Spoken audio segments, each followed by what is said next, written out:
The Memoirs of Sherlock Holmes, by Sir Arthur Conan Doyle. Adventure 1. Silver Blaze. "I'm afraid, Watson, that I shall have to go," said Holmes as we sat down together to our breakfast one morning. "Go? Where to?" "To Dartmoor, to King's Pyland."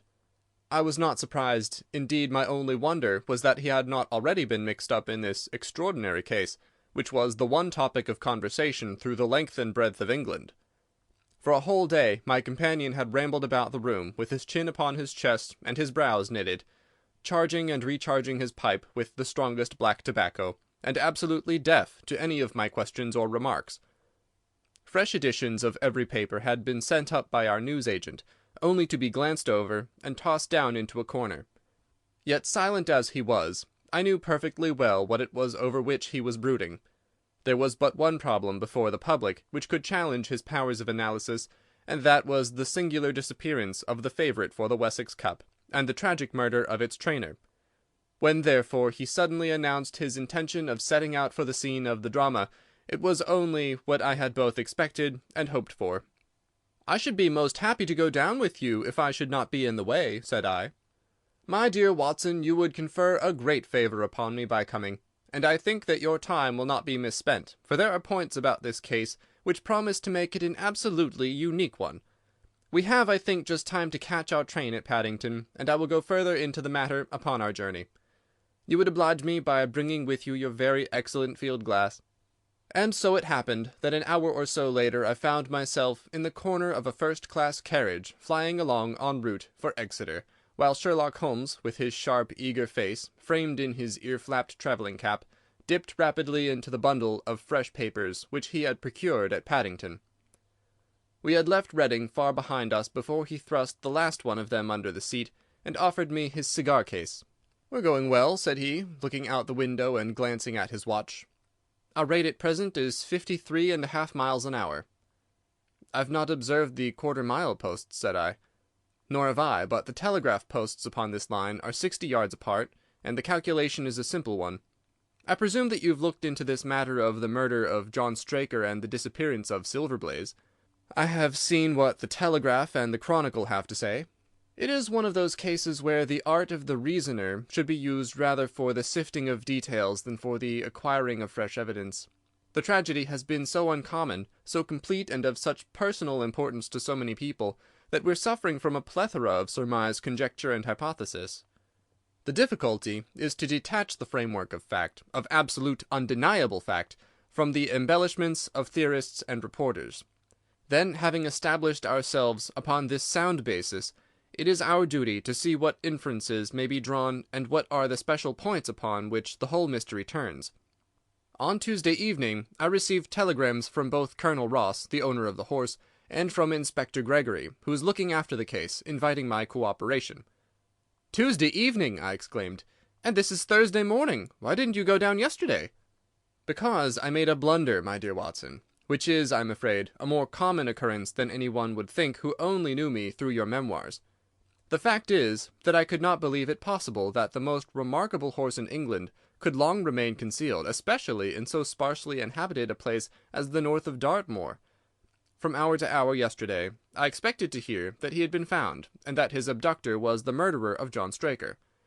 When, however, another morning had come, and I found that, beyond the arrest of young Fitzroy Simpson, nothing had been done, I felt that it was time for me to take action.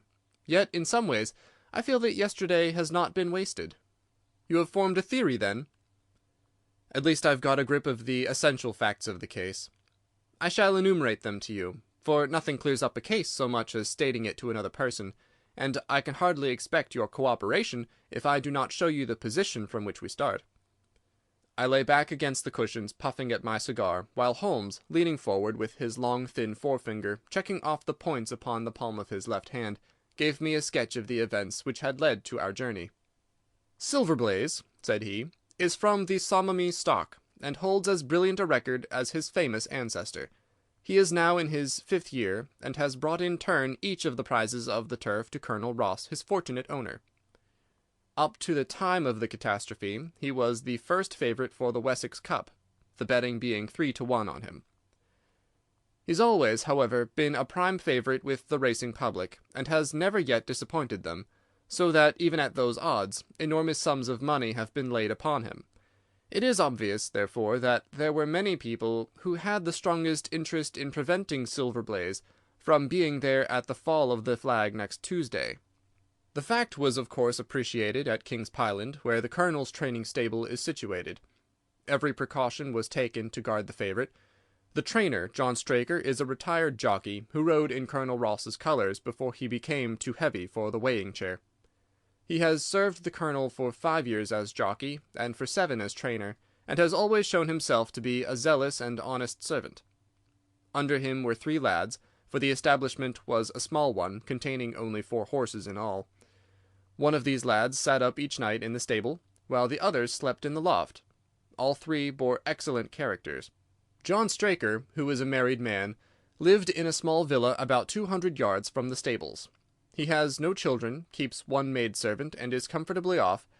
The country round is very lonely, but about half a mile to the north there is a small cluster of villas which have been built by a Tavistock contractor for the use of invalids and others who may wish to enjoy the pure Dartmoor air.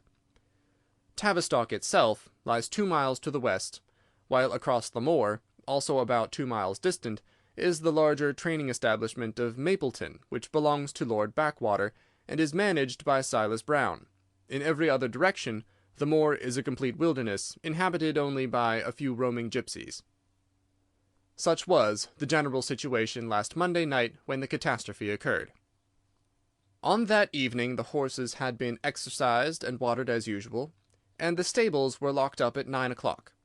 2 of the lads walked up to the trainer's house, where they had supper in the kitchen, while the third, Ned Hunter, remained on guard. At a few minutes after 9, the maid Edith Baxter carried down to the stables his supper, which consisted of a dish of curried mutton.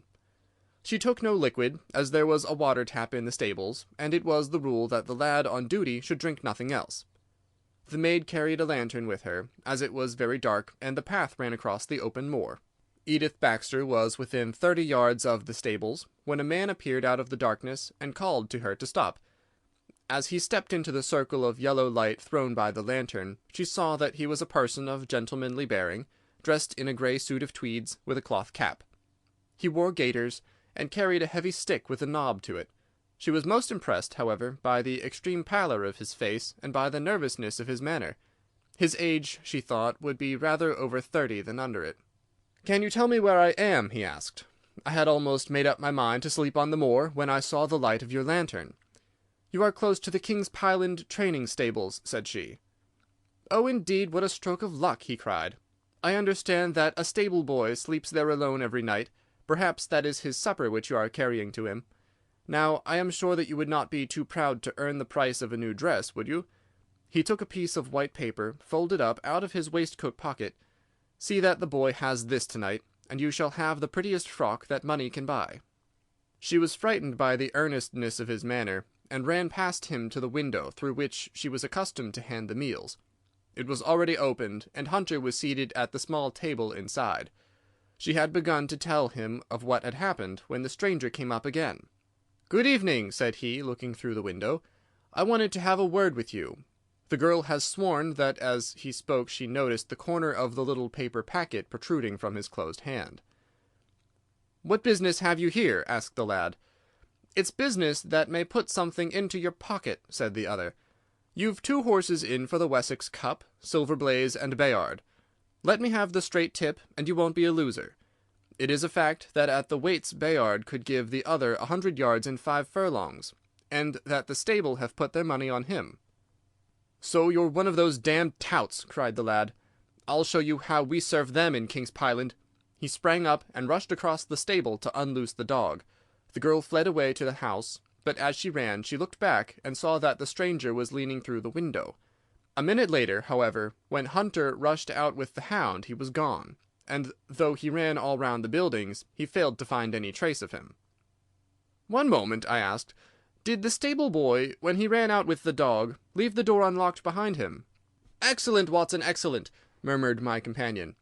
"The importance of the point struck me so forcibly that I sent a special wire to Dartmoor yesterday to clear the matter up. The boy locked the door before he left it.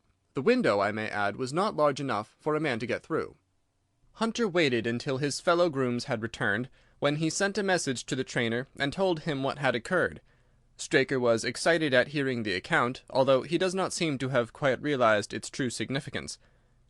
It left him, however, vaguely uneasy, and Mrs. Straker, waking at 1 in the morning, found that he was dressing. In reply to her inquiries, he said that he could not sleep on account of his anxiety about the horses, and that he intended to walk down to the stables to see that all was well. She begged him to remain at home, as she could hear the rain pattering against the window, but in spite of her entreaties, he pulled on his large mackintosh and left the house. Mrs. Straker awoke at 7 in the morning to find that her husband had not yet returned. She dressed herself hastily, and called the maid, and set off for the stables. The door was open. Inside, huddled together upon a chair, Hunter was sunk in a state of absolute stupor. The favourite stall was empty, and there were no signs of his trainer. The two lads who slept in the chaff-cutting loft above the harness room were quickly aroused. They had heard nothing during the night, for they are both sound sleepers. Hunter was obviously under the influence of some powerful drug, and as no sense could be got out of him, he was left to sleep it off, while the two lads and the two women ran out in search of the absentees.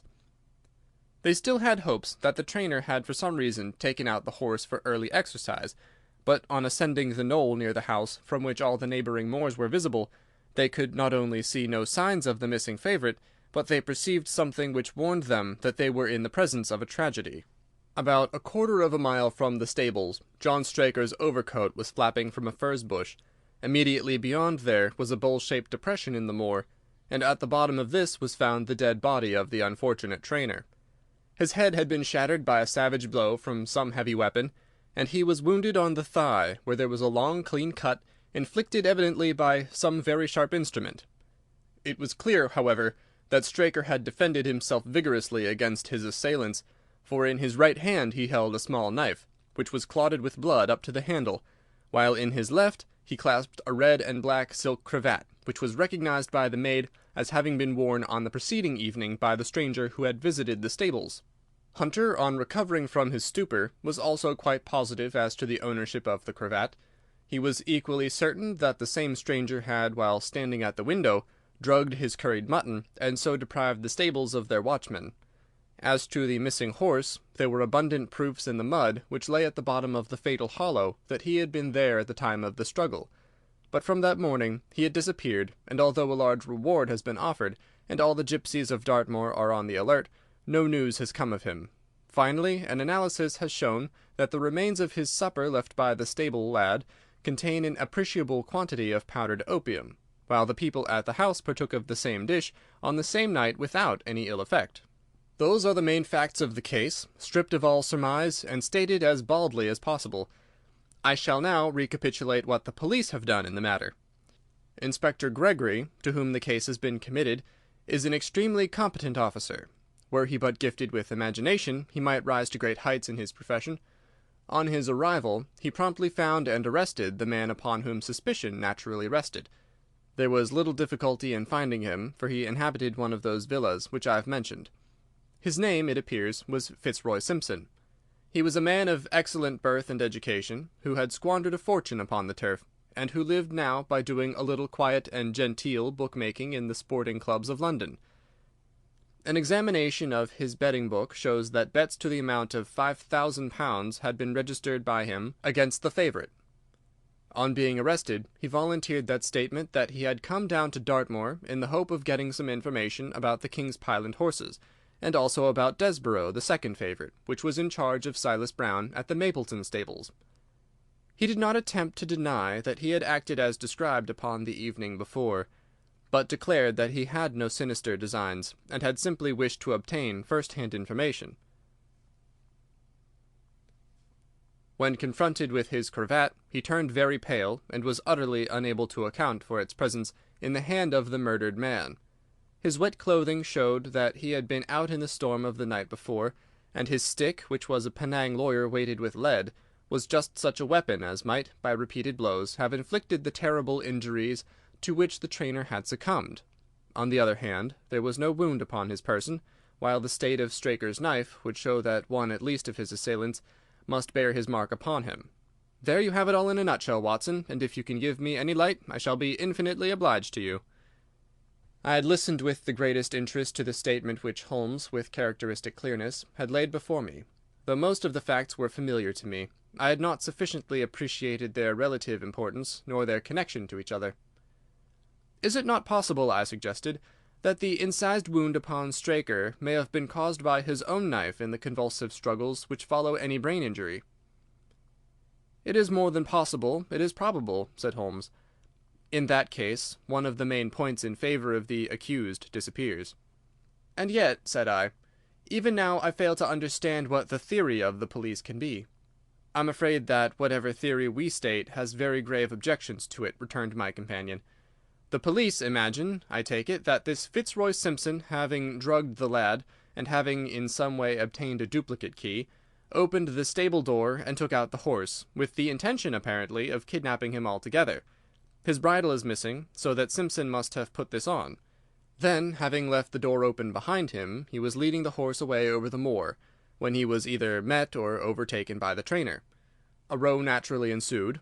Simpson beat out the trainer's brains with his heavy stick without receiving any injury from the small knife, which Straker used in self-defence, and then the thief either led the horse on to some secret hiding-place, or else it may have bolted during the struggle, and be now wandering out on the moors. That is the case as it appears to the police, and improbable as it is, all other explanations are more improbable still. However, I shall very quickly test the matter when I am once upon the spot, and until then I cannot really see how we can get much further than our present position." It was evening before we reached the little town of Tavistock, which lies, like the boss of a shield, in the middle of a huge circle of Dartmoor. Two gentlemen were awaiting us in the station, the one a tall, fair man with lion-like hair and beard and curiously penetrating light blue eyes. The other a small, alert person, very neat and dapper, in a frock coat and gaiters, with trim little side whiskers and an eyeglass. The latter was Colonel Ross, the well-known sportsman. The other, Inspector Gregory, a man who was rapidly making his name in the English detective service. "I'm delighted that you have come down, Mr. Holmes," said the Colonel. "The inspector here has done all that could possibly be suggested, but I wish to leave no stone unturned in trying to avenge poor Straker and in recovering my horse." "Have there been any fresh developments?" asked Holmes. "I'm sorry to say that we have made very little progress," said the inspector. "We have an open carriage outside, and as you would no doubt like to see the place before the light fails, we might talk it over as we drive." A minute later we were all seated in a comfortable landau, and were rattling through the quaint old Devonshire city.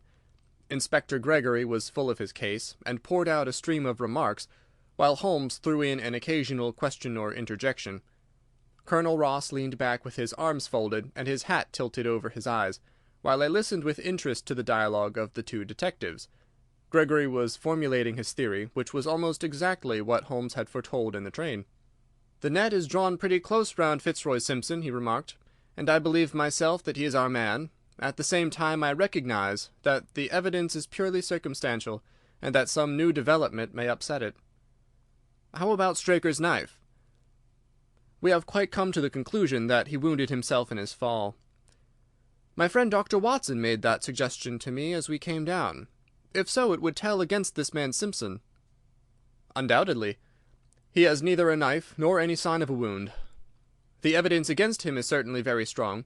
He had a great interest in the disappearance of the favourite. He lies under suspicion of having poisoned the stable-boy.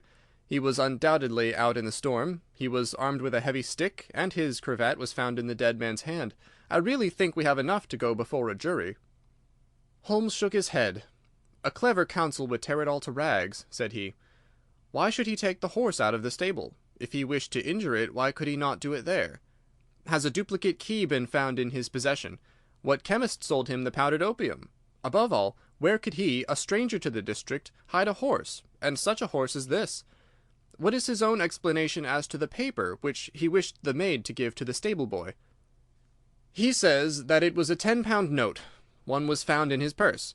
But your other difficulties are not so formidable as they seem. He is not a stranger to the district. He is twice lodged at Tavistock in the summer.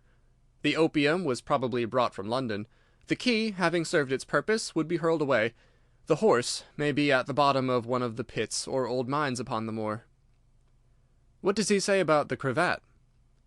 He acknowledges that it is his, and declares that he had lost it, but a new element has been introduced into the case, which may account for his leading the horse from the stable."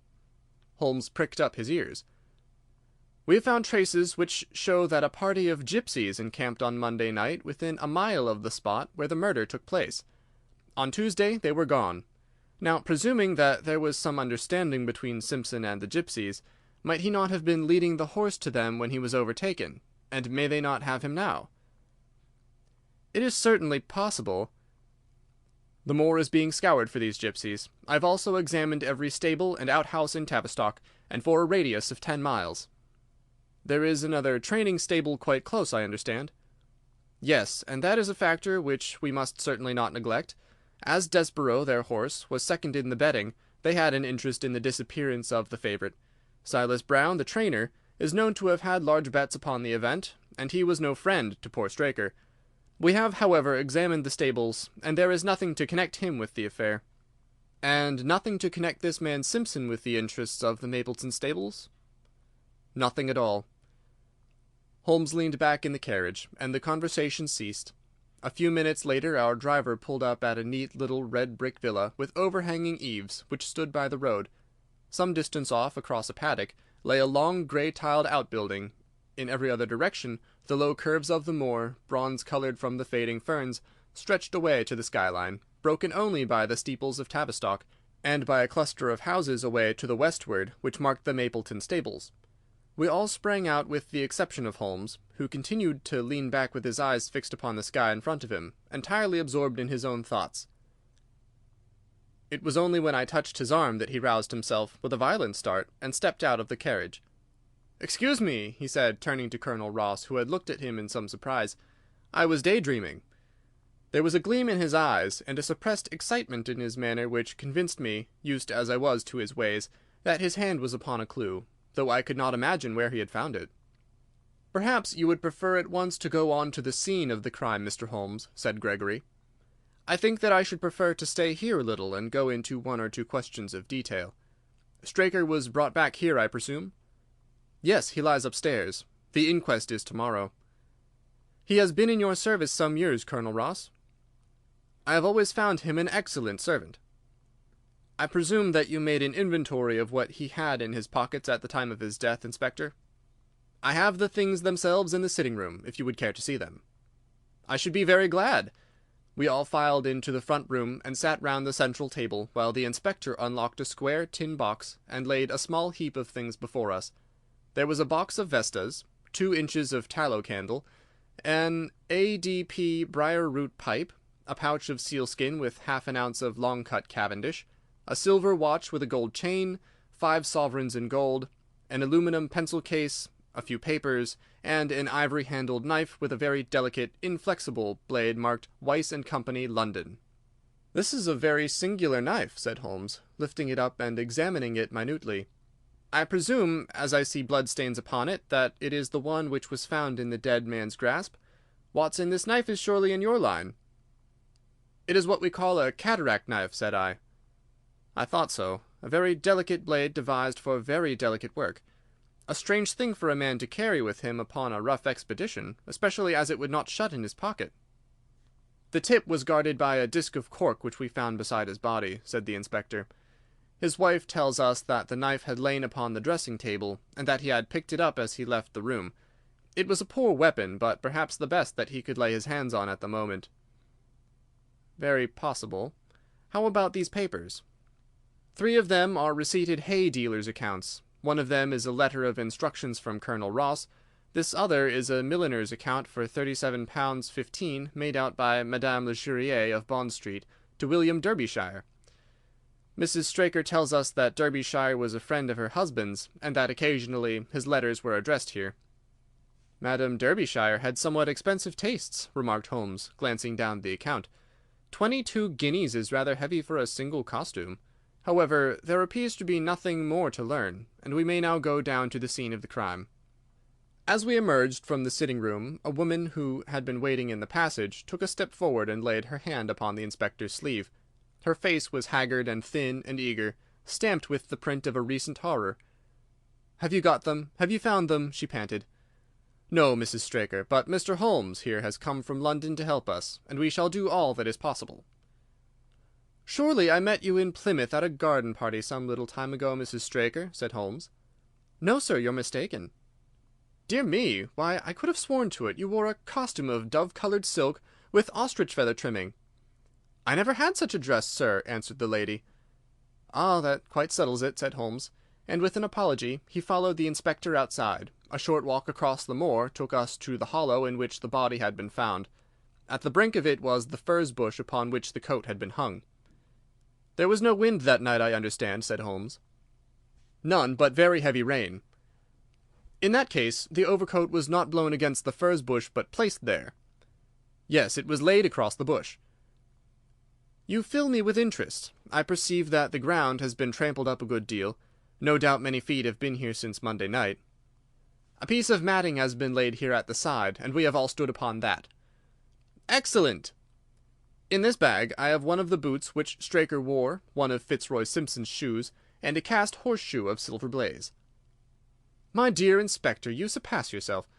Holmes took the bag, and descending into the hollow, he pushed the matting into a more central position.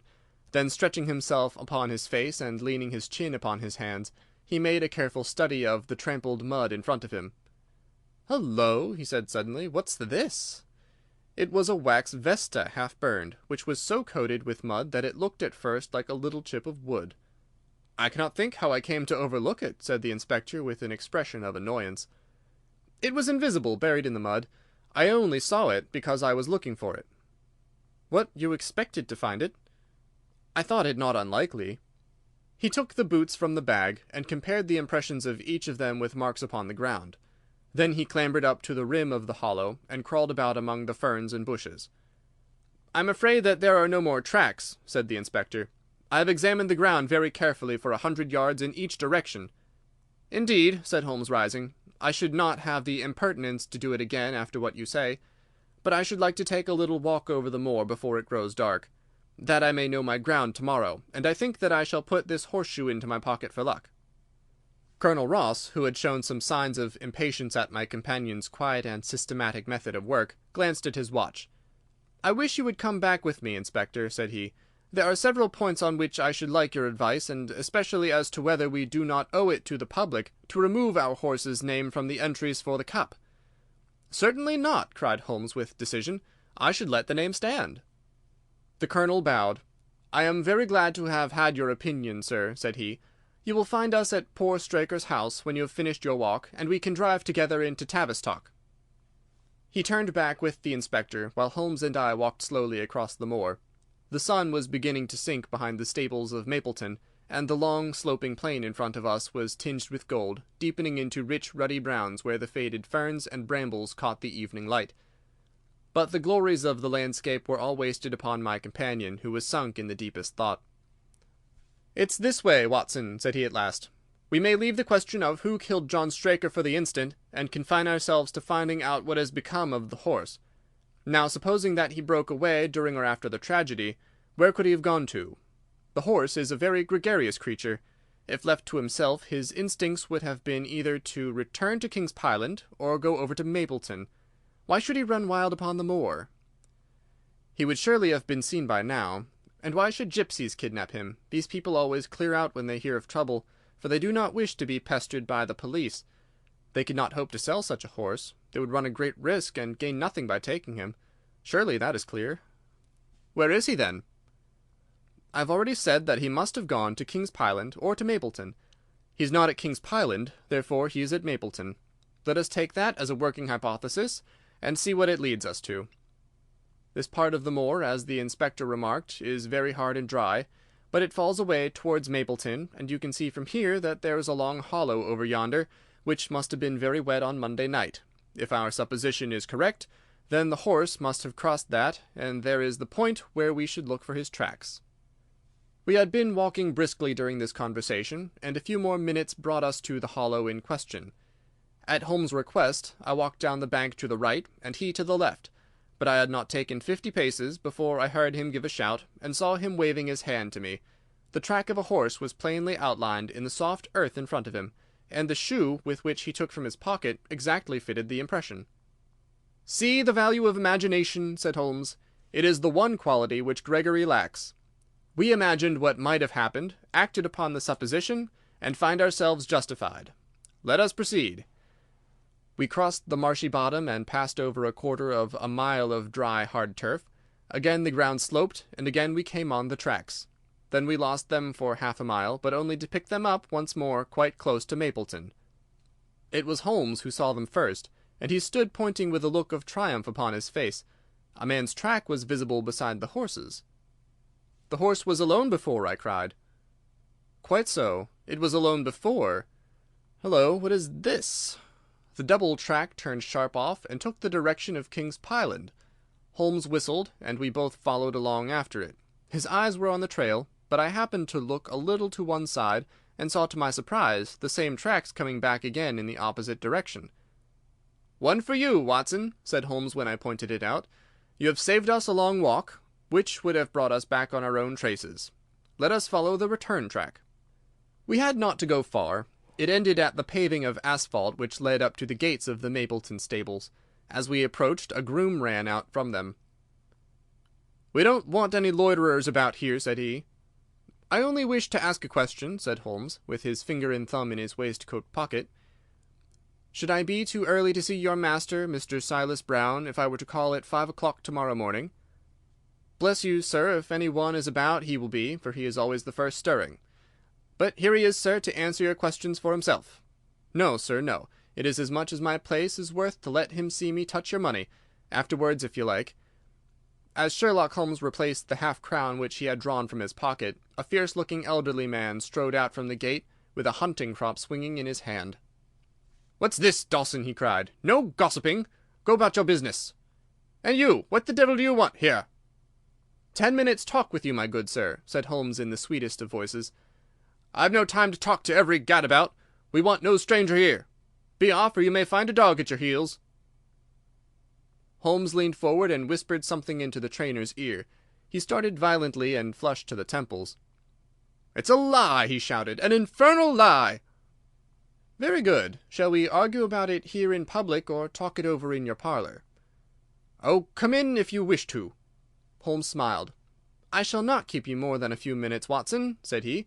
"Now, Mr. Brown, I am quite at your disposal." It was 20 minutes, and the reds had all faded into greys before Holmes and the trainer reappeared. Never have I seen such a change as had been brought about in Silas Brown in that short time.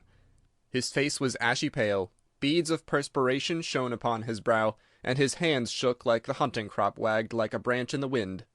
His bullying, overbearing manner was all gone too, and he cringed along at my companion's side like a dog with its master.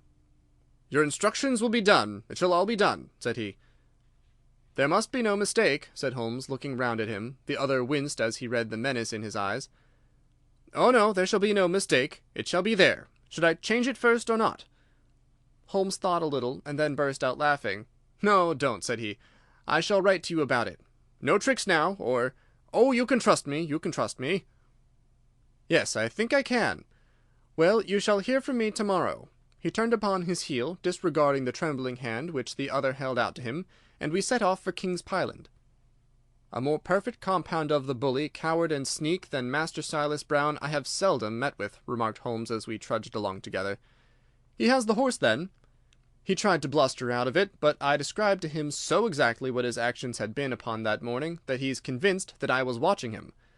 Of course you observed the peculiarly square toes in the impressions, and that his own boots exactly corresponded to them. Again, of course, no subordinate would have dared to do such a thing. I described to him how, when according to his custom he was the first down, he perceived a strange horse wandering over the moor. How he went out to it, and his astonishment at recognizing, from the white forehead which has given the favourite its name, that chance had put in his power the only horse which could beat the one upon which he had put his money. Then I described how his first impulse had been to lead him back to King's Pyland, and how the devil had shown him how he could hide the horse until the race was over, and how he had led it back and concealed it at Mapleton. When I told him every detail, he gave it up and thought only of saving his own skin. But his stables had been searched. Oh, an old horse-faker like him has many a dodge. But are you not afraid to leave the horse in his power now, since he has every interest in injuring it? My dear fellow, he will guard it as the apple of his eye. He knows that his only hope of mercy is to produce it safe. Colonel Ross did not impress me as a man who would be likely to show much mercy in any case. The matter does not rest with Colonel Ross. I follow my own methods, and tell as much or as little as I choose. That is the advantage of being unofficial. I don't know whether you observed it, Watson, but the Colonel's manner has been just a trifle cavalier to me. I am inclined now to have a little amusement at his expense. Say nothing to him about the horse." "Certainly not without your permission. And of course this is all quite a minor point compared to the question of who killed John Straker." "And you will devote yourself to that?" "On the contrary, we both go back to London by the night train." I was thunderstruck by my friend's words. We had only been a few hours in Devonshire, and that he should give up an investigation which he had begun so brilliantly was quite incomprehensible to me. Not a word more could I draw from him until we were back at the trainer's house. The Colonel and the Inspector were awaiting us in the parlour. "My friend and I returned to town by the night express," said Holmes. "We have had a charming little breath of your beautiful Dartmoor air." The Inspector opened his eyes, and the Colonel's lip curled in a sneer. "So you despair of arresting the murderer of poor Straker?" said he. Holmes shrugged his shoulders. "There are certainly grave difficulties in the way," said he. "I have every hope, however, that your horse will start upon Tuesday, and I beg that you will have your jockey in readiness. Might I ask for a photograph of Mr. John Straker?" The Inspector took one from an envelope and handed it to him. "My dear Gregory, you anticipate all my wants. If I might ask you to wait here for an instant, I have a question which I should like to put to the maid."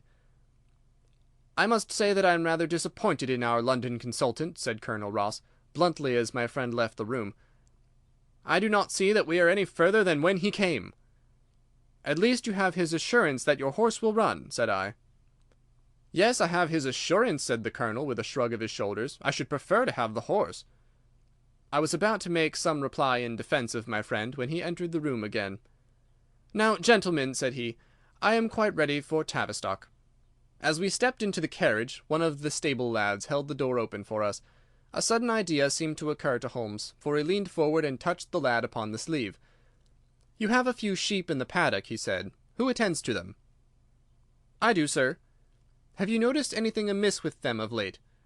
"Well, sir, not of much account, but 3 of them have gone lame, sir." I could see that Holmes was extremely pleased, for he chuckled and rubbed his hands together. "A long shot, Watson, a very long shot," said he, pinching my arm. "Gregory, let me recommend to your attention this singular epidemic among the sheep. Drive on, coachman." Colonel Ross still wore an expression which showed the poor opinion which he had formed of my companion's ability, but I saw by the inspector's face that his attention had been keenly aroused. "You consider that to be important?" he asked. "Exceedingly so.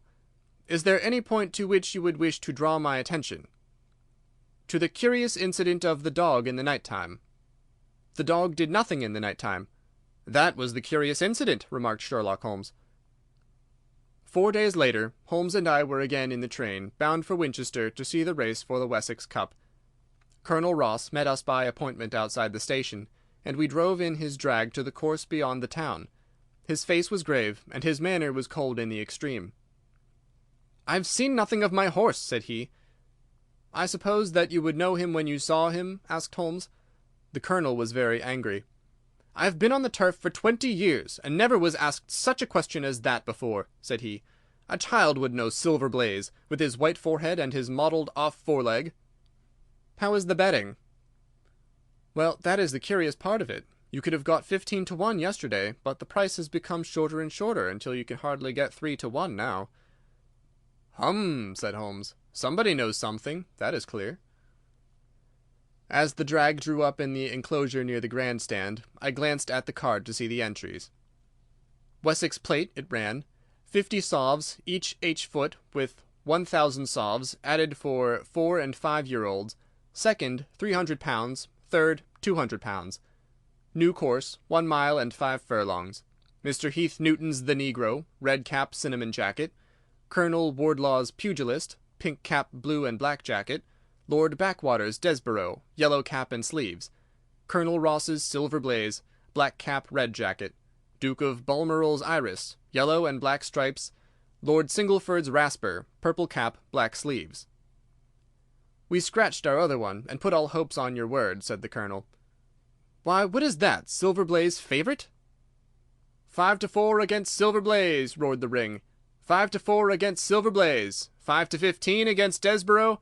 5-4 on the field. "There are the numbers up," I cried. "There are all 6 there." "All 6 there? Then my horse is running," cried the Colonel in great agitation. "But I don't see him. My colours have not passed." "Only 5 have passed. This must be he." As I spoke, a powerful bay horse swept out from the weighing enclosure and cantered past us, bearing on its back the well-known black and red of the Colonel. "That's not my horse," cried the owner. "That beast has not a white hair upon its body. What is this that you have done, Mr. Holmes?" "Well, well, let us see how he gets on," said my friend, imperturbably. For a few minutes he gazed through my field-glass. "Capital! An excellent start!" he cried suddenly. "There they are, coming round the curve." From our drag we had a superb view as they came up the straight. The 6 horses were so close together that a carpet would have covered them, but halfway up the yellow of the Mapleton stable showed to the front. Before they reached us, however, Desborough's bolt was shot, and the Colonel's horse, coming away with a rush, passed the post a good 6 lengths before its rival, the Duke of Balmoral's iris making a bad third. "It's my race, anyhow," gasped the Colonel, passing his hand over his eyes. "I confess that I can make neither head nor tail of it. Don't you think that you have kept up your mystery long enough, Mr. Holmes?"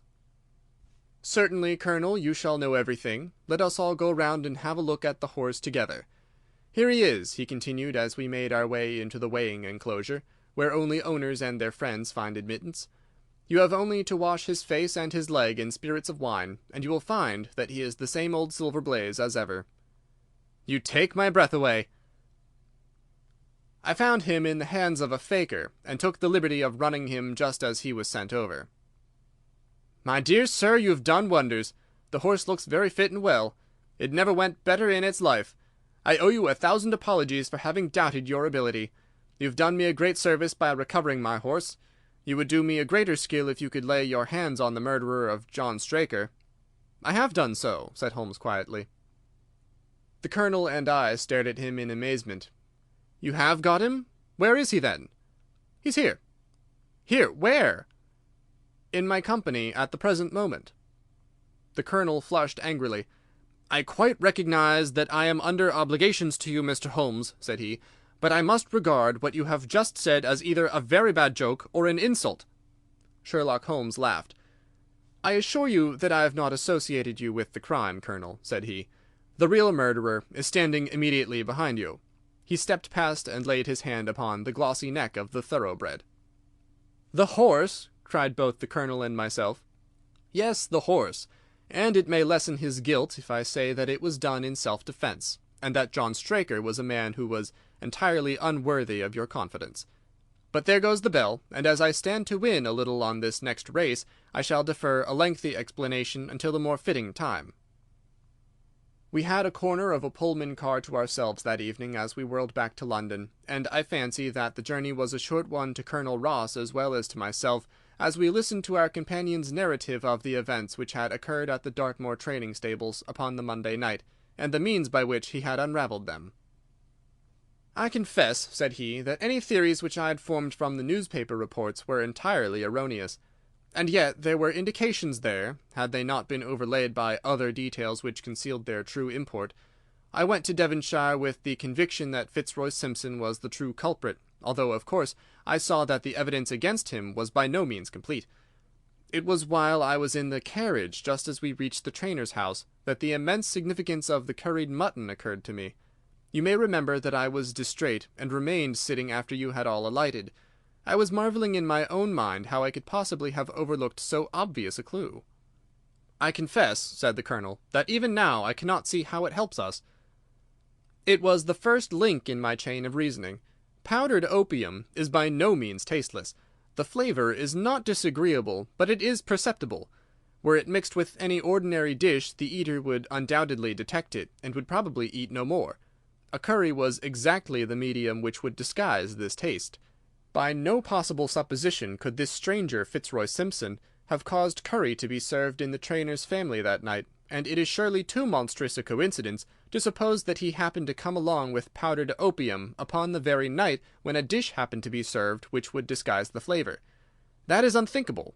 Therefore, Simpson becomes eliminated from the case, and our attention centres upon Straker and his wife, the only two people who could have chosen curried mutton for supper that night.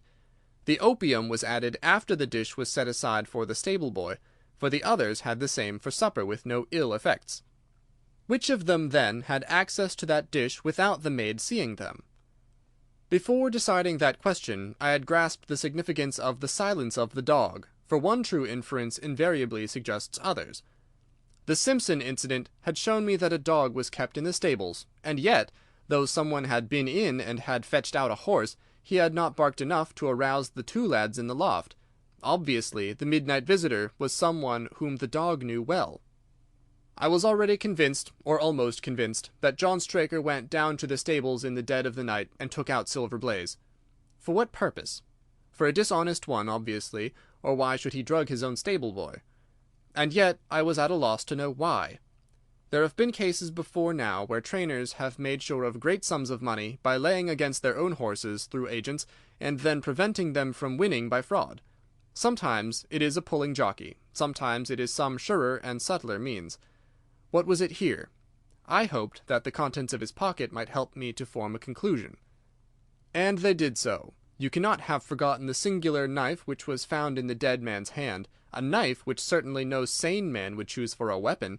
It was, as Dr. Watson told us, a form of knife which is used for the most delicate operations known in surgery, and it was to be used for a delicate operation that night. You must know, with your wide experience of turf matters, Colonel Ross, that it is possible to make a slight nick upon the tendons of a horse's ham, and to do it subcutaneously, so as to leave absolutely no trace. A horse so treated would develop a slight lameness, which would be put down to a strain in exercise or a touch of rheumatism, but never to foul play. "Villain! Scoundrel!" cried the Colonel. We have here the explanation of why John Straker wished to take the horse out onto the moor. So spirited a creature would have certainly roused the soundest of sleepers when it felt the prick of the knife. It was absolutely necessary to do it in the open air. "I've been blind!" cried the Colonel. "Of course that was why he needed the candle, and struck the match." Undoubtedly, but in examining his belongings I was fortunate enough to discover not only the method of the crime, but even its motives. As a man of the world, Colonel, you know that men do not carry other people's bills about in their pockets. We have most of us quite enough to do to settle our own. I at once concluded that Straker was leading a double life, and keeping a second establishment. The nature of the bill showed that there was a lady in the case, and one who had expensive tastes.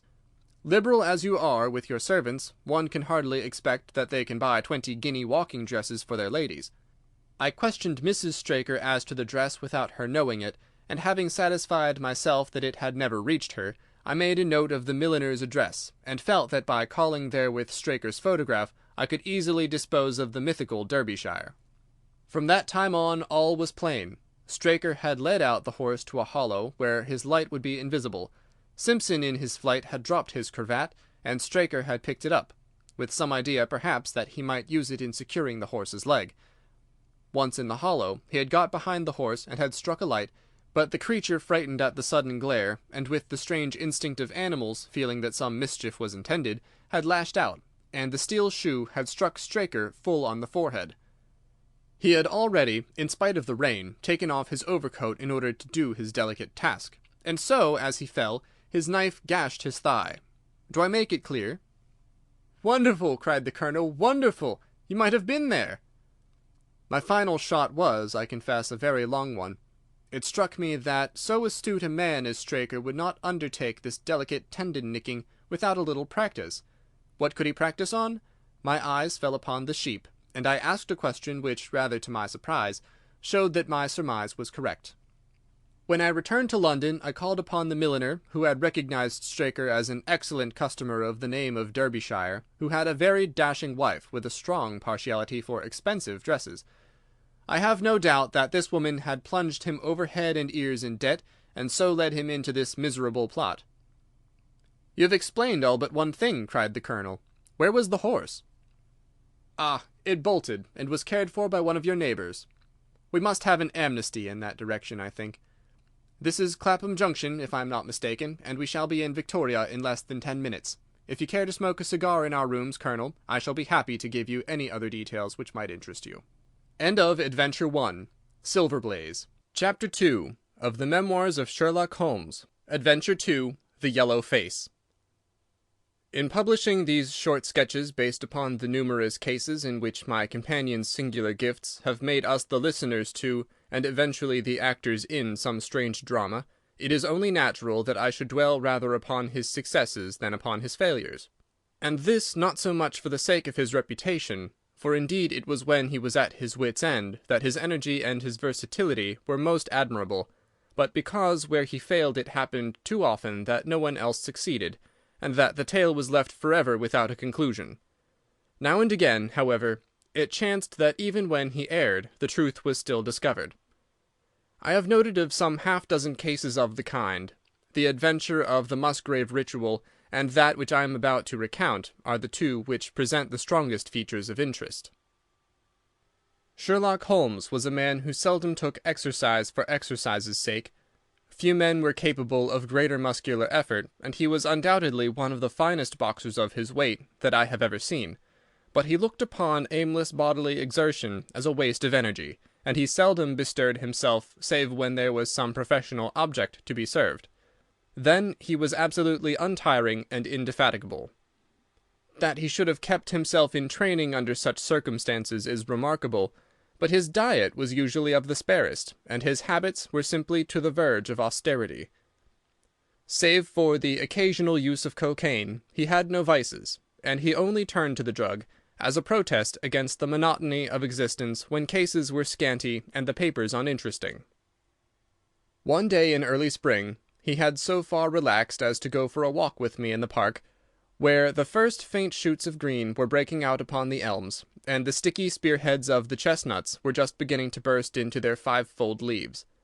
For 2 hours we rambled about together, in silence for the most part, as befits two men who know each other intimately. It was nearly 5 before we were back in Baker Street once more. "Beg pardon, sir," said our page-boy, as he opened the door. "There's been a gentleman here asking for you, sir." Holmes glanced reproachfully at me. "So much for afternoon walks," said he. "Has this gentleman gone, then?" "Yes, sir." "Didn't you ask him in?" "Yes, sir, he came in." "How long did he wait?" "Half an hour, sir. He was a very restless gentleman, sir, a walking and a stamping all the time he was here. I was waiting outside the door, sir, and I could hear him. At last he outs into the passage, and he cries, 'Is that man never going to come?' Those were his very words, sir. 'You'll only need to wait a little longer,' says I. 'Then I'll wait in the open air, for I feel half choked,' says he. 'I'll be back before long.' And with that he ups and he outs, and all I could say wouldn't hold him back." "Well, well, you did your best," said Holmes, as we walked into our room. "It's very annoying, though, Watson. I was badly in need of a case, and this looks, from the man's impatience, as if it were of importance. Hullo, that's not your pipe on the table. He must have left this behind him. A nice old briar with a good long stem of what the tobacconists call amber. I wonder how many real amber mouthpieces there are in London. Some people think that a fly in it is a sign. Well, he must have been disturbed in his mind to leave a pipe behind him which he evidently values highly." "How do you know that he values it highly?" I asked. "Well, I should put the original cost of the pipe at 7 and 6 pence. Now it has, you see, been twice mended, once in the wooden stem and once in the amber. Each of these mends, done, as you observe, with silver bands, must have cost more than the pipe did originally. The man must value the pipe highly when he prefers to patch it up rather than buy a new one with the same money." "Anything else?" I asked, for Holmes was turning the pipe about in his hand, and staring at it in his peculiar pensive way. He held it up, and tapped on it with his long, thin forefinger, as a professor might who was lecturing on a bone. "Pipes are occasionally of extraordinary interest," said he. "Nothing has more individuality, save perhaps watches and bootlaces.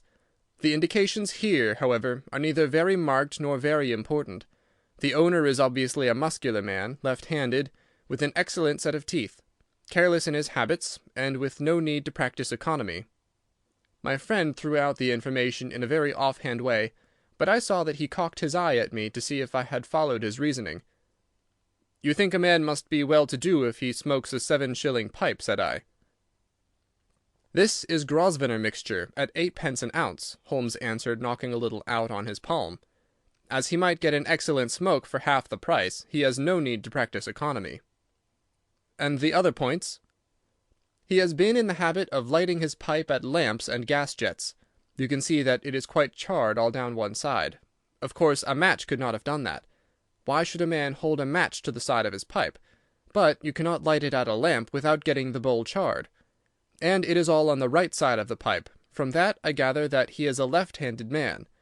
You hold your own pipe to the lamp, and see how naturally you, being right-handed, hold the left side to the flame. You might do it once the other way, but not as a constancy. This has always been held so. Then he has bitten through his amber. It takes a muscular, energetic fellow, and one with a good set of teeth, to do that.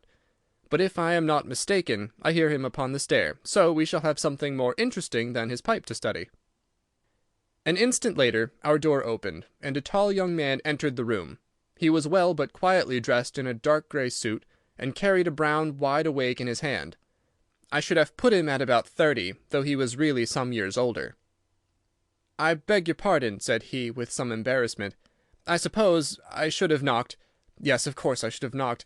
The fact is that I am a little upset, and you must put it all down to that." He passed his hand over his forehead like a man who is half dazed, and then fell rather than sat down upon a chair. "I can see that you have not slept for a night or two," said Holmes, in his easy, genial way. "That tries a man's nerves more than work, and more even than pleasure. May I ask how I can help you?" "I wanted your advice, sir. I don't know what to do, and my whole life seems to have gone to pieces." "You wish to employ me as a consulting detective?" "Not that only. I want your opinion, as a judicious man, and as a man of the world. I want to know what I ought to do next. I hope to God you'll be able to tell me." He spoke in little sharp jerky outbursts, and it seemed to me that to speak at all was very painful to him, and that his will all through was overriding his inclinations. "It's a very delicate thing," said he. "One does not like to speak of one's domestic affairs to strangers. It seems dreadful to discuss the conduct of one's wife with two men whom I've never seen before. It's horrible to have to do it, but I've got to the end of my tether, and I must have advice." "My dear Mr. Grant Munro," began Holmes. Our visitor sprang from his chair. "What!" he cried. "You know my name?" "If you wish to preserve your incognito," said Holmes, smiling, "I would suggest that you cease to write your name upon the lining of your hat, or else that you turn the crown towards the person whom you are addressing. I was about to say that my friend and I have listened to a good many strange secrets in this room, and that we have had the good fortune to bring peace to many troubled souls. I trust that we may do as much for you. Might I beg you, as time may prove to be of importance, to furnish me with the facts of your case without further delay?" Our visitor again passed his hand over his forehead, as if he found it bitterly hard. From every gesture and expression I could see that he was a reserved, self-contained man, with a dash of pride in his nature, more likely to hide his wounds than to expose them. Then suddenly, with a fierce gesture of his closed hand, like one who throws reserve to the winds, he began. "The facts are these, Mr. Holmes," said he. "I am a married man, and have been so for 3 years. During that time my wife and I have loved each other as fondly and lived as happily as any two that ever were joined. We have not had a difference, not one, in thought or word or deed. And now, since last Monday, there has suddenly sprung up a barrier between us, and I find that there is something in her life and in her thought of which I know as little as if she were the woman who brushes by me in the street. We are estranged, and I want to know why. Now, there is one thing that I want to impress upon you before I go any further, Mr. Holmes. Effie loves me. Don't let there be any mistake about that. She loves me with her whole heart and soul, and never more than now. I know it. I feel it. I don't want to argue about that. A man can tell easily enough when a woman loves him, but there's this secret between us, and we can never be the same until it is cleared." "Kindly let me have the facts, Mr. Munro," said Holmes with some impatience. "I'll tell you what I know about Effie's history. She was a widow when I met her first, though quite young, only 25. Her name then was Mrs. Hebron. She went out to America when she was young, and lived in the town of Atlanta, where she married this Hebron, who was a lawyer with a good practice. They had one child, but the yellow fever broke out badly in the place, and both husband and child died of it. I have seen his death certificate. This sickened her of America, and she came back to live with a maiden aunt at Pinner in Middlesex. I may mention that her husband had left her comfortably off, and that she had a capital of about £4,500, which had been so well invested by him that it returned an average of 7 per cent. She had only been 6 months at Pinner when I met her. We fell in love with each other, and we married a few weeks afterwards. I am a hop merchant myself, and as I have an income of 700 or 800, we found ourselves comfortably off, and took a nice £80 a year villa at Norbury. Our little place was very countrified, considering that it is so close to town. We had an inn, and 2 houses a little above us, and a single cottage at the other side of the field which faces us, and except those there were no houses until you got half-way to the station. My business took me into town at certain seasons, but in summer I had less to do, and then in our country home my wife and I were just as happy as could be wished. I tell you that there never was a shadow between us until this accursed affair began. There's one thing I ought to tell you before I go further. When we married, my wife made over all her property to me, rather against my will, for I saw how awkward it would be if my business affairs went wrong. However, she would have it so, and it was done. Well, about 6 weeks ago she came to me. "Jack," said she, "when you took my money, you said that if ever I wanted any I was to ask you for it." "Certainly," said I, "it's all your own." "Well," said she, "I want £100. I was a bit staggered at this, for I had imagined it was simply a new dress or something of the kind that she was after. "What on earth for?" I asked. "Oh," said she in her playful way, "you said that you were only my banker, and bankers never ask questions, you know." "If you really mean it, of course you shall have the money," said I. "Oh, yes, I really mean it." "And you won't tell me what you want it for?" "Some day, perhaps, but not just at present, Jack." So I had to be content with that, though it was the first time that there had ever been any secret between us. I gave her a cheque, and I never thought any more of the matter. It may have nothing to do with what came afterwards, but I thought it only right to mention it. Well, I told you just now that there is a cottage not far from our house. There is just a field between us, but to reach it you have to go along the road and then turn down a lane. Just beyond it is a nice little grove of Scotch firs, and I used to be very fond of strolling down there, for trees are always a neighbourly kind of things. The cottage had been standing empty this 8 months, and it was a pity, for it was a pretty 2-storied place, with an old-fashioned porch and honeysuckle about it. I have stood many a time, and thought what a neat little homestead it would make. Well, last Monday evening I was taking a stroll down that way, when I met an empty van coming up the lane, and saw a pile of carpets and things lying about on the grass plot beside the porch. It was clear that the cottage had at last been let. I walked past it and wondered what sort of folk they were who had come to live so near us. And as I looked I suddenly became aware that a face was watching me out of one of the upper windows. I don't know what it was about that face, Mr. Holmes, but it seemed to send a chill right down my back. It was some little way off, so that I could not make out the features, but there was something unnatural and inhuman about the face. That was the impression that I had, and I moved quickly forwards to get a nearer view of the person who was watching me, but as I did so the face suddenly disappeared, so suddenly that it seemed to have been plucked away into the darkness of the room. I stood for 5 minutes thinking the business over, and trying to analyze my impressions. I could not tell if the face were that of a man or a woman. It had been too far from me for that. But its colour was what had impressed me most. It was of a livid, chalky white, and with something set and rigid about it which was shockingly unnatural. So disturbed was I, that I determined to see a little more of the new inmates of the cottage.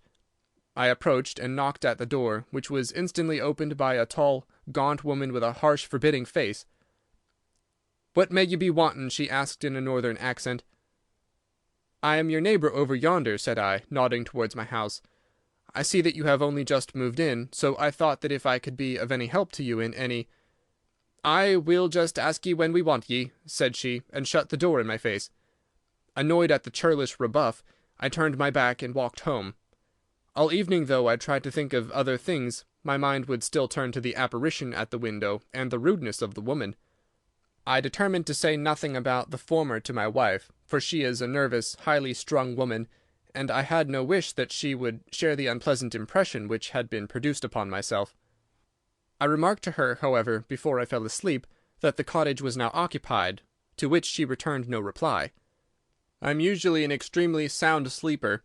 It has been a standing jest in the family that nothing could ever wake me during the night, and yet somehow on that particular night, whether it may have been the slight excitement produced by my little adventure or not, I know not, but I slept much more lightly than usual. Half in my dreams I was dimly conscious that something was going on in the room, and gradually became aware that my wife had dressed herself and was slipping on her mantle and her bonnet. My lips were parted to murmur out some sleepy words of surprise or remonstrance at this untimely preparation, when suddenly my half-opened eyes fell upon her face, illuminated by the candlelight, and astonishment held me dumb. She wore an expression such as I have never seen before, such as I should have thought her incapable of assuming. She was deadly pale and breathing fast, glancing furtively towards the bed as she fastened her mantle, to see if she had disturbed me. Then, thinking that I was still asleep, she slipped noiselessly from the room, and an instant later I heard a sharp creaking which could only come from the hinges of the front door. I sat up in bed, and rapped my knuckles against the rail to make certain that I was truly awake. Then I took my watch from under the pillow. It was 3 in the morning. What on this earth could my wife be doing out on the country road at 3 in the morning? I had sat for about 20 minutes, turning the thing over in my mind, and trying to find some possible explanation. The more I thought, the more extraordinary and inexplicable did it appear. I was still puzzling over it when I heard the door gently close again, and her footsteps coming up the stairs. "Where in the world have you been, Effie?" I asked as she entered. She gave a violent start and a kind of gasping cry when I spoke, and that cry and start troubled me more than all the rest, for there was something indescribably guilty about them. My wife had always been a woman of a frank, open nature, and it gave me a chill to see her slinking into her own room, and crying out and wincing when her own husband spoke to her. "You awake, Jack?" she cried, with a nervous laugh. "Why, I thought that nothing could awake you." "Where have you been?" I asked more sternly. "I don't wonder that you are surprised," said she, and I could see that her fingers were trembling as she undid the fastenings of her mantle. "Why, I never remember having done such a thing in my life before. The fact is that I felt as though I were choking, and had a perfect longing for a breath of fresh air. I really think that I should have fainted if I had not gone out. I stood at the door a few minutes, and now I am quite myself again." All the time that she was telling me this story, she never once looked in my direction, and her voice was quite unlike her usual tones. It was evident to me that she was saying what was false. I said nothing in reply, but turned my face to the wall, sick at heart, with my mind filled with 1,000 venomous doubts and suspicions. What was it that my wife was concealing from me? Where had she been during that strange expedition? I felt that I should have no peace until I knew, and yet I shrank from asking her again, after once she had told me what was false. All the rest of the night I tossed and tumbled, framing theory after theory, each more unlikely than the last. I should have gone to the city that day, but I was too disturbed in my mind to be able to pay attention to business matters. My wife seemed to be as upset as myself, and I could see from the little questioning glances which she kept shooting at me that she understood that I disbelieved her statement, and that she was at her wits' end what to do. We hardly exchanged a word during breakfast, and immediately afterwards I went out for a walk, that I might think the matter out in the fresh morning air.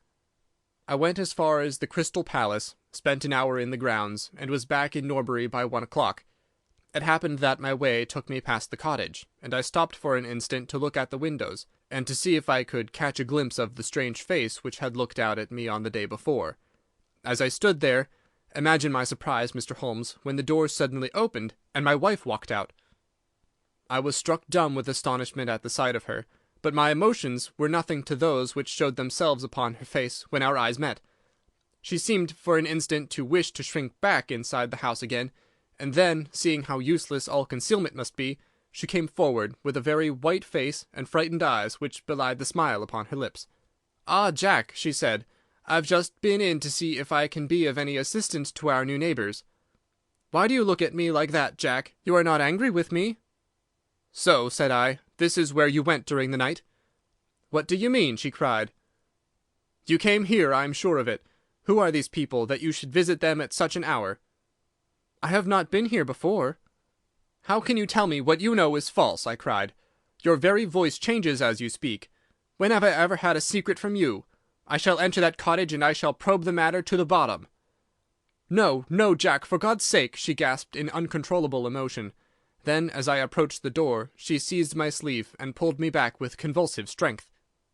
"I implore you not to do this, Jack," she cried.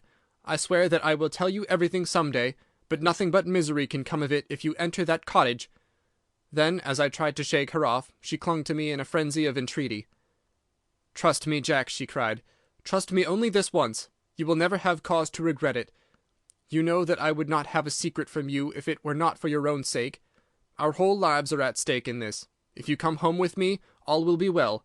If you force your way into that cottage, all is over between us." There was such earnestness, such despair in her manner that her words arrested me, and I stood irresolute before the door.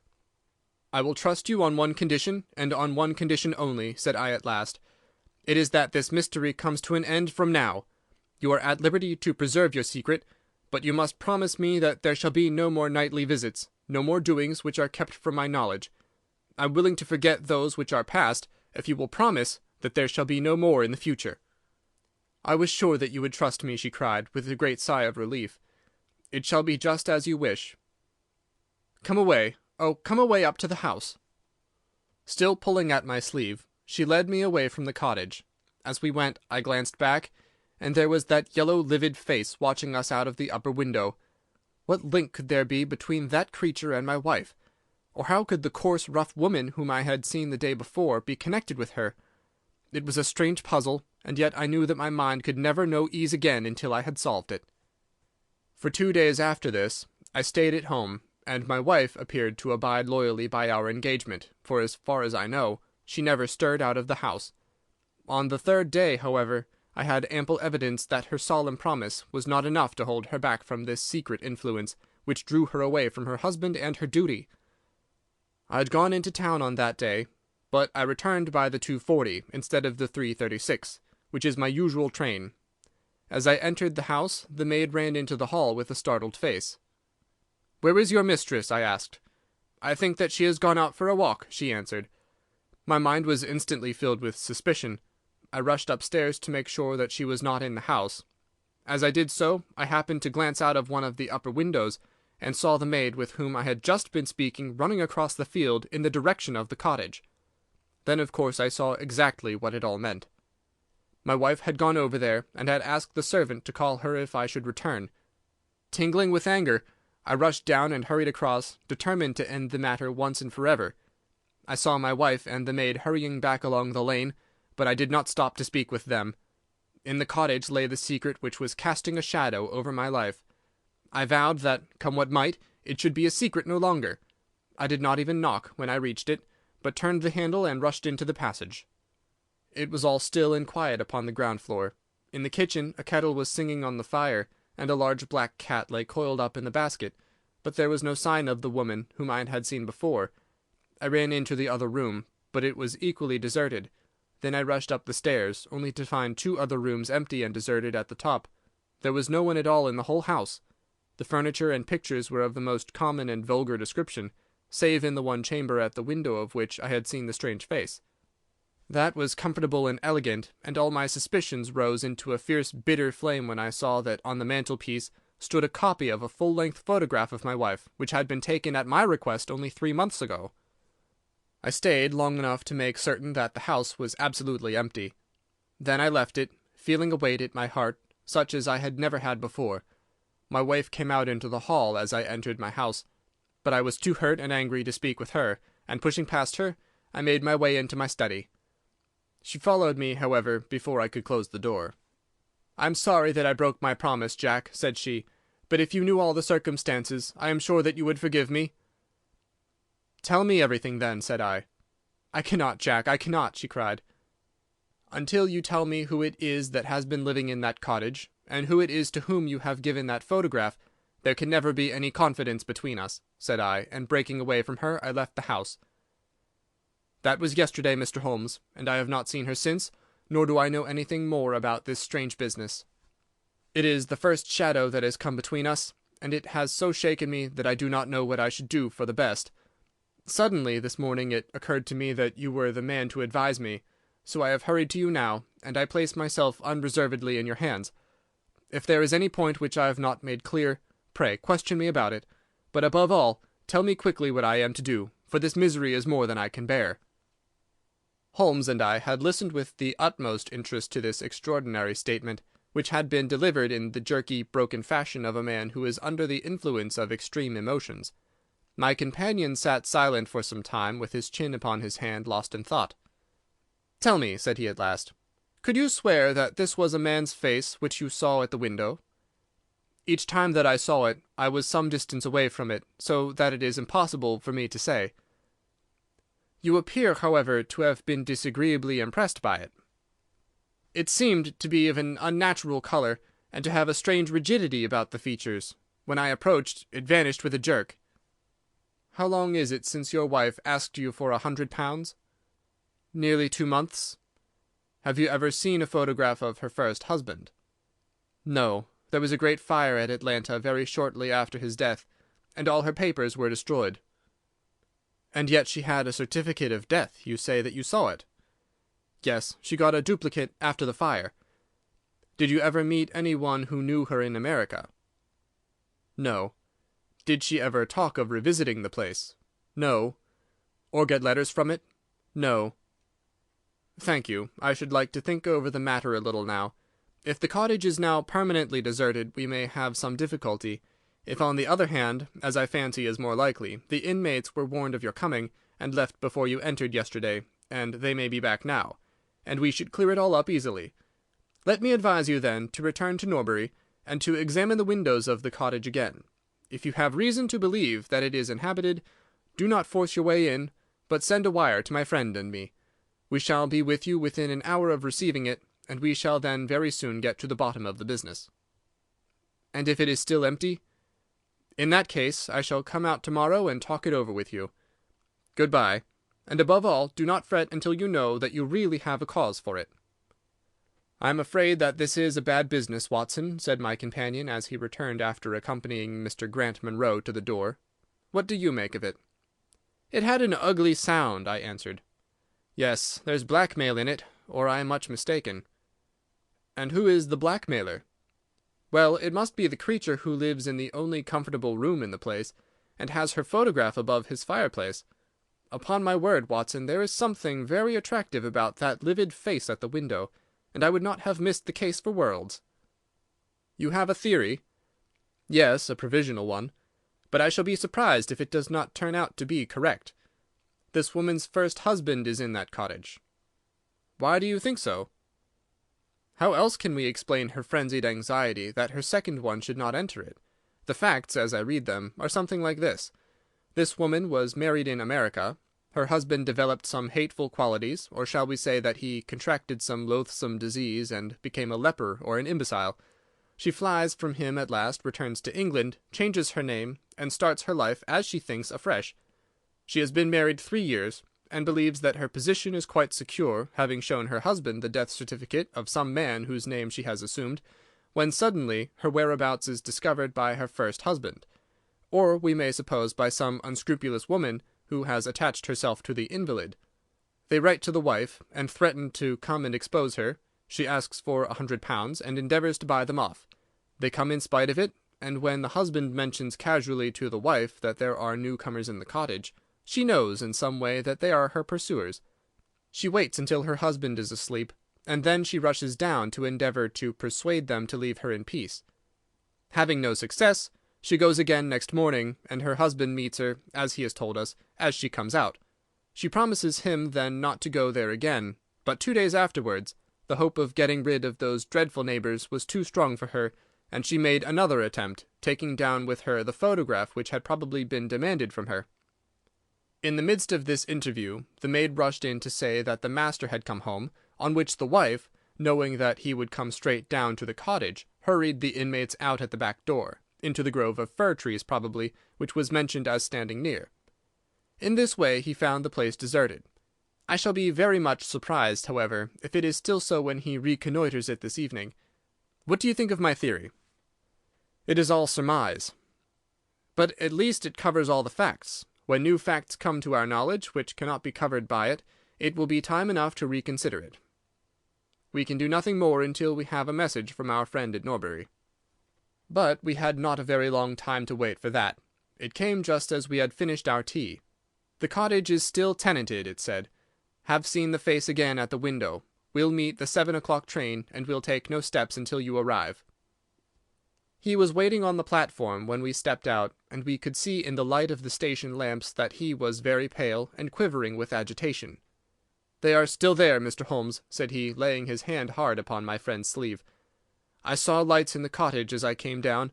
We shall settle it now, once and for all."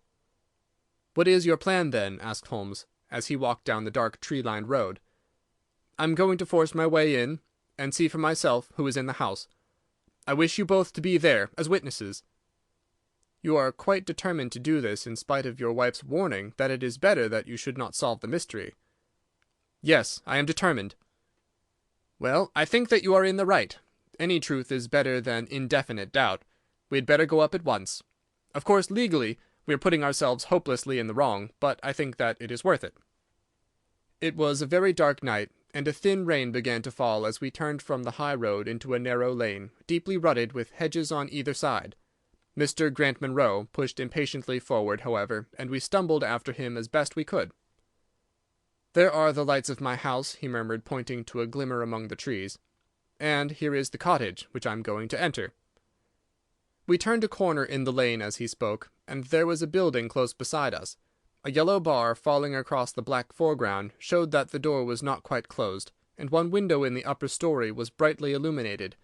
As we looked, we saw a dark blur moving across the blind. "There is that creature!" cried Grant Munro. "You can see for yourselves that someone is there. Now follow me, and we shall soon know all." We approached the door, but suddenly a woman appeared out of the shadow and stood in the golden track of the lamplight. I could not see her face in the darkness, but her arms were thrown out in an attitude of entreaty. "For God's sake, don't, Jack!" she cried. "I had a presentiment that you would come this evening. Think better of it, dear. Trust me again, and you will never have cause to regret it." "I have trusted you too long, Effie," he cried sternly. "Leave go of me.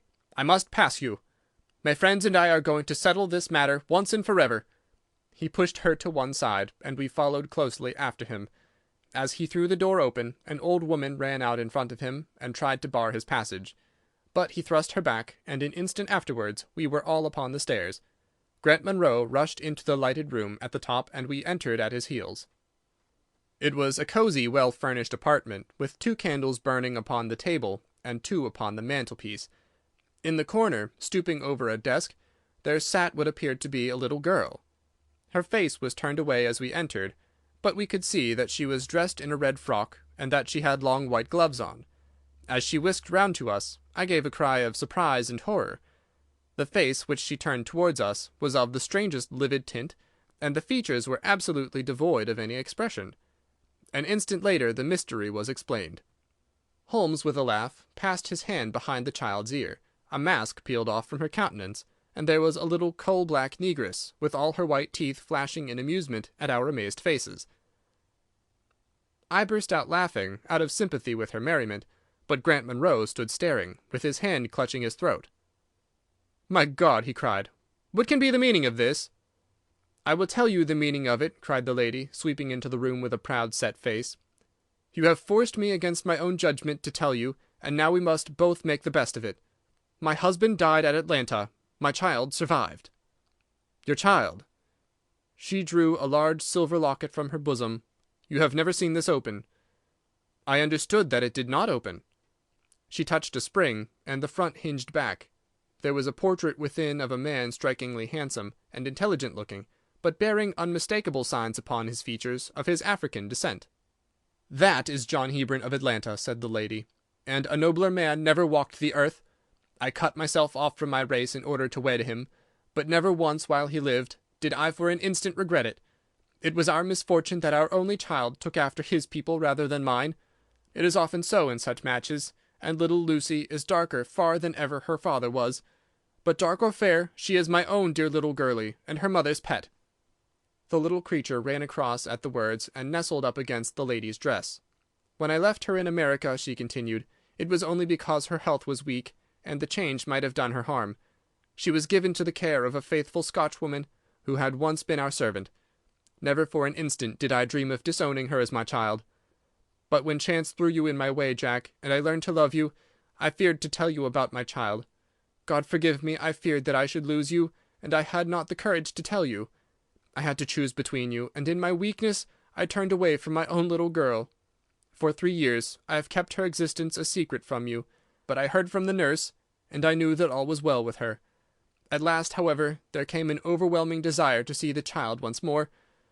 I struggled against it, but in vain. Though I knew the danger, I determined to have the child over, if it were but for a few weeks. I sent £100 to the nurse, and I gave her instructions about this cottage, so that she might come as a neighbour without my appearing to be in any way connected with her.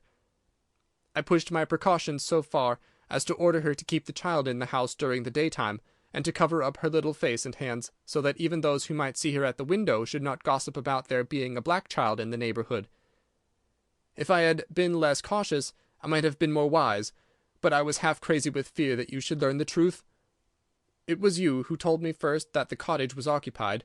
I should have waited for the morning, but I could not sleep for excitement, and so at last I slipped out, knowing how difficult it is to awake you. But you saw me go, and that was the beginning of my troubles. Next day you had my secret at your mercy, but you nobly refrained from pursuing your advantage. 3 days later, however, the nurse and child only just escaped from the back door as you rushed in at the front one. And now, tonight, you at last know all, and I ask you what is to become of us, my child and me." She clasped her hands and waited for an answer. It was a long 10 minutes before Grant Munro broke the silence, and when his answer came it was one of which I love to think. He lifted the little child, kissed her, and then, still carrying her, he held his other hand out to his wife and turned toward the door. "We can talk it over more comfortably at home," said he. "I am not a very good man, Effie, but I think that I am a better one than you have given me credit for being." Holmes and I followed them down the lane, and my friend plucked at my sleeve as we came out.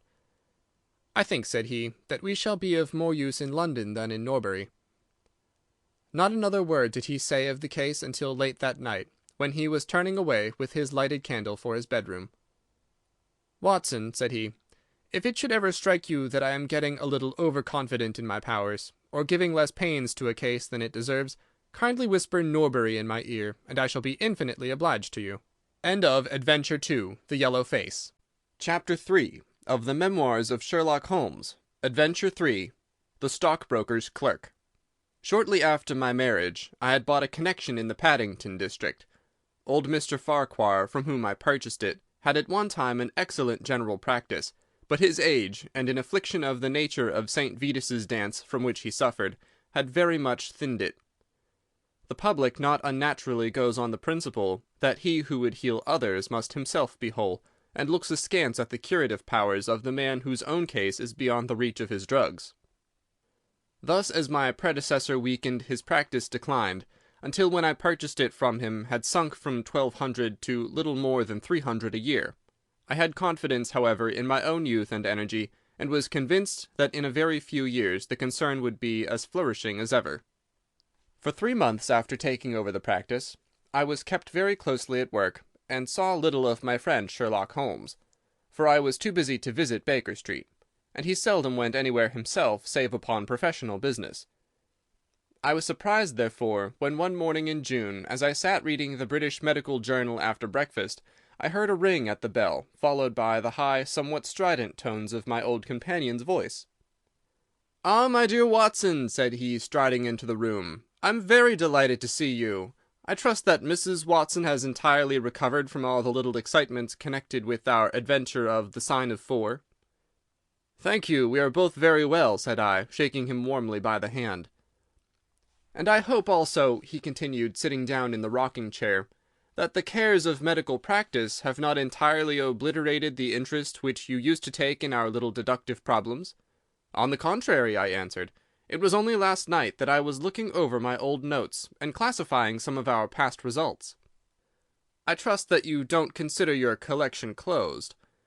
"Not at all. I should wish nothing better than to have some more of such experiences." "Today, for example?" "Yes, today, if you like." And as far off as Birmingham? Certainly, if you wish it. And the practice?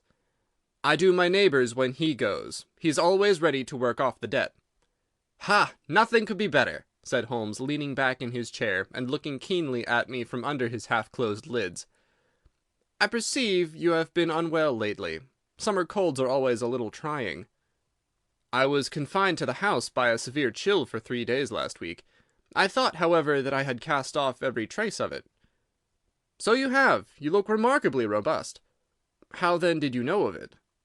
My dear fellow, you know my methods. You deduced it, then? Certainly. And from what? From your slippers. I glanced down at the new patent leathers which I was wearing. How on earth, I began, but Holmes answered my question before it was asked. Your slippers are new, he said. You could not have had them more than a few weeks. The soles, which you are at this moment presenting to me, are slightly scorched. For a moment I thought they might have got wet and been burned in the drying, but near the instep there is a small circular wafer of paper with the shopman's hieroglyphics upon it. Damp would of course have removed this. You had then been sitting with your feet outstretched to the fire, which a man would hardly do even in so wet a June as this if he were in his full health. Like all Holmes' reasoning, the thing seemed simplicity itself when it was once explained. He read the thought upon my features, and his smile had a tinge of bitterness. "I'm afraid that I rather give myself away when I explain," said he. "Results without causes are much more impressive. You are ready to come to Birmingham, then?" "Certainly. What is the case?" "You shall hear it all in the train. My client is outside in a four-wheeler. Can you come at once?" "In an instant."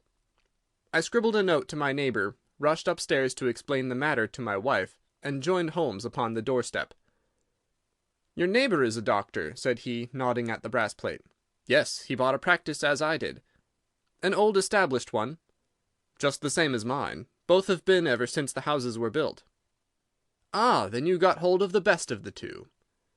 "I think I did, but how do you know?" "By the steps, my boy. Yours are worn 3 inches deeper than his.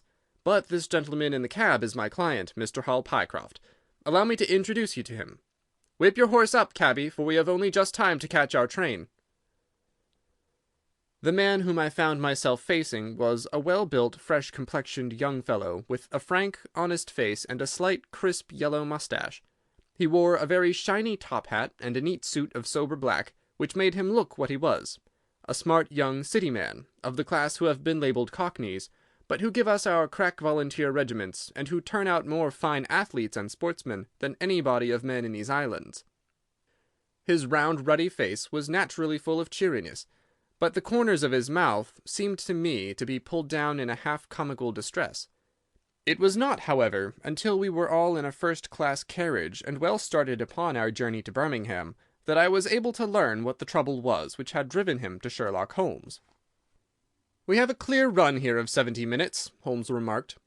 "I want you, Mr. Hall Pycroft, to tell my friend your very interesting experience, exactly as you have told it to me, or with more detail if possible. It will be of use to me to hear the succession of events again. It is a case, Watson, which may prove to have something in it, or may prove to have nothing, but which, at least, presents those unusual and outre features which are as dear to you as they are to me. Now, Mr. Pycroft, I shall not interrupt you again." Our young companion looked at me with a twinkle in his eye. "The worst of the story is," said he, "that I show myself up as such a confounded fool. Of course it may work out all right, and I don't see that I could have done otherwise, but if I lost my crib and get nothing in exchange, I shall feel what a soft Johnny I've been. I'm not very good at telling a story, Dr. Watson, but it's like this with me.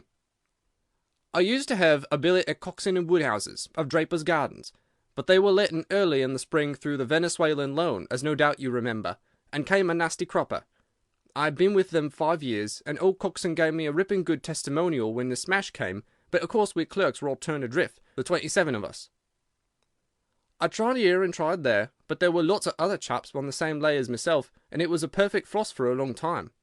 I'd been taking £3 a week at Coxon's, and I'd save about 70 of them, but I soon worked my way through that, and out of the other end. I was fairly at the end of my tether at last, and could hardly find the stamps to answer the advertisements or the envelopes to stick 'em to. I'd worn out my boots paddling up office stairs, and I seemed just as far from getting a billet as ever. At last I saw a vacancy at Mawson and Williams, the great stockbroking firm in Lombard Street. I dare say E.C. is not much in your line, but I can tell you that this is about the richest house in London. The advertisement was to be answered by letter only. I sent him a testimonial and application, but without the least hope of getting it. Back came an answer by return, saying that if I would appear next Monday, I might take over my new duties at once, provided that my appearance was satisfactory. No one knows how these things are worked. Some people say that a manager just plunges his hand into the heap and takes the first that comes. Anyhow, it was my innings that time, and I don't ever wish to feel better pleased. The screw was £1 a week rise, and the duties just about the same as at Coxon's. And now I come to the queer part of the business. I was in diggings out Hampstead Way, 17 Potter's Terrace. Well, I was sitting doing a smoke that very evening after I had been promised the appointment, when up came my landlady with a card which had Arthur Pinner, financial agent, printed upon it. I had never heard the name before, and could not imagine what he wanted with me, but of course I asked her to show him up. And he walked, a middle-sized, dark-haired, dark-eyed, black-bearded man with a touch of Sheeny about his nose. He had a brisk kind of way with him, and spoke sharply like a man who knew the value of time. "Mr. Hall Pycroft, I believe," said he. "Yes, sir," I answered, pushing a chair towards him. "Lately engaged at Coxon and Woodhouse's?" "Yes, sir." "And on the staff of Mawson's?" "Quite so." "Well," said he, "the fact is that I have heard some really extraordinary stories about your financial ability. You remember Parker, who used to be Coxon's manager? He can never say enough about it." Of course I was pleased to hear this. I'd always been pretty sharp in the office, but I'd never dreamed that I was talked about in the city in this fashion. "You have a good memory," said he. "Pretty fair," I answered modestly. "Have you kept in touch with the market while you've been out of work?" he asked. "Yes, I read the Stock Exchange list every morning." "Now that shows real application," he cried. "That is the way to prosper. You won't mind my testing you, will you? Let me see. How are air shares?" 106 1/4 to 105 7/8. And New Zealand Consolidated? 104. And British Broken Heels? 7 to 7 6. "Wonderful!" he cried, with his hands up. "This quite fits in with all that I've heard. My boy, you are very much too good to be a clerk in Mawson's." This outburst rather astonished me, as you can think. "Well," said I, "other people don't quite think so much of me as you seem to do, Mr. Pinner. I had a hard enough fight to get this berth, and I'm very glad to have it." "Pooh, man, you should soar above it. You are not in your true sphere. Now I'll tell you how it stands with me. What I have to offer is little enough when measured by your ability, but when compared with Mawson's, it's light to dark. Let me see. When do you go to Mawson's?" "On Monday." "Ha ha! I think I would rise a little spot and flatter that you don't go there at all." "Not go to Mawson's?" "No, sir. By the day you will be the business manager of the Franco-Midland Hardware Company Limited, with 134 branches in the towns and villages of France, not counting one in Brussels and one in San Remo." This took me breath away. "I'd never heard of it," said I. "Very likely not. It's been kept very quiet, for the capital was all privately subscribed, and it's too good a thing to let the public into. My brother Harry Pinner is promoter, and joins the board after allotment as managing director. He knew I was in the swim down there, and asked me to pick up a good man cheap, a young pushing man with a plenty of snap about him. Parker spoke of you, and that brought me here tonight. We can only offer you a beggarly 500 to start with." 500 a year!" I shouted. "Only that at the beginning, but you are to have an overriding commission of 1% on all business done by your agents, and you may take my word for it that this will come to more than your salary." "But I know nothing about hardware." "Tut, my boy, you know about figures." My head buzzed, and I could hardly sit still in my chair, but suddenly a little chill of doubt came upon me. "I must be frank with you," said I. "Mawson only gives me 200, but Mawson is safe. Now really I know so little about your company that—" "Ah, smart, smart!" he cried in a kind of ecstasy of delight. "You're the very man for us. You're not to be talked over, and quite right too. Now here's a note for £100, and if you think that we can do business you may slip it in your pocket as an advance upon your salary." "That is very handsome," said I. "When should I take over my new duties?" "Be in Birmingham tomorrow at 1, said he. "I have a note in my pocket here which you will take to my brother. You will find him at 126B Corporation Street, where the temporary offices of the company are situated. Of course he must confirm your engagement, but between ourselves it will be all right." "Really, I hardly know how to express my gratitude, Mr. Pinner," said I. "Not at all, my boy. You have only got your deserts. There are one or two small things, mere formalities, which I must arrange with you. You have a bit of paper beside you there. Kindly write upon it, 'I am perfectly willing to act as business manager to the Franco-Midland Hardware Company Limited at a minimum salary of £500. I did as he asked, and he put the paper in his pocket. "There is one detail," said he. "What do you intend to do about Mawson's?" "I've forgotten all about Mawson's in my joy. I'll write and resign," said I. "Precisely what I don't want you to do. I had a row over you with Mawson's manager. I had gone up to ask him about you, and he was very offensive, accused me of coaxing you away from the services of the firm, and that sort of thing. At last I fairly lost my temper. 'If you want good men, you should pay him a good price,' said I. 'He would rather have our small price than your big one,' said he. 'I'll lay you a fiver,' said I, 'that when he has me offer, you'll never so much as hear from him again.' 'Done,' said he.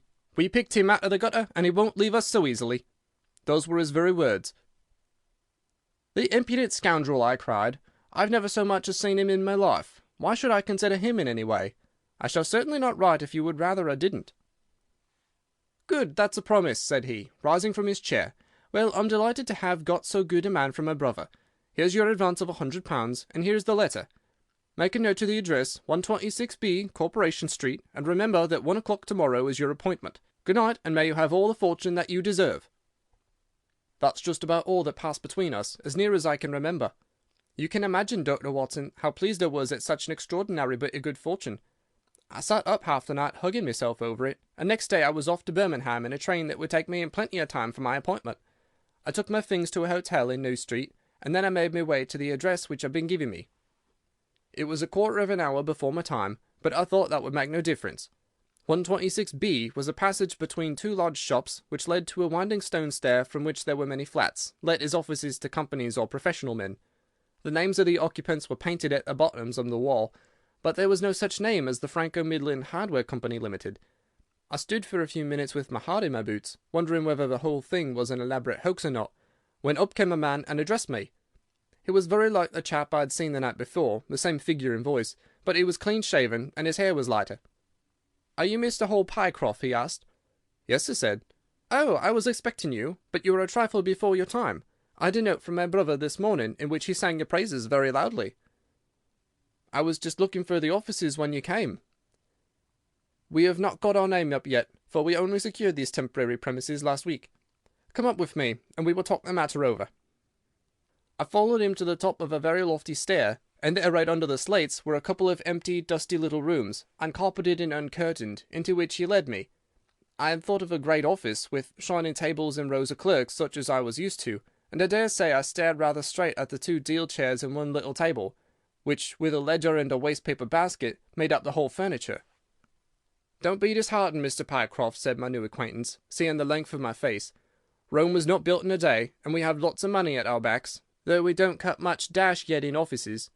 Pray sit down and let me have your letter." I gave it to him, and read it over very carefully. "You seem to have made a vast impression upon my brother Arthur," said he, "and I know that he's a pretty shrewd judge. He swears by London, you know, and I by Birmingham, but this time I shall follow his advice. Pray consider yourself definitely engaged." "What are my duties?" I asked. "You will eventually manage the great depot in Paris, which will pour a flood of English crockery into the shops of 134 agents in France. The purchase will be completed in a week, and meanwhile you will remain in Birmingham and make yourself useful." "How?" For answer he took a big red book out of a drawer. "This is a directory of Paris," said he, "with the trades after the names of the people. I want you to take it home with you, and to mark off all the hardware sellers with their addresses. It would be of the greatest use to me to have 'em." "Surely there are classified lists," I suggested. "Not reliable ones. Their system is different from ours.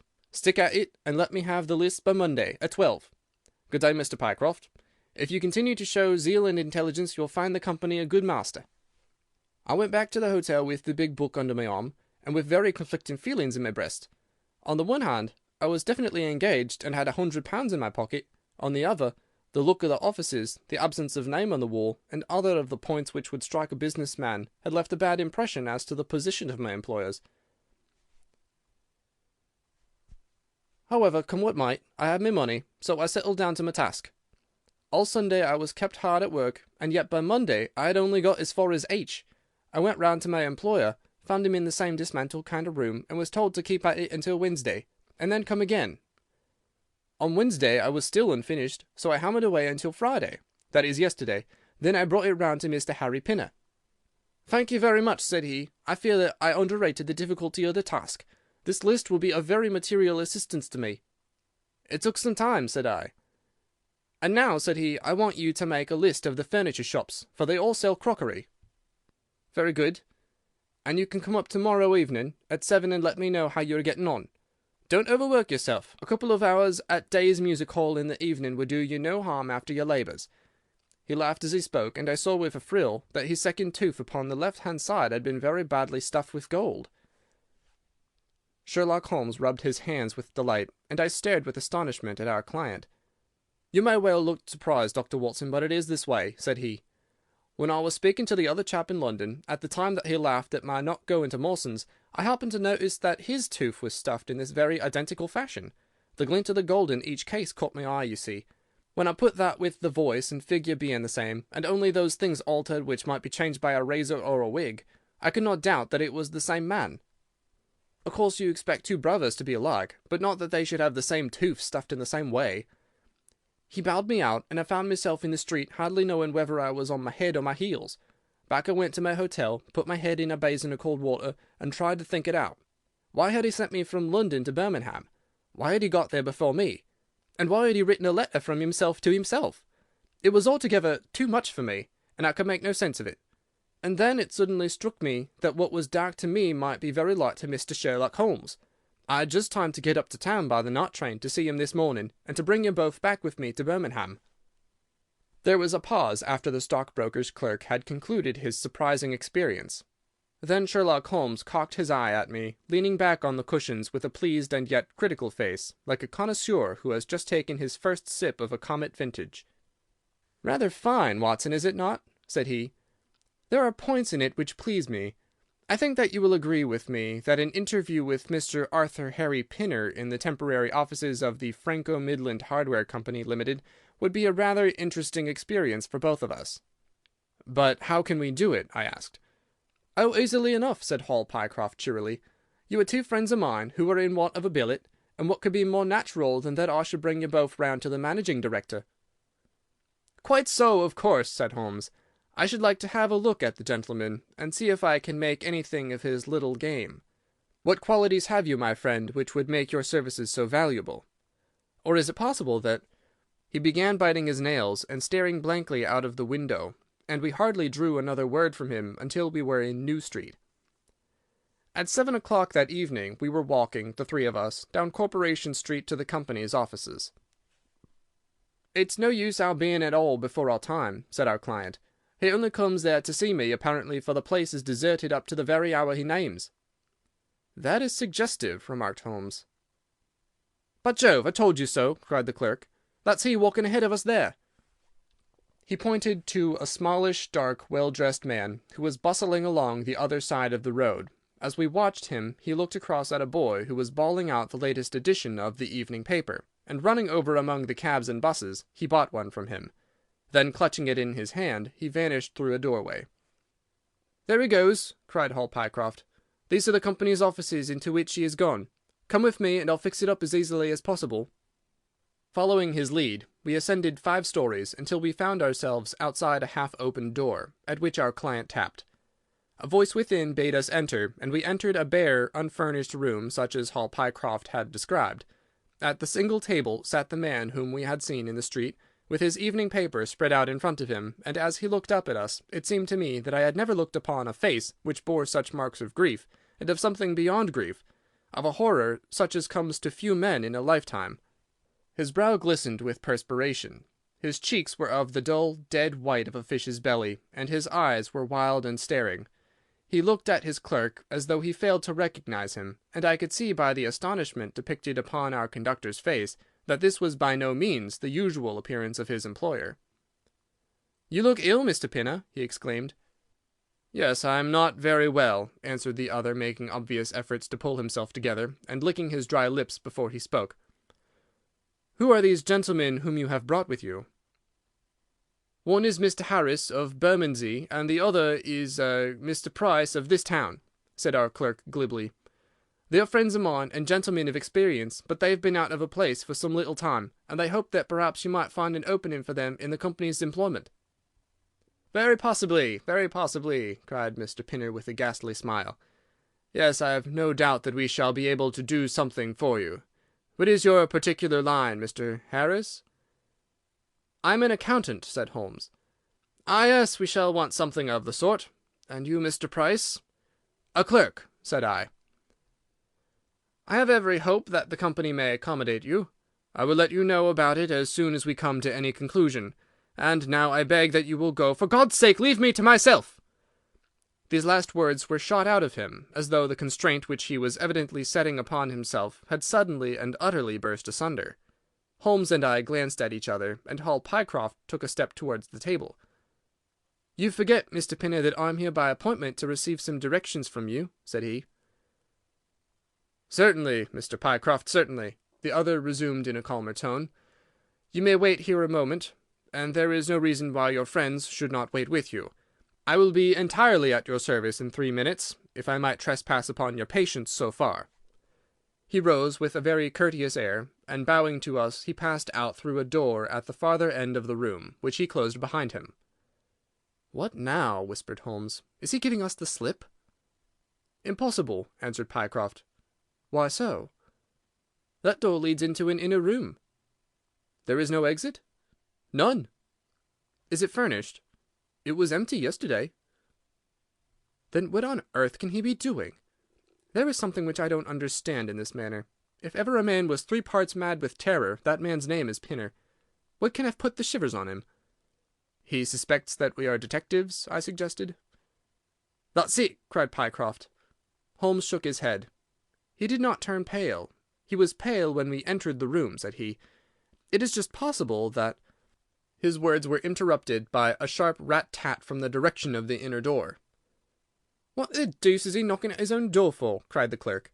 Again, and much louder, came the rat-tat-tat. We all gazed expectantly at the closed door. Glancing at Holmes, I saw his face turn rigid, and he leaned forward in intense excitement. Then suddenly came a low guggling, gargling sound, and a brisk drumming upon woodwork. Holmes sprang frantically across the room, and pushed at the door. It was fastened on the inner side. Following his example, we threw ourselves upon it with all our weight. One hinge snapped, then the other, and down came the door with a crash. Rushing over it, we found ourselves in the inner room. It was empty.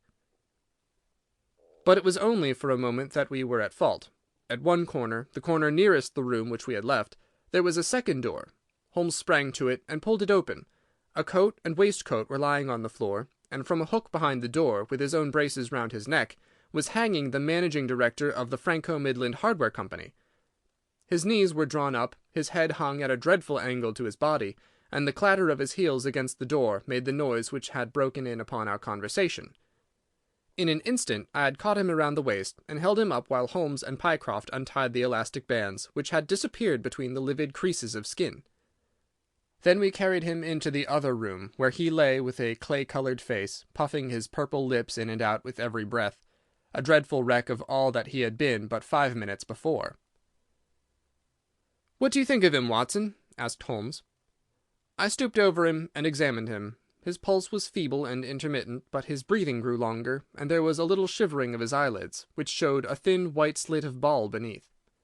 "It has been touch and go with him," said I, "but he'll live now. Just open that window and hand me the water carafe." I undid his collar, poured the cold water over his face, and raised and sank his arms until he drew a long, natural breath. "It's only a question of time now," said I, as I turned away from him. Holmes stood by the table, with his hands deep in his trousers pockets and his chin upon his breast. "I suppose we ought to call the police in now," said he, "and yet I confess that I'd like to give them a complete case when they come." "It's a blessed mystery to me," cried Pycroft, scratching his head. "Whatever they wanted to bring me all the way up here for, and then—" "Pooh! All that is clear enough," said Holmes impatiently. "It is this last sudden move. You understand the rest, then?" "I think that it is fairly obvious. What do you say, Watson?" I shrugged my shoulders. "I must confess that I am out of my depths," said I. "Oh, surely, if you consider the events at first, they can only point to one conclusion." "What do you make of them?" "Well, the whole thing hinges upon 2 points. The first is the making of Pycroft write a declaration by which he entered the service of this preposterous company. Do you not see how very suggestive that is?" "I am afraid I miss the point." "Well, why did they want him to do it? Not as a business matter, for these arrangements are usually verbal, and there was no earthly business reason why this should be an exception. Don't you see, my young friend, that they were very anxious to obtain a specimen of your handwriting, and had no other way of doing it?" "And why?" "Quite so. Why? When we answered that, we have made some progress with our little problem. Why? There can be only one adequate reason. Someone wanted to learn to imitate your writing, and had to procure a specimen of it first. And now, if we pass on to the second point, we find that each throws light upon the other. That point is the request made by Pinner that you should not resign your place, but should leave the manager of this important business in the full expectation that a Mr. Hall Pycroft, whom he had never seen, was about to enter the office upon the Monday morning." "My God!" cried our client, "what a blind beetle I've been!" "Now you see the point about the handwriting. Suppose that someone turned up in your place who wrote a completely different hand from that in which you had applied for the vacancy. Of course, the game would have been up. But in the interval the rogue had learned to imitate you, and his position was therefore secure, and I presume that nobody in the office has ever set eyes upon you." "Not a soul," groaned Hall Pycroft. "Very good. Of course it was of the utmost importance to prevent you from thinking better of it, and also to keep you from coming into contact with anyone who might tell you that your double was at work in Mawson's office. Therefore they gave you a handsome advance on your salary, and ran you off to the Midlands, where they gave you enough work to do to prevent your going to London, where you might have burst their little game up. That is all plain enough." "But why should this man pretend to be his own brother?" "Well, that is pretty clear also. There are evidently only two of them in it. The other is impersonating you at the office. This one acted as your engager, and then found that he could not find you an employer without admitting a third person into his plot. That he was most unwilling to do. He changed his appearance as far as he could, and trusted that the likeness, which you could not fail to observe, would be put down to a family resemblance. But for the happy chance of the gold stuffing, your suspicions would probably never have been aroused." Hall Pycroft shook his clinched hands in the air. "Good Lord!" he cried. "While I've been fooled in this way, what has this other Hall Pycroft been doing at Mawson's? What shall we do, Mr. Holmes? Tell me what to do." "We must wire to Mawson's." "They shut at 12 on Saturdays." "Never mind. There may be some doorkeeper or attendant." "Ah, yes, they keep a permanent guard there on account of the value of the securities that they hold. I remember hearing it talked of in the city." "Very good. We shall wire to him, and see if all is well, and if a clerk of your name is working there. That is clear enough, but what is not so clear is why at sight of us one of the rogues should instantly walk out of the room and hang himself." "The paper," croaked a voice behind us. The man was sitting up, blanched and ghastly, with returning reason in his eyes, and hands which rubbed nervously at the broad red band which still encircled his throat. "The paper, of course!" yelled Holmes in a paroxysm of excitement. "Idiot that I was! I thought so much of our visit that the paper never entered my head for an instant. To be sure, the secret must be there." He flattened it out upon the table, and a cry of triumph burst from his lips. "Look at this, Watson!" he cried. "It is a London paper, an early edition of the Evening Standard. Here is what we want. Look at the headlines. 'Crime in the City. Murder at Mawson and Williams. Gigantic attempted robbery. Capture of the criminal.' Here, Watson, we are all equally anxious to hear it, so kindly read it aloud to us." It appeared from its position in the paper to have been the one event of importance in town, and the account of it ran in this way. A desperate attempt at robbery, culminating in the death of one man and the capture of the criminal, occurred this afternoon in the city. For some time back, Mawson and Williams, the famous financial house, have been the guardians of securities which amount in the aggregate to a sum of considerably over £1,000,000. So conscious was the manager of the responsibility, which devolved upon him in consequence of the great interests at stake, that safes of the very latest construction have been employed, and an armed watchman has been left day and night in the building. It appears that last week a new clerk named Hall Pycroft was engaged by the firm. This person appears to have been none other than Beddington, the famous forger and cracksman, who, with his brother, had only recently emerged from a 5 years' spell of penal servitude. By some means which are not yet clear, he succeeded in winning, under a false name, this official position in the office, which he utilized in order to obtain moulding of various locks and a thorough knowledge of the position of the strong-room and the safes. It is customary at Mawson's for the clerks to leave at midday on Saturday. Sergeant Tucson of the city police was somewhat surprised, therefore, to see a gentleman with a carpet-bag come down the steps at 20 minutes past 1. His suspicions being aroused, the sergeant followed the man, and with the aid of Constable Pollock succeeded, after a most desperate resistance, in arresting him. It was at once clear that a daring and gigantic robbery had been committed. Nearly £100,000 worth of American railway bonds, with a large amount of scrip in mines and other companies, was discovered in the bag. On examining the premises, the body of the unfortunate watchman was found doubled up and thrust into the largest of the safes, where it would not have been discovered until Monday morning had it not been for the prompt action of Sergeant Tucson. The man's skull had been shattered by a blow from a poker delivered from behind. There could be no doubt that Beddington had obtained entrance by pretending that he had left something behind him, and having murdered the watchman, rapidly rifled the large safe, and then made off with his booty. His brother, who usually works with him, has not appeared in this job as far as can at present be ascertained, although the police are making energetic inquiries as to his whereabouts. "Well, we may save the police some little trouble in that direction," said Holmes, glancing at the haggard figure huddled up by the window. "Human nature is a strange mixture, Watson. You see that even a villain and murderer can inspire such affection that his brother turns to suicide when he learns that his neck is forfeited. However, we have no choice as to our action. The doctor and I will remain on guard, Mr. Pycroft, if you will have the kindness to step out for the police." End of Adventure 3. The Stockbroker's Clerk. Chapter 4 of the Memoirs of Sherlock Holmes. Adventure 4. The Gloria Scott. "I have some papers here," said my friend Sherlock Holmes, as we sat one winter's night on either side of the fire, "which I really think, Watson, that it would be worth your while to glance over. These are the documents in this extraordinary case of the Gloria Scott, and this is the message which struck Justice of the Peace Trevor dead with horror when he read it." He had picked from a drawer a little tarnished cylinder, and undoing the tape, he handed me a short note scrawled upon a half-sheet of slate-grey paper. "The supply of game for London is going steadily up," it ran. "Headkeeper Hudson, we believe, has been now told to receive all orders for fly-paper and for preservation of your hen-pheasant's life." As I glanced up from reading this enigmatical message, I saw Holmes chuckling at the expression upon my face. "You look a little bewildered," said he. "I cannot see how such a message as this could inspire horror. It seems to me to be rather grotesque than otherwise." "Very likely. Yet the fact remains that the reader, who was a fine, robust old man, was knocked clean down by it, as if it had been the butt-end of a pistol." "You arouse my curiosity," said I. "But why did you say just now that there were very particular reasons why I should study this case?"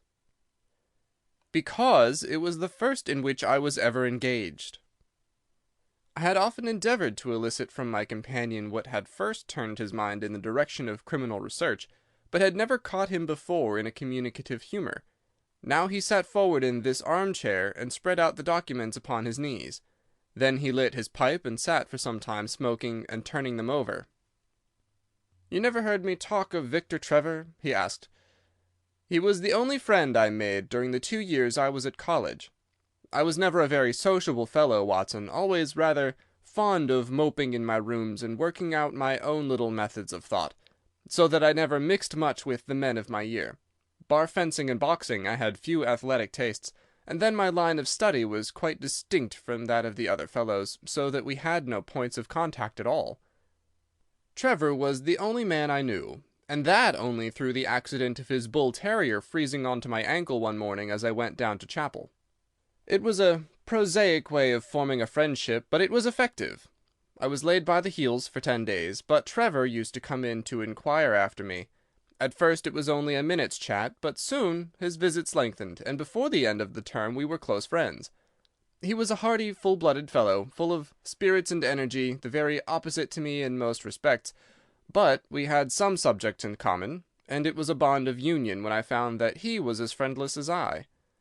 Finally, he invited me down to his father's place at Donnithorpe in Norfolk, and I accepted his hospitality for a month of the long vacation. Old Trevor was evidently a man of some wealth and consideration, a J.P., and a landed proprietor. Donnithorpe is a little hamlet just to the north of Langmere, in the country of the Broads. The house was an old-fashioned, widespread, oak-beamed brick building, with a fine lime-lined avenue leading up to it. There was excellent wild duck shooting in the fens, remarkably good fishing, a small but select library, taken over, as I understood, from a former occupant, and a tolerable cook, so that he would be a fastidious man who could not put in a pleasant month there. Trevor senior was a widower, and my friend his only son. There had been a daughter, I heard, but she had died of diphtheria while on a visit to Birmingham. The father interested me extremely. He was a man of little culture, but with a considerable amount of rude strength, both physically and mentally. He knew hardly any books, but he had travelled far, and had seen much of the world, and had remembered all that he had learned. In person he was a thick-set, burly man, with a shock of grizzled hair, a brown, weather-beaten face, and blue eyes which were keen to the verge of fierceness. Yet he had a reputation for kindness and charity on the countryside, and was noted for the leniency of his sentences from the bench. One evening, shortly after my arrival, we were sitting over a glass of port after dinner, when young Trevor began to talk about those habits of observation and inference which I had already formed into a system, although I had not yet appreciated the part which they were to play in my life. The old man evidently thought that his son was exaggerating in his description of one or two trivial feats which I had performed. "Come now, Mr. Holmes," said he, laughing good-humouredly. "I'm an excellent subject, if you can deduce anything from me." "I fear there is not very much," I answered. "I might suggest that you have gone about in fear of some personal attack within the last 12-month. The laugh faded from his lips, and he stared at me in great surprise. "Well, that's true enough," said he. "You know, Victor," turning to his son, "when we broke up that poaching gang they swore to knife us, and Sir Edward Hawley has actually been attacked. I have always been on my guard since then, though I have no idea how you know it." "You have a very handsome stick," I answered. "By the inscription I observed that you had not had it more than a year, but you have taken some pains to bore the head of it and pour melted lead into the hole, so as to make it a formidable weapon. I argued that you would not take such precautions unless you had some danger to fear." "Anything else?" he asked, smiling. "You have boxed a good deal in your youth." "Right again. How did you know it? Is my nose knocked a little out of the straight?" "No," said I, "it is your ears. They have the peculiar flattening and thickening which marks the boxing man." "Anything else?" "You have done a good deal of digging by your callosities." "Made all my money at the gold fields." "You have been in New Zealand." "Right again." "You have visited Japan." "Quite true." "And you have been most intimately associated with someone whose initials were J.A., and whom you afterwards were eager to entirely forget." Mr. Trevor stood slowly up, fixed his large blue eyes upon me with a strange wild stare, and then pitched forward, with his face among the nutshells which strewn the cloth, in a dead faint. You can imagine, Watson, how shocked both his son and I were. His attack did not last long, however, for when we undid his collar and sprinkled the water from one of the finger-glasses over his face, he gave a gasp or two and sat up. "Ah, boys," said he, forcing a smile, "I hope I haven't frightened you. Strong as I look, there is a weak place in my heart, and it does not take much to knock me over. I don't know how you manage this, Mr. Holmes, but it seems to me that all the detectives of fact and of fancy would be children in your hands. That's your line of life, sir, and you may take the word of a man who has seen something of the world." And that recommendation, with the exaggerated estimate of my ability with which he prefaced it, was, if you will believe me, Watson, the very first thing which ever made me feel that a profession might be made out of what had up to that time been the merest hobby. At the moment, however, I was too much concerned at the sudden illness of my host to think of anything else. "I hope that I have said nothing to pain you," said I. "Well, you certainly touched upon a rather tender point. Might I ask how you know, and how much you know?" He spoke now in a half-jesting fashion, but a look of terror still lurked at the back of his eyes. "It is simplicity itself," said I. When you bared your arm to draw that fish into the boat, I saw that J.A. had been tattooed in the bend of the elbow. The letters were still legible, but it was perfectly clear from their blurred appearance, and from the staining of the skin around them, that efforts had been made to obliterate them. It was obvious, then, that those initials had once been very familiar to you, and that you had afterwards wished to forget them. "What an eye you have!" he cried, with a sigh of relief. "It is just as you say. But we won't talk of it. Of all ghosts, the ghosts of our old lovers are the worst. Come into the billiard-room and have a quiet cigar." From that day, amid all his cordiality, there was always a touch of suspicion in Mr. Trevor's manner toward me. Even his son remarked it. "You've given the governor such a turn," said he, "that he'll never be sure again of what you know and what you don't know." He did not mean to show it, I'm sure, but it was so strongly in his mind that it peeped out at every action. At last I became so convinced that I was causing him uneasiness that I drew my visit to a close. On the very day, however, before I left, an incident occurred which proved in the sequel to be of importance. We were sitting out upon the lawn on garden chairs, the three of us, basking in the sun and admiring the view across the Broads, when a maid came out to say there was a man at the door who wanted to see Mr. Trevor. "What is his name?" asked my host. "He would not give any." "What does he want, then?" "He says that you know him, and that he only wants a moment's conversation." "Show him round here." An instant afterwards there appeared a little wizened fellow with the cringing manner and a shambling style of walking. He wore an open jacket with a splotch of tar on the sleeve, a red and black check shirt, dungaree trousers, and heavy boots badly worn. His face was thin and brown and crafty, with a perpetual smile upon it, which showed an irregular line of yellow teeth, and his crinkled hands were half closed in a way that is distinctive of sailors. As he came slouching across the lawn, I heard Mr. Trevor make a sort of hiccuping noise in his throat, and jumping out of his chair, he ran into the house. He was back in a moment, and I smelt a strong reek of brandy as he passed me. "Well, my man," said he, "what can I do for you?" The sailor stood looking at him with puckered eyes, and with the same loose-lipped smile upon his face. "You don't know me?" he asked. "Why, dear me, it is surely Hudson," said Mr. Trevor in a tone of surprise. "Hudson it is, sir," said the seaman. "Why, it's 30 year and more since I saw you last. Here you are in your house, and me still picking my salt meat out of the harness cask." "Tut, you will find that I have not forgotten old times," cried Mr. Trevor, and walking towards the sailor, he said something in a low voice. "Go into the kitchen," he continued out loud, "and you will get food and drink. I have no doubt that I shall find you a situation." "Thank you, sir," said the seaman, touching his forelock. "I'm just off a 2-yearer in an 8-knot tramp, short-handed at that, and I wants a rest. I thought I'd get it either with Mr. Beddoes or with you." "Ah!" cried Trevor, "you know where Mr. Beddoes is." "Bless you, sir, I know where all my old friends are," said the fellow with a sinister smile, and he slouched off after the maid to the kitchen. Mr. Trevor mumbled something to us about having been shipmate with the man when he was going back to the diggings, and then leaving us on the lawn, he went indoors. An hour later, when we entered the house, we found him stretched dead drunk upon the dining-room sofa.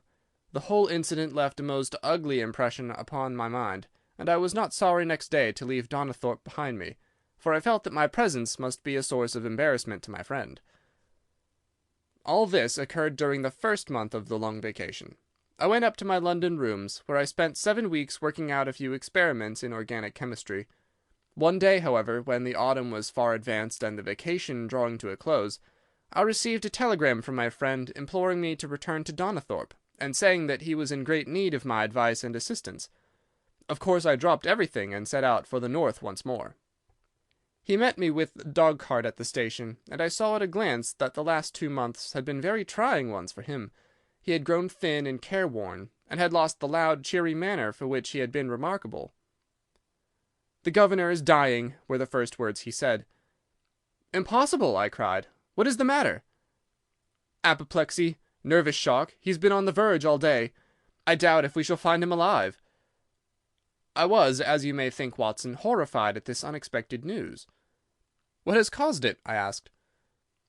"Ah, that's the point. Jump in and we can talk it over while we drive. You remember that fellow who came upon the evening before you left us?" "Perfectly." "Do you know who it was that we let into the house that day?" "I have no idea." "It was the devil, Holmes," he cried. I stared at him in astonishment. "Yes, it was the devil himself. We have not had a peaceful hour since, not one. The governor has never held up his head from that evening, and now the life has been crushed out of him and his heart broken, all through this accursed Hudson." "What power had he, then?" "Ah, that is what I would give so much to know. The kindly, charitable, good old governor. How could he have fallen into the clutches of such a ruffian? But I am so glad that you have come, Holmes. I trust very much to your judgment and discretion, and I know that you will advise me for the best." We were dashing along the smooth white country road, with the long stretch of the Broads in front of us glimmering in the red light of the setting sun. From a grove upon our left I could already see the high chimneys and the flagstaff which marked the squire's dwelling. "My father made the fellow gardener," said my companion, "and then, as that did not satisfy him, he was promoted to be butler. The house seemed to be at his mercy, and he wandered about and did what he chose in it. The maids complained of his drunken habits and his vile language. The dad raised their wages all round to recompense them for their annoyance. The fellow would take the boat and my father's best guns and treat himself to little shooting trips, and all this with such a sneering, leering, insolent face that I would have knocked him down 20 times over if he had been a man of my own age. I tell you, Holmes, I've had to keep a tight hold upon myself all this time, and now I'm asking myself whether, if I had let myself go a little more, I might not have been a wiser man. Well, matters went from bad to worse with us, and this animal Hudson became more and more intrusive, until at last, on making some insolent reply to my father in my presence one day, I took him by the shoulders and turned him out of the room. He slunk away with a livid face and 2 venomous eyes, which uttered more threats than his tongue could do. I don't know what passed between the poor dad and him after that, but the dad came to me next day and asked me whether I would mind apologizing to Hudson. I refused, as you can imagine, and asked my father how he could allow such a wretch to take such liberties with himself and his household. "Ah, my boy," said he, "it is all very well to talk, but you don't know how I am placed. But you shall know, Victor. I'll see that you shall know, come what may. You wouldn't believe harm of your poor old father, would you, lad?" He was very much moved and shut himself up in the study all day, where I could see through the window that he was writing busily. That evening there came what seemed to me to be a grand release, for Hudson told us that he was going to leave us. He walked into the dining-room as we sat after dinner, and announced his intention in the thick voice of a half-drunken man. "I've had enough of Norfolk," said he. "I'll run down to Mr. Beddoes in Hampshire. He'll be as glad to see me as you were, I dare say." "You're not going away in an unkind spirit, Hudson, I hope?" said my father with a tameness which made my blood boil. "I've not had my apology," said he sulkily, glancing in my direction. "Victor, you will acknowledge that you have used this worthy fellow rather roughly," said the dad, turning to me. "On the contrary, I think that we have both shown extraordinary patience towards him," I answered. "Oh, you do ya?" he snarls. "Very good, mate. We'll see about that." He slouched out of the room, and half an hour afterwards left the house, leaving my father in a state of pitiable nervousness. Night after night I heard him pacing his room, and it was just as he was recovering his confidence that the blow did at last fall. "And how?" I asked eagerly. "In a most extraordinary fashion. A letter arrived for my father yesterday evening, bearing the Fordingbridge postmark.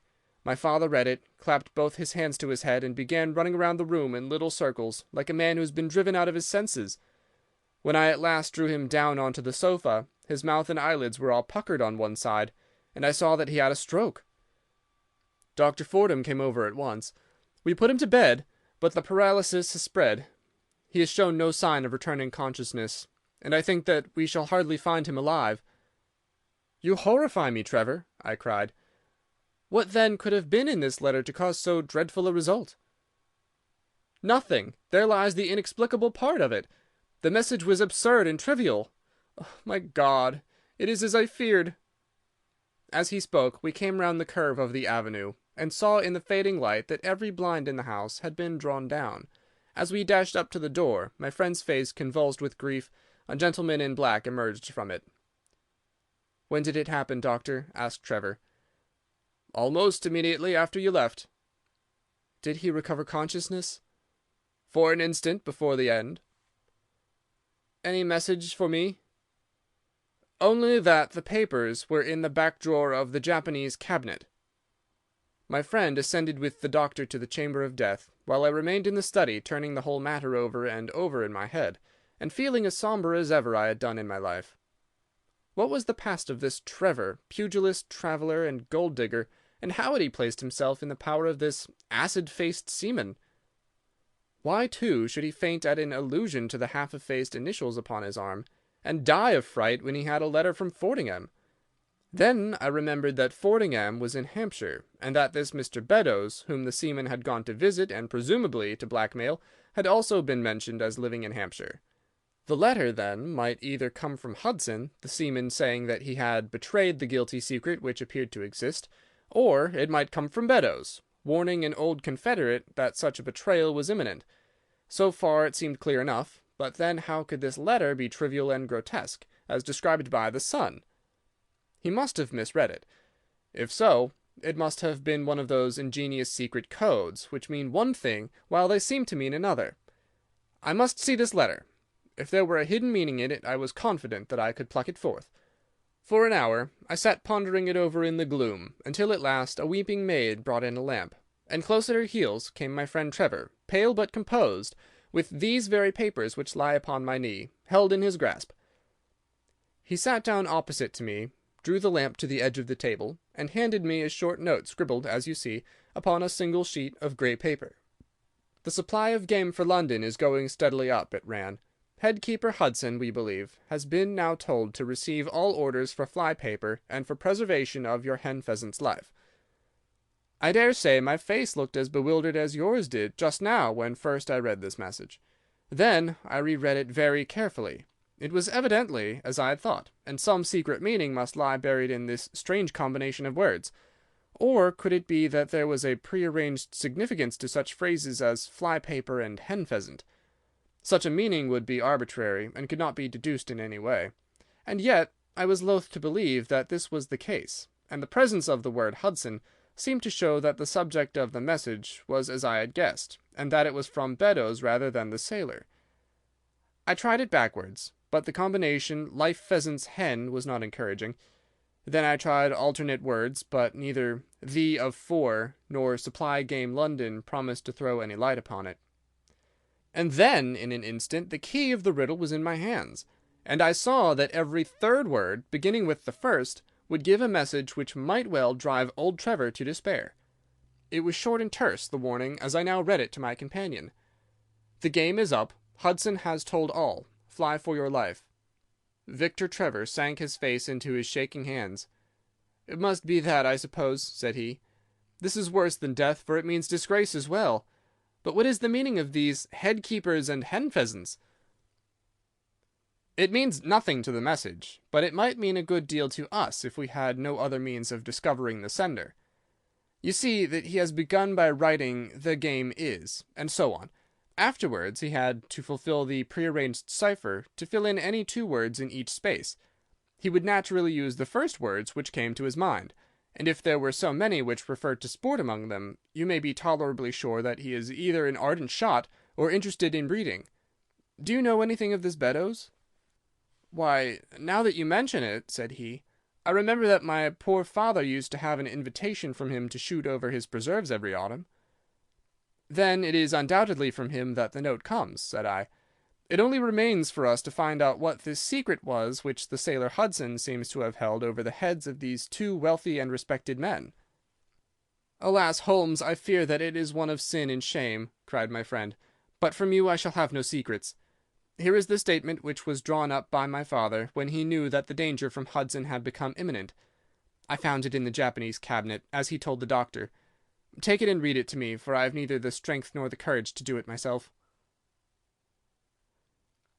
"These are the very papers, Watson, which he handed to me, and I will read them to you, as I read them in the old study that night to him. They are endorsed outside, as you see.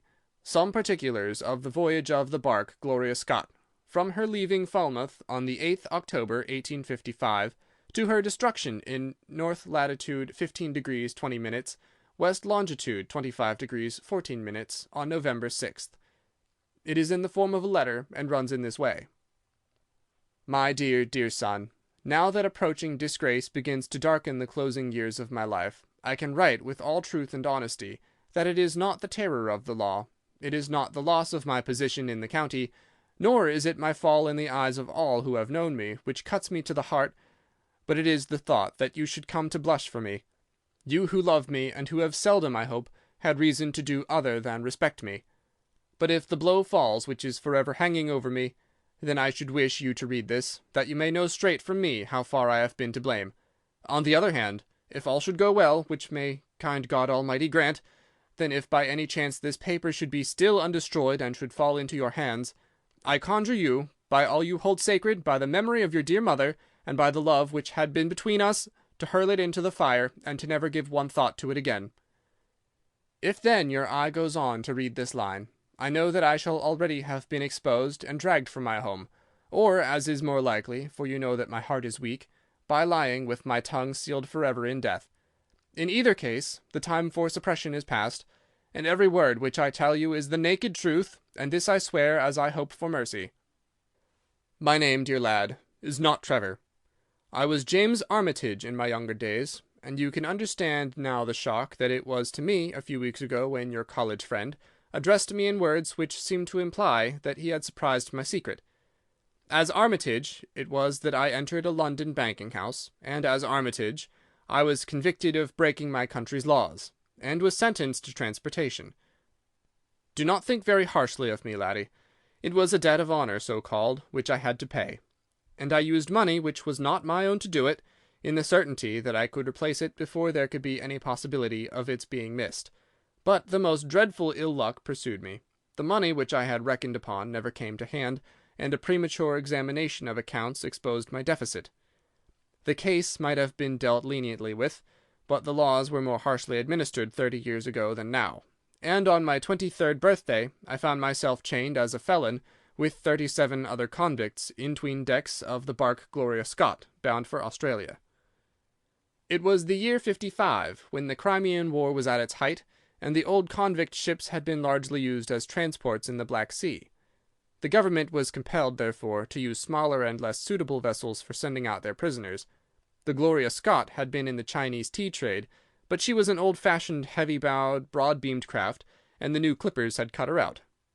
She was a 500-ton boat, and besides her 38 jailbirds, she carried 26 of a crew, 18 soldiers, a captain, 3 mates, a doctor, a chaplain, and 4 warders.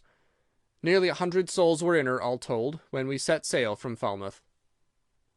The partitions between the cells of the convicts, instead of being of thick oak, as is usual in convict ships, were quite thin and frail. The man next to me upon the aft side was one whom I had particularly noticed when we were led down the quay. He was a young man with a clear, hairless face, a long, thin nose, and a rather nutcracker jaws.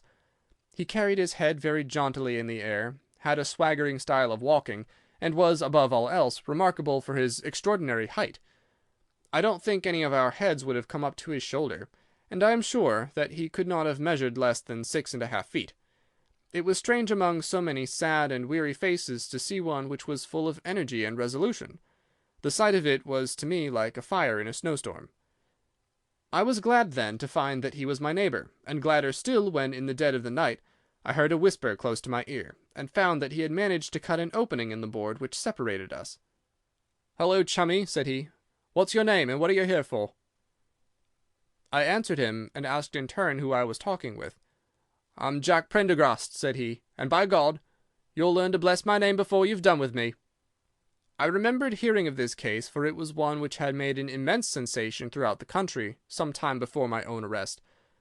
He was a man of good family and of great ability, but of incurably vicious habits, who had by an ingenious system of fraud obtained huge sums of money from the leading London merchants. "Ha, ha! You remember my case," said he proudly. "Very well, indeed." "Then maybe you remember something queer about it." "What was that, then?" "I'd had nearly $250,000, hadn't I?" "So it was said." "But none was recovered, eh?" "No." "Well, where do you suppose the balance is?" he asked. "I have no idea," said I. "Right between my finger and thumb," he cried. "By God, I've got more pounds to my name than you've hairs on your head, and if you've money, my son, and know how to handle it and spread it, you can do anything. Now, you don't think it likely that a man who could do anything is going to wear his breeches out sitting in the stinking hold of a rat-gutted, beetle-ridden, mouldy old coffin of a chin-china coaster. No, sir, such a man will look after himself, and will look after his chums. You may lay to that. You hold on to him, and you may kiss the book that he'll haul you through."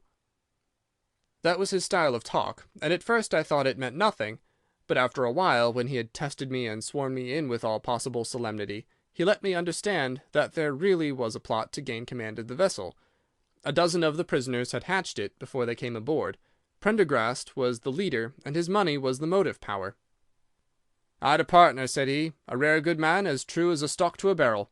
He's got the dibs, he has, and where do you think he is at this moment? Why, he's the chaplain of the ship, the chaplain, no less. He came aboard with a black coat and his papers right, and money enough in his box to buy the thing right up from his keel to main truck. The cruiser is, body and soul. He could buy him at so much a gross with a cash discount, and he did it before ever they signed on. He's got 2 of the warders and Mirror, the second mate, and he'd get the captain himself if he thought him worth it." "What are we to do, then?" I asked. "What do you think?" said he. "We'll make the coats of some of these soldiers redder than ever the tailor did." "But they're armed," said I. "And so shall we be, my boy. There's a brace of pistols for every mother's son of us, and if we can't carry this ship with the crew at our back, it's time we were all sent to a young missus' boarding school. You speak to your mate upon the left tonight, and see if he is to be trusted." I did so, and found my other neighbour to be a young fellow in much the same position as myself, whose crime had been forgery. His name was Evans, but he afterwards changed it, like myself, and he is now a rich and prosperous man in the south of England. He was ready enough to join the conspiracy, as the only means of saving ourselves, and before we had crossed the bay, there were only 2 of the prisoners who were not in the secret. One of these was of weak mind, and we did not dare to trust him, and the other was suffering from jaundice, and could not be of any use to us. From the beginning, there was really nothing to prevent us from taking possession of the ship. The crew were a set of ruffians, specially picked for the job. The sham chaplain came into our cells to exhort us, carrying a black bag, supposed to be full of tracts, and so often did he come that by the 3rd day we had each stowed away at the foot of our beds a file, a brace of pistols, a pound of powder, and 20 slugs. 2 of the warders were agents of Prendergast, and the second mate was his right-hand man. The captain, the 2 mates, 2 warders, Lieutenant Martin, his 18 soldiers, and the doctor were all that we had against us.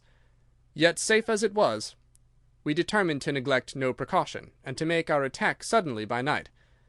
It came, however, more quickly than we expected, and in this way. One evening, about the 3rd week after our start, the doctor had come down to see one of the prisoners who was ill, and putting his hand down on the bottom of his bunk, he felt the outline of the pistols.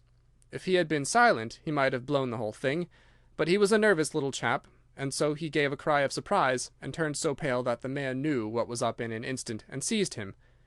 He was gagged before he could give the alarm, and tied down upon the bed. He had unlocked the door that led to the deck, and we were through it in a rush. The 2 sentries were shot down, and so was a corporal who came running to see what was the matter. There were 2 more soldiers at the door of the stateroom, and their muskets seemed not to be loaded, for they never fired upon us, and they were shot while trying to fix their bayonets. Then we rushed out into the captain's cabin, but as we pushed open the door there was an explosion from within, and there he lay with his brains smeared over the chart of the Atlantic, which was pinned upon the table, while the chaplain stood with a smoking pistol in his hand at his elbow. The 2 mates had both been seized by the crew, and the whole business seemed to be settled. The stateroom was next the cabin, and we flocked in there and flopped down on the settees, all speaking together, for we were just mad with the feeling that we were free once more. There were lockers all round, and Wilson, the sham chaplain, knocked one of them in, and pulled out a dozen of brown sherry. We cracked off the necks of the bottles, poured the stuff out into tumblers, and we were just tossing them off, when in an instant without warning there came the roar of muskets in our ears, and the saloon was so full of smoke that we could not see across the table. When it cleared again, the place was a shambles. Wilson and 8 others were wriggling on the top of each other on the floor, and the blood and the brown sherry on that table turn me sick now when I think of it. We were so cowed by the sight that I think we should have given the job up if it had not been for Prendergast. He bellowed like a bull and rushed for the door, with all that were left alive at his heels. Out we ran, and there on the poop were the lieutenant and the 10 of his men. The swing skylights above the saloon table had been a bit open, and they had fired on us through the slit. We got on them before they could load, and they stood to it like men, but we had the upper hand of them, and in 5 minutes it was all over. My God, was there ever a slaughter-house like that ship? Prendergast was like a raging devil, and he picked the soldiers up as if they had been children and threw them overboard, alive or dead. There was one sergeant that was horribly wounded, and yet kept on swimming for a surprising time, until some one in mercy blew out his brains. When the fighting was over, there was no one left of our enemies except just the warders, the mates, and the doctor. It was over them that the great quarrel arose. There were many of us who were glad enough to win back our freedom, and yet who had no wish to have murder on our souls. It was one thing to knock the soldiers over with their muskets in their hands, and it was another to stand by while men were being killed in cold blood. 8 of us, 5 convicts and 3 sailors, said that we would not see it done, but there was no moving Prendergast and those who were with him. Our only chance of safety lay in making a clean job of it, said he, and he would not leave a tongue with power to wag in a witness-box. It nearly came to our sharing the fate of the prisoners, but at last he said that if we wished we might take a boat and go. We jumped at the offer, for we were already sick of these bloodthirsty doings, and we saw that there would be worse before it was done. We were given a suit of sailor togs each, a barrel of water, 2 casks, one of junk and one of biscuits, and a compass. Prendergast threw us over a chart, told us that we were shipwrecked mariners, whose ship had foundered in latitude 15 degrees and longitude 25 degrees west, and then cut the painter and let us go. And now I come to the most surprising part of my story, my dear son. The seamen had hauled the foreyard aback during the rising, but now as we left them they brought it square again, and as there was a light wind from the north and east, the bark began to draw slowly away from us. Our boat lay, rising and falling, upon the long, smooth rollers, and Evans and I, who were the most educated of the party, were sitting in the sheets, working out our position and planning what coast we should make for. It was a nice question, for the Cape de Verdes were about 500 miles to the north of us, and the African coast about 700 to the east. On the whole, as the wind was coming round to the north, we thought that Sierra Leone might be best, and turned our head in that direction, the bark being at that time nearly hull down on our starboard quarter. Suddenly, as we looked at her, we saw a dense black cloud of smoke shoot up from her, which hung like a monstrous tree upon the skyline. A few seconds later a roar like thunder burst upon our ears, and as the smoke thinned away there was no sign left of the Gloria Scott. In an instant we swept the boat's head round again, and pulled with all our strength for the place where the haze, still trailing over the water, marked the scene of this catastrophe. It was a long hour before we reached it, and at first we feared that we had come too late to save anyone. A splintered boat and a number of crates and fragments of spars rising and falling on the waves showed us where the vessel had foundered. But there was no sign of life, and we had turned away in despair, when we heard a cry for help, and saw at some distance a piece of wreckage with a man lying stretched across it. When we pulled him aboard the boat, he proved to be a young seaman of the name of Hudson, who was so burned and exhausted that he could give us no account of what had happened until the following morning. It seemed that after we had left, Prendergast and his gang had proceeded to put to death the 5 remaining prisoners. The 2 warders had been shot and thrown overboard, and so also had the 3rd mate. Prendergast then descended to the 'tween decks, and with his own hands cut the throat of the unfortunate surgeon. There only remained the 1st mate, who was a bold and active man.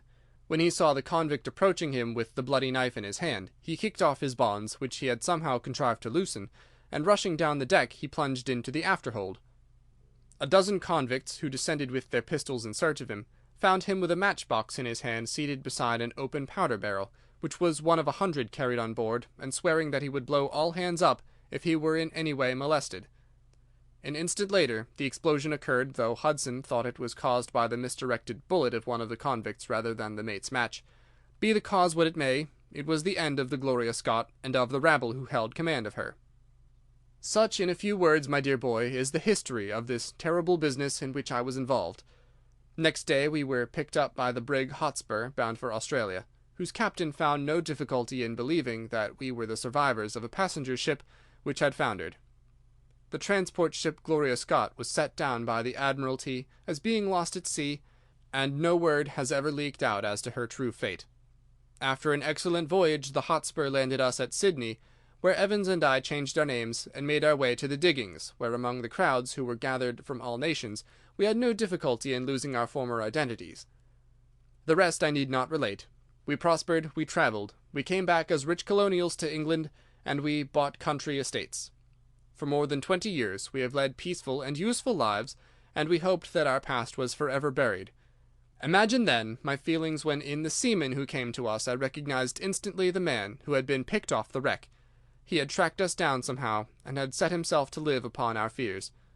You will understand now how it was that I strove to keep the peace with him, and you will in some measure sympathize with me in the fears which fill me, now that he has gone from me to his other victim with threats upon his tongue. Underneath is written in a hand so shaky as to be hardly legible, Beddoes writes in cipher to say H has told all. Sweet Lord, have mercy on our souls. That was the narrative which I read that night to young Trevor, and I think, Watson, that under the circumstances it was a dramatic one. The good fellow was heartbroken at it, and went out to the Terai tea planting, where I hear that he is doing well. As to the sailor and Beddoes, neither of them was ever heard of again after that day on which the letter of warning was written. They both disappeared utterly and completely. No complaint had been lodged with the police, so that Beddoes had mistaken a threat for a deed. Hudson had been seen lurking about, and it was believed by the police that he had done away with Beddoes and had fled. For myself, I believe that the truth was exactly the opposite. I think that it is most probable that Beddoes, pushed to desperation and believing himself to have been already betrayed, had revenged himself upon Hudson, and had fled from the country with as much money as he could lay his hands on. Those are the facts of the case, Doctor, and if they are of any use to your collection, I am sure that they are very heartily at your service. End of Adventure 4. The Gloria Scott. Chapter 5 of the Memoirs of Sherlock Holmes. Adventure 5. The Musgrave Ritual. An anomaly which often struck me in the character of my friend Sherlock Holmes was that, although in his methods of thought he was the neatest and most methodical of mankind, and although also he affected a certain quiet primness of dress, he was none the less in his personal habits one of the most untidy men that ever drove a fellow lodger to distraction. Not that I am in the least conventional in that respect myself. The rough and tumble work in Afghanistan, coming on the top of a natural bohemianism of disposition, has made me rather more lax than befits a medical man. But with me there is a limit, and when I find a man who keeps his cigars in the coal scuttle, his tobacco in the toe end of a Persian slipper, and his unanswered correspondence transfixed by a jackknife into the very centre of his wooden mantelpiece, then I begin to give myself virtuous airs. I have always held, too, that pistol practice should be distinctly an open-air pastime, and when Holmes, in one of his queer humours, would sit in an armchair with his hair trigger and 100 Boxer cartridges, and proceed to adorn the opposite wall with a patriotic V.R. done in bullet pox, I felt strongly that neither the atmosphere nor the appearance of our room was improved by it. Our chambers were always full of chemicals, and of criminal relics which had a way of wandering into unlikely positions, and of turning up in the butter dish or in even less desirable places. But his papers were my great crux. He had a horror of destroying documents, especially those which were connected with his past cases, and yet it was only once in every year or two that he would muster energy to docket and arrange them. For as I have mentioned somewhere in these incoherent memoirs, the outbursts of passionate energy when he performed the remarkable feats with which his name is associated were followed by reactions of lethargy during which he would lie about with his violin and his books, hardly moving save from the sofa to the table. Thus, month after month, his papers accumulated, until every corner of the room was stacked with bundles of manuscripts which were on no account to be burned, and which could not be put away save by their owner. One winter's night, as we sat together by the fire, I ventured to suggest to him that as he had finished pasting extracts into his commonplace book, he might employ the next 2 hours in making our room a little more habitable. He could not deny the justice of my request, so with a rather rueful face he went off to his bedroom, from which he returned presently pulling a large tin box behind him. This he placed in the middle of the floor, and squatting down upon a stool in front of it, he threw back the lid. I could see that it was already a third full of bundles of paper tied up with red tape into separate packages. "There are cases enough here, Watson," said he, looking at me with mischievous eyes. "I think that if you knew all that I had in this box, you would ask me to pull some out instead of putting others in." "These are the records of your early work, then?" I asked.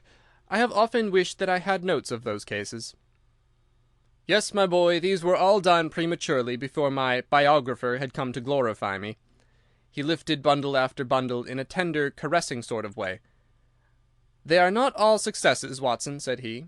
but there are some pretty little problems among them. Here's the record of the Tarleton murders, and the case of Vambury the wine merchant, and the adventure of the old Russian woman, and the singular affair of the aluminum crutch, as well as a full account of Ricoletti of the clubfoot, and his abominable wife.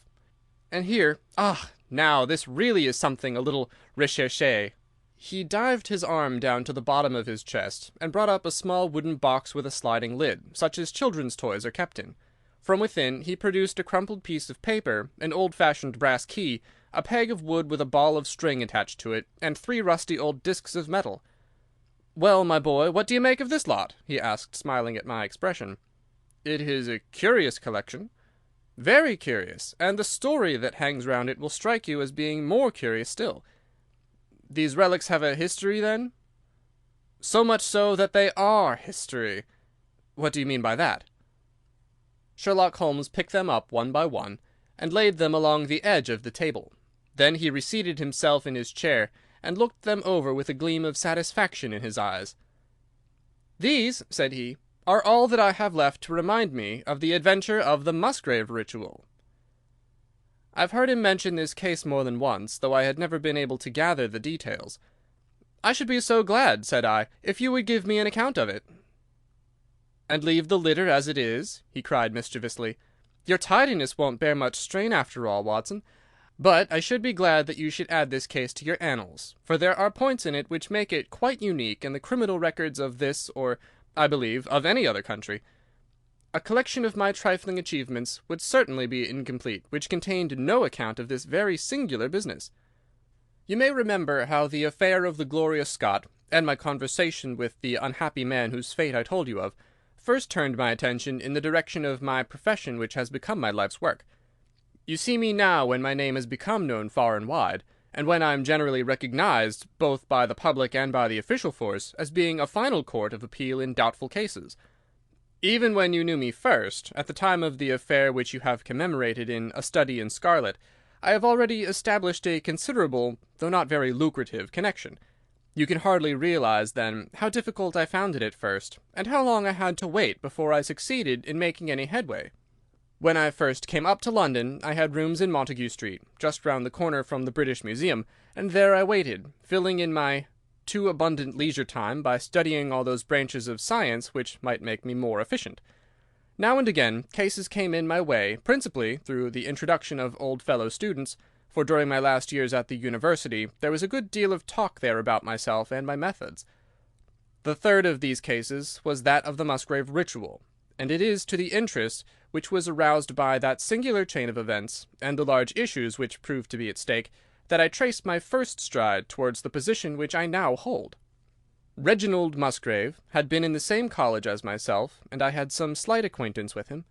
He was not generally popular among the undergraduates, though it always seemed to me that what was set down as pride was really an attempt to cover extreme natural diffidence.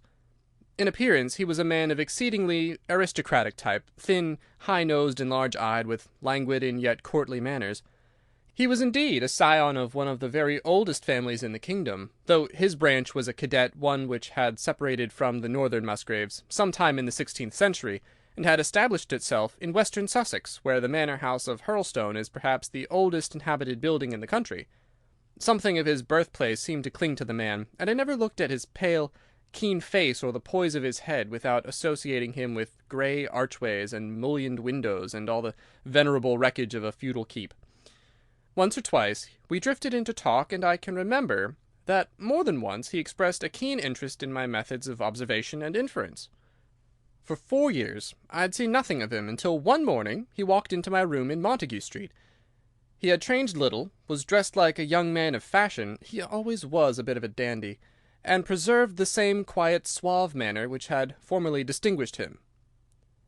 "How has all gone with you, Musgrave?" I asked, after we had cordially shaken hands. "You probably heard of my poor father's death," said he. "He was carried off about 2 years ago. Since then I have of course had the Hurlstone estates to manage, and as I am member for my district as well, my life has been a busy one. But I understand, Holmes, that you are turning to practical ends those powers with which you used to amaze us." "Yes," said I have taken to living by my wits." "I'm delighted to hear it. for your advice at present would be exceedingly valuable to me. We have had some very strange doings at Hurlstone, and the police have been able to throw no light upon the matter. It is really the most extraordinary and inexplicable business." You can imagine with what eagerness I listened to him, Watson, for the very chance for which I had been panting during all those months of inaction seemed to have come within my reach. In my inmost heart I believed that I could succeed where others failed, and now I had the opportunity to test myself. "Pray let me have the details," I cried. Reginald Musgrave sat down opposite to me, and lit the cigarette which I had pushed towards him. "You must know," said he, "that though I am a bachelor, I have to keep up a considerable staff of servants at Hurlstone, for it is a rambling old place, and takes a good deal of looking after. I preserve too, and in the pheasant months I usually have a house party, so that it would not do to be short-handed. Altogether there are 8 maids, the cook, the butler, 2 footmen, and a boy. The garden and the stables, of course, have a separate staff. Of these servants, the one who had been longest in our service was Brunton the butler. He was a young schoolmaster out of place when he was first taken up by my father, but he was a man of great energy and character, and he soon became quite invaluable in the household. He was a well-grown, handsome man, with a splendid forehead, and though he has been with us for 20 years, he cannot be more than 40 now. With his personal advantages and his extraordinary gifts, for he can speak several languages and plays nearly every musical instrument, it is wonderful that he should have been satisfied so long in such a position. But I suppose that he was comfortable and lacked energy to make any change. The butler of Hurlstone is always a thing that is remembered by all who visit us. But this paragon has one fault. He is a bit of a Don Juan, and you can imagine that for a man like him it is not a very difficult part to play in a quiet country district. When he was married it was all right, but since he has been a widower we have no end of trouble with him. A few months ago we were in hopes that he was about to settle down again, for he became engaged to Rachel Howells, our second housemaid. But he has thrown her over since then, and taken up with Janet Tregellis, the daughter of the head gamekeeper. Rachel, who is a very good girl, but of an excitable Welsh temperament, had a sharp touch of brain fever, and goes about the house now, or did until yesterday, like a black-eyed shadow of her former self. That was our first drama at Hurlstone, but a second one came to drive it from our minds, and it was prefaced by the disgrace and dismissal of Butler Brunton. This was how it came about. I have said that the man was intelligent, and this very intelligence has caused his ruin, for it seems to have led to an insatiable curiosity about things which did not in the least concern him. I had no idea of the lengths to which this would carry him, until the merest accident opened my eyes to it. I have said that the house is a rambling one. One day last week, on Thursday night to be more exact, I found that I could not sleep, having foolishly taken a cup of strong café noir after my dinner. After struggling against it until 2 in the morning, I felt that it was quite hopeless, so I rose and lit the candle with the intention of continuing a novel which I was reading. The book, however, had been left in the billiard-room, so I pulled on my dressing-gown and started off to get it. In order to reach the billiard-room, I had to descend a flight of stairs and then to cross the head of a passage which led to the library and the gun-room. You can imagine my surprise when, as I looked down this corridor, I saw a glimmer of light coming from the open door of the library. I had myself extinguished the lamp and closed the door before coming to bed. Naturally, my first thought was of burglars. The corridors at Hurlstone have their walls largely decorated with trophies of old weapons. From one of these I picked a battle-axe, and then, leaving my candle behind me, I crept on tiptoe down the passage and peeped in at the open door. Brunton the butler was in the library. He was sitting, fully dressed, in an easy-chair, with a slip of paper which looked like a map upon his knee, and his forehead sunk forward upon his hand in deep thought. I stood dumb with astonishment, watching him from the darkness. A small taper on the edge of the table shed a feeble light which sufficed to show me that he was fully dressed. Suddenly, as I looked, he rose from his chair, and walking over to a bureau at the side, he unlocked it and drew out one of the drawers. From this he took a paper, and returning to his seat, he flattened it out beside the taper on the edge of the table, and began to study it with a minute attention. My indignation at this calm examination of our family documents overcame me so far that I took a step forward, and Brunton, looking up, saw me standing in the doorway. He sprang to his feet, his face turned livid with fear, and he thrust into his breast the chart-like paper which he had been originally studying. "So," said I, "this is how you repay the trust which we have reposed in you. You will leave my service to-morrow." He bowed with the look of a man who is utterly crushed, and slunk past me without a word. The taper was still on the table, and by its light I glanced to see what the paper was which Brunton had taken from the bureau. To my surprise, it was nothing of any importance at all, but simply a copy of the questions and answers in the singular old observance called the Musgrave Ritual.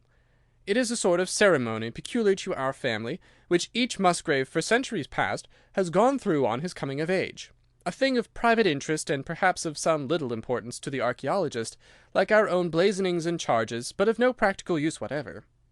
"We had better come back to the paper afterwards," said I. "If you think it really necessary," he answered, with some hesitation. To continue my statement, however, I relocked the bureau, using the key which Brunton had left, and I had turned to go when I was surprised to find that the butler had returned and was standing before me. "Mr. Musgrave, sir," he cried, in a voice which was hoarse with emotion, "I can't bear disgrace, sir. I've always been proud above my station in life, and disgrace would kill me. My blood would be on your head, sir, it will indeed, if you drive me to despair. If you cannot keep me after what has passed, then for God's sake let me give you notice and leave in a month, as if of my own free will. I could stand that, Mr. Musgrave, but not to be cast out before all the folk that I know so well." "You don't deserve much consideration, Brunton," I answered. "Your conduct has been most infamous. However, as you have been a long time in the family, I have no wish to bring public disgrace upon you. A month, however, is too long. Take yourself away in a week, and give whatever reason you like for going." "Only a week, sir," he cried, in a despairing voice. "A fortnight, say at least a fortnight." "A week," I repeated, "and you may consider yourself to have been very leniently dealt with." He crept away, his face sunk upon his breast, like a broken man, while I put out the light and returned to my room. For 2 days after this, Brunton was most assiduous in his attention to his duties. I made no allusion to what had passed, and waited with some curiosity to see how he would cover his disgrace. On the third morning, however, he did not appear, as was his custom after breakfast to receive my instructions for the day. As I left the dining-room, I happened to meet Rachel Howells, the maid. I've told you that she had only recently recovered from an illness, and was looking so wretchedly pale and wan that I remonstrated with her for being at work. "You should be in bed," I said. "Come back to your duties when you are stronger." She looked at me with so strange an expression that I began to suspect that her brain was affected. "I'm strong enough, Mr. Musgrave," said she. "We will see what the doctor says," I answered. "You must stop work now, and when you go downstairs just say that I wish to see Brunton." "The butler is gone," said she. "Gone? Gone where?" "He's gone. No one has seen him. He's not in his room. Oh, yes, he's gone, he's gone." She fell back against the wall with shriek after shriek of laughter, while I, horrified at this sudden hysterical attack, rushed to the bell to summon help. The girl was taken to her room, still screaming and sobbing, while I made inquiries about Brunton. There was no doubt about it that he had disappeared. His bed had not been slept in, he had been seen by no one since he had retired to his room the night before, and yet it was difficult to see how he could have left the house, as both windows and doors were found to be fastened in the morning. His clothes, his watch, and even his money were in his room, but the black suit which he usually wore was missing. His slippers, too, were gone, but his boots were left behind. Where, then, could butler Brunton have gone in the night, and what could have become of him now? Of course, we searched the house from cellar to garret, but there was no trace of him. It is, as I have said, a labyrinth of an old house, especially the original wing, which is now practically uninhabited. But we ransacked every room and cellar without discovering the least sign of the missing man. It was incredible to me that he could have gone away leaving all his property behind him, and yet where could he be? I called in the local police, but without success. Rain had fallen on the night before, and we examined the lawn and the paths all around the house, but in vain. Matters were in this state when a new development quite drew our attention away from the original mystery. For 2 days Rachel Howells had been so ill, sometimes delirious, sometimes hysterical, that a nurse had been employed to sit up with her at night. On the third night after Brunton's disappearance, the nurse, finding her patient sleeping nicely, had dropped into a nap in the armchair, when she woke in the early morning to find the bed empty, the window open, and no signs of the invalid. I was instantly aroused, and with the 2 footmen started off at once in search of the missing girl. It was not difficult to tell the direction which she had taken, for starting from under her window we could follow her footmarks easily across the lawn to the edge of the mere, where they vanished close to the gravel path which leads out of the grounds. The lake there is 8 feet deep, and you can imagine our feelings when we saw that the trail of the poor demented girl came to an end at the edge of it. Of course, we had the drags at once, and set to work to recover the remains, but no trace of the body could we find. On the other hand, we brought to the surface an object of a most unexpected kind. It was a linen bag, which contained within it a mass of old rusted and discoloured metal and several dull-coloured pieces of pebble or glass.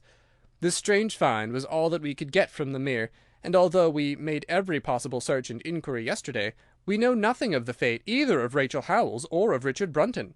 The county police are at their wits' end, and I have come up to you as a last resource."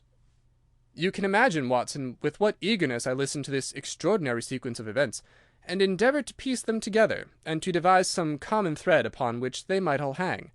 The butler was gone. The maid was gone. The maid had loved the butler, but had afterwards had cause to hate him. She was of Welsh blood, fiery and passionate. She had been terribly excited immediately after his disappearance.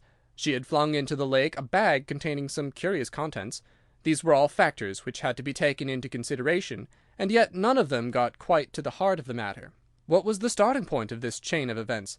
There lay the end of this tangled line. "I must see that paper, Musgrave," said I, "which this butler of yours thought it worth his while to consult, even at the risk of the loss of his place."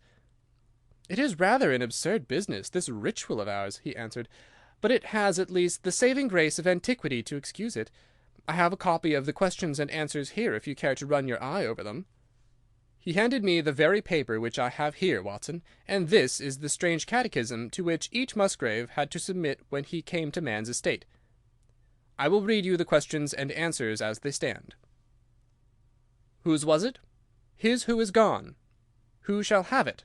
He who will come. Where was the sun? Over the oak. Where was the shadow? Under the elm. How was it stepped? North by 10 and by 10, east by 5 and by 5, south by 2 and by 2, west by 1 and by 1, and so under. What shall we give for it? All that is ours. Why should we give it? For the sake of the trust. The original has no date, but is in the spelling of the middle of the 17th century, remarked Musgrave. I am afraid, however, that it can be of little help to you in solving this mystery. At least, said I, it gives us another mystery, and one which is even more interesting than the first. It may be that the solution of the one may prove to be the solution of the other. You will excuse me, Musgrave, if I say that your butler appears to me to have been a very clever man, and to have had a clearer insight than 10 generations of his masters. I hardly follow you, said Musgrave. The paper seems to me to be of no practical importance. But to me it seems immensely practical, and I fancy that Brunton took the same view. He had probably seen it before that night on which you caught him. It is very possible. We took no pains to hide it. He simply wished, I should imagine, to refresh his memory upon that last occasion. He had, as I understand, some sort of map or chart which he was comparing with the manuscript, and which he thrust into his pocket when you appeared. That is true. But what could he have to do with this old family custom of ours? And what does this rigmarole mean? I don't think that we should have much difficulty in determining that, said I. With your permission, we will take the first train down to Sussex, and go a little more deeply into the matter upon the spot. The same afternoon saw us both at Hurlstone. Possibly you have seen pictures and read descriptions of the famous old building, so I will confine my account of it to saying that it is built in the shape of an L, the long arm being the more modern portion, and the shorter the ancient nucleus from which the other had developed. Over the low, heavily linteled door, in the centre of this old part, is chiselled the date 1607, but experts are agreed that the beams and stonework are really much older than this. The enormously thick walls and tiny windows of this part had in the last century driven the family into building the new wing, and the old one was used now as a storehouse and a cellar, when it was used at all. A splendid park with fine old timber surrounds the house, and the lake to which my client had referred lay close to the avenue, about 200 yards from the building. I was already firmly convinced, Watson, that there were not 3 separate mysteries here, but one only, and that if I could read the Musgrave Ritual aright, I should hold in my hand the clue which would lead me to the truth concerning both the butler Brunton and the maid Howells. To that then I turned all my energies. Why should this servant be so anxious to master this old formula? evidently because he saw something in it which had escaped all those generations of country squires, and from which he expected some personal advantage. What was it then, and how had it affected his fate? It was perfectly obvious to me, on reading the ritual, that the measurements must refer to some spot to which the rest of the document alluded, and that if we could find that spot, we should be in a fair way towards finding what the secret was which the old Musgraves had thought it necessary to embalm in so curious a fashion. There were 2 guides given us to start with, an oak and an elm. As to the oak, there could be no question at all. Right in front of the house, upon the left-hand side of the drive, there stood a patriarch among oaks, one of the most magnificent trees that I have ever seen. "That was there when your ritual was drawn up," said I, as we drove past it. "It was there at the Norman Conquest in all probability," he answered. "It has a girth of 23 feet." "Have you any old elms?" I asked. "There used to be a very old one over yonder, but it was struck by lightning 10 years ago, and we cut down the stump." "You can see where it used to be?" "Oh, yes." "There are no other elms?" "Not old ones, but plenty of beeches." "I should like to see where it grew." We had driven up in a dog-cart, and my client led me away at once, without our entering the house, to the scar on the lawn where the elm had stood. It was nearly midway between the oak and the house. My investigation seemed to be progressing. "I suppose it is impossible to find out how high the elm was?" I asked. "I can give you it at once. It was 64 feet." "How do you come to know it?" I asked in surprise. "When my old tutor used to give me an exercise in trigonometry, it always took the shape of measuring heights.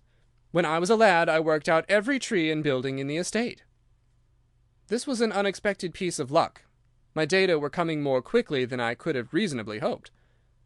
"Tell me," I asked, "did your butler ever ask you such a question?" Reginald Musgrave looked at me in astonishment. "Now that you call it to mind," he answered, "Brunton did ask me about the height of the tree some months ago, in connection with some little argument with the groom." This was excellent news, Watson, for it showed me that I was on the right road. I looked up at the sun. It was low in the heavens, and I calculated that in less than an hour it would lie just above the topmost branches of the old oak. One condition mentioned in the ritual would then be fulfilled, and the shadow of the elm must mean the farther end of the shadow, otherwise the trunk would have been chosen as the guide. I had then to find where the far end of the shadow would fall when the sun was just clear of the oak. "That must have been difficult, Holmes, when the elm was no longer there." "Well, at least I knew that if Brunton could do it, I could also. Besides, there was no real difficulty. I went with Musgrave to his study and whittled myself this peg, to which I tied this long string with a knot at each yard. Then I took 2 lengths of a fishing rod, which came to just 6 feet, and I went back with my client to where the elm had been. The sun was just grazing the top of the oak. I fastened the rod on end, marked out the direction of the shadow, and measured it. It was 9 feet in length. Of course, the calculation now was a simple one. If a rod of 6 feet threw a shadow of 9, a tree of 64 feet would throw one of 96, and the line of the one would of course be the line of the other. I measured out the distance, which brought me almost to the wall of the house, and I thrust a peg into the spot. You can imagine my exultation, Watson, when within 2 inches of my peg I saw a conical depression in the ground. I knew that it was the mark made by Brunton in his measurements, and that I was still upon his trail. From this starting point I proceeded to step, having first taken the cardinal points by my pocket compass. 10 steps with each foot took me along parallel with the wall of the house, and again I marked my spot with a peg. Then I carefully paced off 5 to the east and 2 to the south. It brought me to the very threshold of the old door. 2 steps to the west meant now that I was to go 2 places down the stone-flagged passage, and this was the place indicated by the ritual. Never have I felt such a cold chill of disappointment, Watson. For a moment it seemed to me that there must be some radical mistake in my calculations. The setting sun shone full upon the passage floor, and I could see that the old foot-worn grey stones with which it was paved were firmly cemented together, and had certainly not been moved for many a long year. Brunton had not been at work here. I tapped upon the floor, but it sounded the same all over, and there was no sign of any crack or crevice. But fortunately Musgrave, who had begun to appreciate the meaning of my proceedings, and who was now as excited as myself, took out his manuscript to check my calculation. "And under!" he cried. "You have omitted the 'and under.'" I had thought that it meant that we were to dig, but now of course I saw at once that I was wrong. "There is a cellar under this, then?" I cried. "Yes, and as old as the house. Down here, through this door." We went down a winding stone stair, and my companion, striking a match, lit a large lantern which stood on a barrel in the corner. In an instant it was obvious that we had at last come upon the true place, and that we had not been the only people to visit the spot recently. It had been used for the storage of wood, but the billets, which had evidently been littered over the floor, were now piled at the sides, so as to leave a clear space in the middle. In this space lay a large and heavy flagstone, with a rusted iron ring in the centre, to which a thick shepherd's check muffler was attached. "By Jove!" cried my client, "that's Brunton's muffler. I've seen it on him, and could swear to it. What has the villain been doing here?" At my suggestion, a couple of the county police were summoned to be present, and I then endeavoured to raise the stone by pulling on the cravat. I could only move it slightly, and it was with the aid of one of the constables that I succeeded at last in carrying it to one side. A black hole yawned beneath, into which we all peered, while Musgrave, kneeling at one side, pushed down the lantern. A small chamber about 7 feet deep and 4 feet square lay open to us. At one side of this was a squat brass-bound wooden box, the lid of which was hinged upwards, with this curious old-fashioned key projecting from the lock. It was furred outside by a thick layer of dust, and damp and worms had eaten through the wood, so that a crop of livid fungi was growing on the inside of it. Several discs of metal, old coins apparently, such as I hold here, were scattered over the bottom of the box, but it contained nothing else. At the moment, however, we had no thought for the old chest, for our eyes were riveted upon that which crouched beside it. It was the figure of a man, clad in a suit of black, who squatted down upon his hams, with his forehead sunk upon the edge of the box, and his 2 arms thrown out on each side of it. The attitude had drawn all the stagnant blood to the face, and no man could have recognized that distorted liver-coloured countenance, but his height, his dress, and his hair were all sufficient to show my client, when we had drawn the body up, that it was indeed his missing butler. He had been dead some days, but there was no wound or bruise upon his person to show how he had met his dreadful end. When his body had been carried from the cellar, we found ourselves still confronted with a problem which was almost as formidable as that with which we had started. I confess that so far, Watson, I had been disappointed in my investigation. I had reckoned upon solving the matter when once I had found the place referred to in the ritual, but now I was there, and was apparently as far as ever from knowing what it was which the family had concealed with such elaborate precautions. It is true that I had thrown a light upon the fate of Brunton, but now I had to ascertain how that fate had come upon him, and what part had been played in the matter by the woman who had disappeared. I sat down upon a keg in the corner, and thought the whole matter carefully over. You know my methods in such cases, Watson. I put myself in the man's place, and having first gauged his intelligence, I try to imagine how I should myself have proceeded under the same circumstances. In this case the matter was simplified by Brunton's intelligence being quite first-rate, so that it was unnecessary to make any allowance for the personal equation, as the astronomers have dubbed it. He knew that something valuable was concealed. He had spotted the place. He found that the stone which covered it was just too heavy for a man to move unaided. What would he do next? He could not get help from outside, even if he had some one whom he could trust, without the unbarring of doors and considerable risk of detection. It was better, if he could, to have his helpmate inside the house. But whom could he ask? This girl had been devoted to him. A man always finds it hard to realize that he may have finally lost a woman's love, however badly he may have treated her. He would try by a few attentions to make his peace with the girl Howells, and then would engage her as his accomplice. Together they would come at night to the cellar, and their united force would suffice to raise the stone. So far I could follow their actions as if I had actually seen them. But for 2 of them, and one a woman, it must have been heavy work for the raising of that stone. A burly Sussex policeman and I had found it no light job. What would they do to assist them? Probably what I should have done myself. I rose and examined carefully the different billets of wood which were scattered round the floor. Almost at once I came upon what I expected. One piece, about 3 feet in length, had a very marked indentation at one end, while several were flattened at the sides as if they had been compressed by some considerable weight. Evidently, as they had dragged the stone up, they had thrust the chunks of wood into the chink, until at last, when the opening was large enough to crawl through, they would hold it open by a billet placed lengthwise, which might very well become indented at the lower end, since the whole weight of the stone would press it down on to the edge of this other slab. So far I was still on the safe ground. And now, how was I to proceed to reconstruct this midnight drama? Clearly, only one could fit into the hole, and that one was Brunton. The girl must have waited above. Brunton then unlocked the box, handed up the contents presumably, since they were not to be found, and then And then what happened? What smouldering fire of vengeance had suddenly sprung into flame in this passionate Celtic woman's soul when she saw the man who had wronged her perhaps far more than we suspected, in her power? Was it a chance that the wood had slipped, and that the stone had shut Brunton into what had become his sepulchre? Had she only been guilty of silence as to his fate, or had some sudden blow from her hand dashed the support away and sent the slab crashing down into its place?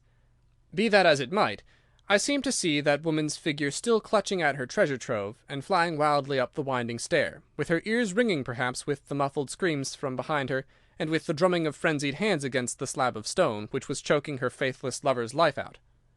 Here was the secret of her blanched face, her shaken nerves, her peals of hysterical laughter on the next morning. But what had been in the box? What had she done with that? Of course, it must have been the old metal and pebbles which my client had dragged from the mere. She had thrown them in there at the first opportunity to remove the last trace of her crime. For 20 minutes I had sat motionless, thinking the matter out. Musgrave still stood with a very pale face, swinging his lantern and peering down into the hole. "These are coins of Charles I," said he, holding out the few which had been in the box. "You see we were right in fixing our date for the ritual."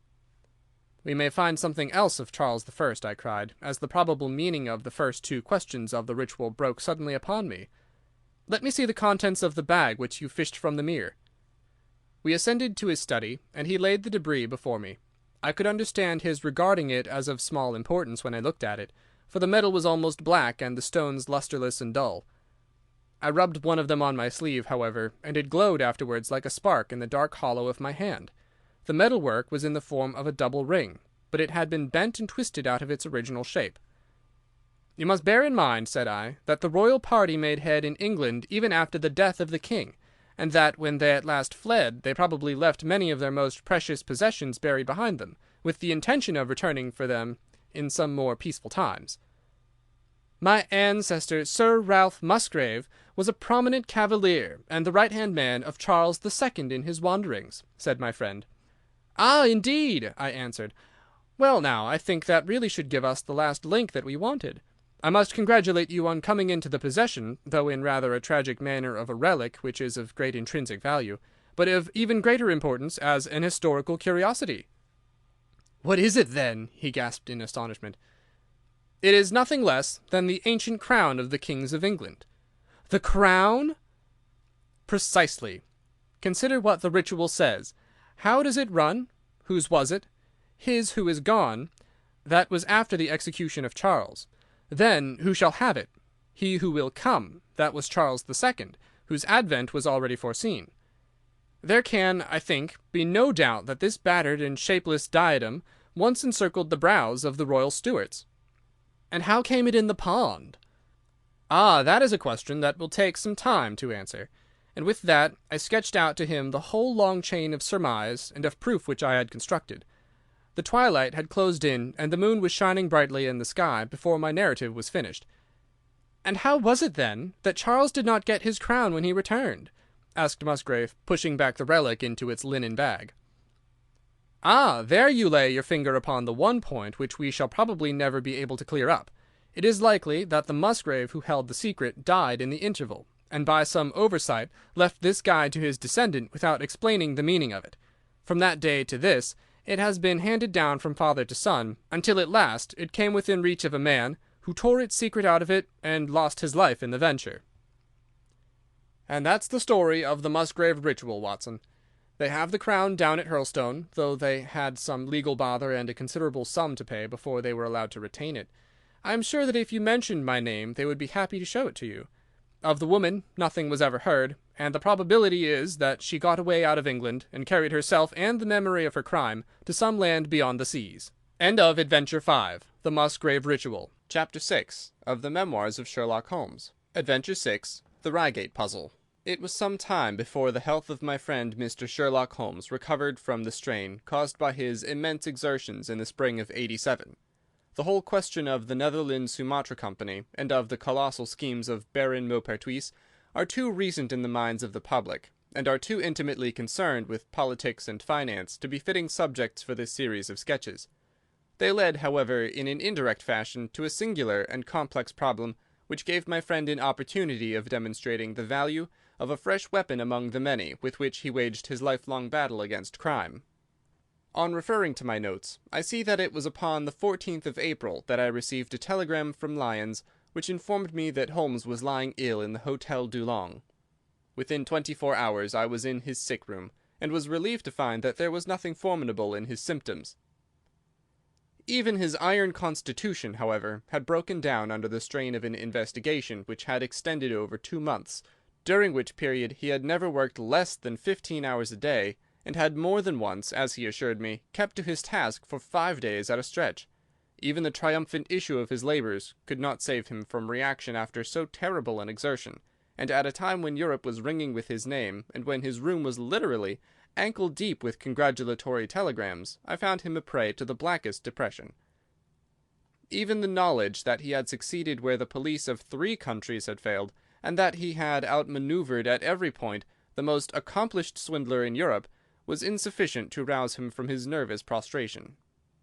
3 days later we were back in Baker Street together, but it was evident that my friend would be much the better for a change, and the thought of a week of springtime in the country was full of attractions to me also. My old friend Colonel Hayter, who had come under my professional care in Afghanistan, had now taken a house near Reigate in Surrey, and had frequently asked me to come down to him upon a visit. On the last occasion he had remarked that if my friend would only come with me he would be glad to extend his hospitality to him also.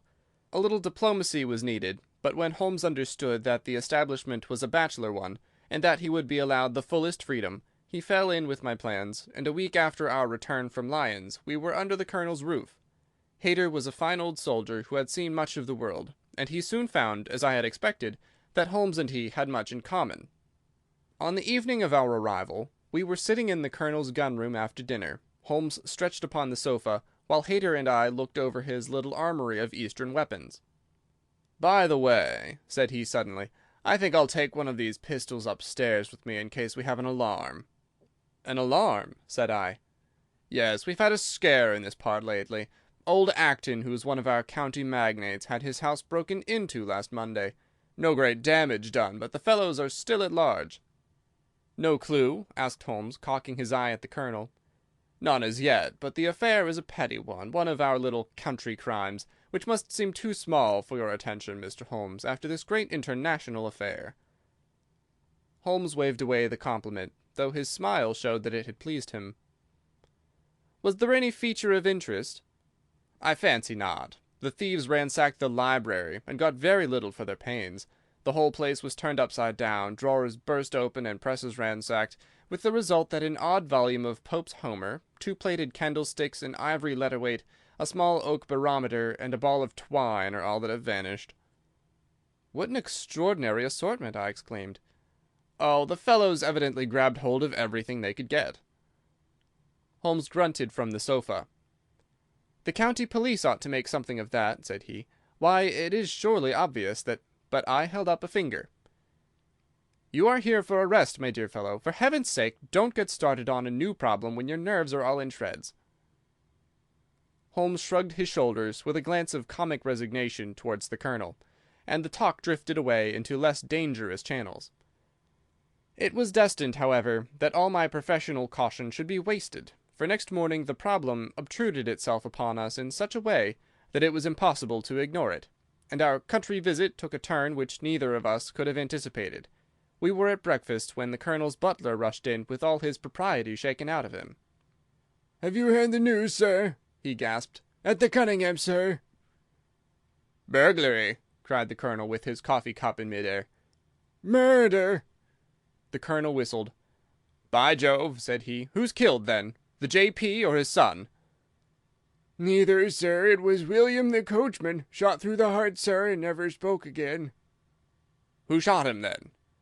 "The burglar, sir. He was off like a shot and got clean away. He just broke in at the pantry window when William came on him and met his end in saving his master's property." "What time?" "It was last night, sir, somewhere about 12.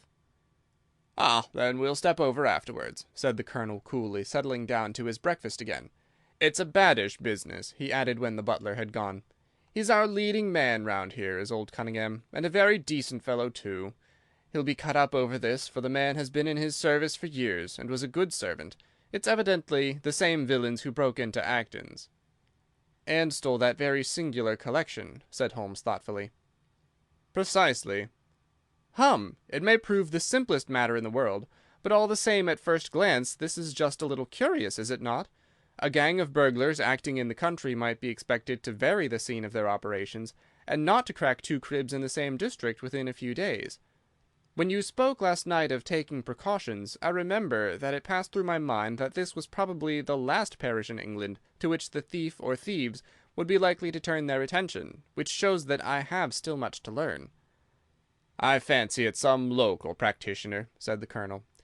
"In that case, of course, Acton's and Cunningham's are just the places he would go for, since they are far the largest about here." "And richest?" "Well, they ought to be, but they've had a lawsuit for some years, which had sucked the blood out of both of them, I fancy. Old Acton has some claim on half Cunningham's estate, and the lawyers have been at it with both hands." "If it's a local villain, there should not be much difficulty in running him down," said Holmes with a yawn. "All right, Watson, I don't intend to meddle." "Inspector Forrester, sir," said the butler, throwing open the door. The official, a smart, keen-faced young fellow, stepped into the room. "Good morning, Colonel," said he. "I hope I don't intrude, but we hear that Mr. Holmes of Baker Street is here." The Colonel waved his hand towards my friend, and the inspector bowed. "We thought that perhaps you would care to step across, Mr. Holmes."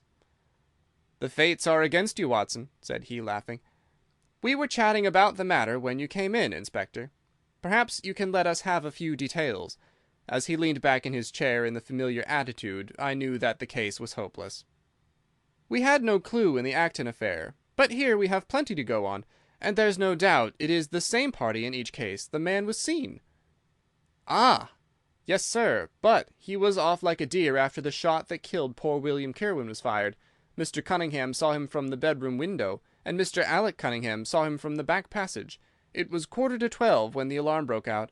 Mr. Cunningham had just got into bed, and Mr. Alec was smoking a pipe in his dressing-gown. They both heard William the coachman calling for help, and Mr. Alec ran down to see what was the matter. The back door was open, and as he came to the foot of the stairs he saw 2 men wrestling together outside. One of them fired a shot, the other dropped, and the murderer rushed across the garden and over the hedge. Mr. Cunningham, looking out of his bedroom, saw the fellow as he gained the road, but lost sight of him at once. Mr. Alec stopped to see if he could help the dying man, and so the villain got clean away. Beyond the fact that he was a middle-sized man, and dressed in some dark stuff, we have no personal clue, but we are making energetic inquiries, and if he is a stranger we shall soon find him out."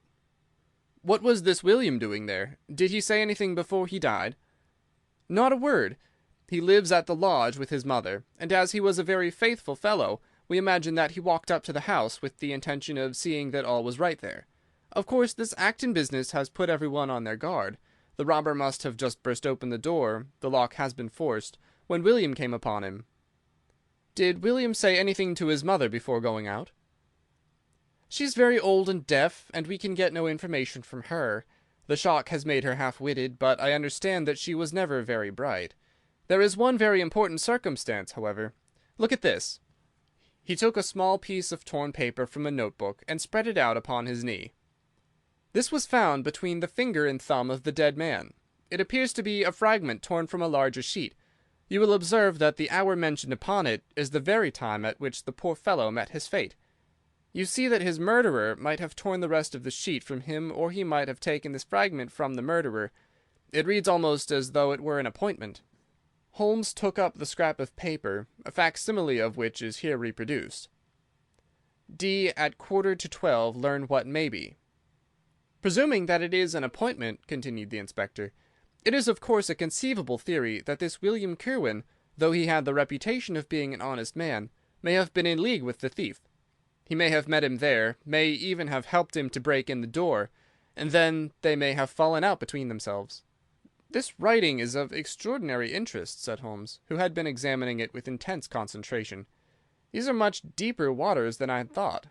He sank his head upon his hands, while the inspector smiled at the effect which his case had had upon the famous London specialist. "Your last remark," said Holmes presently, As to the possibility of there being an understanding between the burglar and the servant, and this being a note of appointment from one to the other, is an ingenious and not entirely impossible supposition. But this writing opens up—" He sank his head into his hands again, and remained for some minutes in the deepest thought. When he raised his face again, I was surprised to see that his cheek was tinged with colour, and his eyes as bright as before his illness. He sprang to his feet with all his old energy.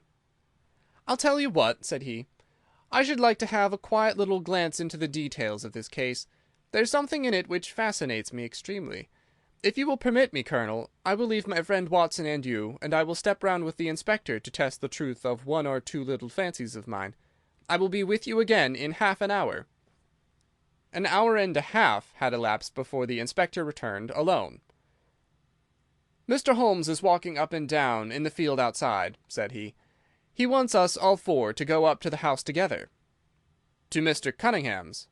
"Yes, sir." "What for?" The inspector shrugged his shoulders. "I don't quite know, sir. Between ourselves, I think Mr. Holmes had not quite got over his illness yet. He's been behaving very queerly, and he's very much excited." "I don't think you need to alarm yourself," said I. "I have usually found that there was method in his madness." "Some folks might say there was madness in his method," muttered the inspector. "But he's all on fire to start, Colonel, so we had best go out if you are ready." We found Holmes pacing up and down in the field, his chin sunk upon his breast, and his hands thrust into his trousers pockets. "The matter grows in interest," said he. "Watson, your country trip has been a distinct success. I've had a charming morning." "You've been up to the scene of the crime, I understand," said the Colonel. "Yes, the inspector and I have made quite a little reconnaissance together." "Any success?" "Well, we have seen some very interesting things. I'll tell you what we did as we walk. First of all, we saw the body of this unfortunate man. He certainly died from a revolver wound, as reported." "Had you doubted it, then?" "Oh, it is as well to test everything. Our inspection was not wasted. We then had an interview with Mr. Cunningham and his son, who were able to point out the exact spot where the murderer had broken through the garden hedge in his flight. That was of great interest." "Naturally." "Then we had a look at this poor fellow's mother. We could get no information from her, however, as she is very old and feeble." "And what is the result of your investigations?" "The conviction that the crime is a very peculiar one. Perhaps our visit now may do something to make it less obscure. I think that we are both agreed, Inspector, that the fragment of paper in the dead man's hand, bearing as it does the very hour of his death written upon it, is of extreme importance." "It should give a clue, Mr. Holmes." "It does give a clue. Whoever wrote that note was the man who brought William Kirwan out of his bed at that hour. But where is the rest of that sheet of paper?" "I examined the ground carefully in the hope of finding it," said the inspector. "It was torn out of the dead man's hand. Why was someone so anxious to get possession of it? Because it incriminated him. And what would he do with it? Thrust it into his pocket, most likely, never noticing that a corner of it had been left in the grip of the corpse. If we could get the rest of that sheet, it is obvious that we should have gone a long way towards solving the mystery." "Yes, but how can we get at the criminal's pocket before we catch the criminal?" "Well, well, it was worth thinking over. Then there was another obvious point. The note was sent to William. The man who wrote it could not have taken it. Otherwise, of course, he might have delivered his own message by word of mouth. Who brought the note, then? Or did it come through the post?" "I have made inquiries," said the inspector. "William received a letter by the afternoon post yesterday. The envelope was destroyed by him." "Excellent!" cried Holmes, clapping the inspector on the back. "You've seen the postman. It is a pleasure to work with you. Well, here is the lodge, and if you will come up, Colonel, I will show you the scene of the crime." We passed the pretty cottage where the murdered man had lived, and walked up an oak-lined avenue to the fine old Queen Anne house, which bears the date of Malplaquet upon the lintel of the door. Holmes and the inspector led us round it until we came to the side gate, which is separated by a stretch of garden from the hedge which lines the road. A constable was standing at the kitchen door. "Throw the door open, officer," said Holmes. Now, it was on those stairs that young Mr. Cunningham stood and saw the two men struggling just where we are. Old Mr. Cunningham was at that window, the second on the left, and he saw the fellow get away just to the left of that bush. Then Mr. Alec ran out and knelt beside the wounded man. The ground is very hard, you see, and there are no marks to guide us." As he spoke, two men came down the garden path from round the angle of the house. The one was an elderly man with a strong, deep-lined, heavy-eyed face, the other a dashing young fellow, whose bright smiling expression and showy dress were in strange contrast with the business which had brought us there. "Still at it, then?" said he to Holmes. "I thought you Londoners were never at fault. You don't seem to be so very quick, after all." "Ah, you must give us a little time," said Holmes, good-humouredly.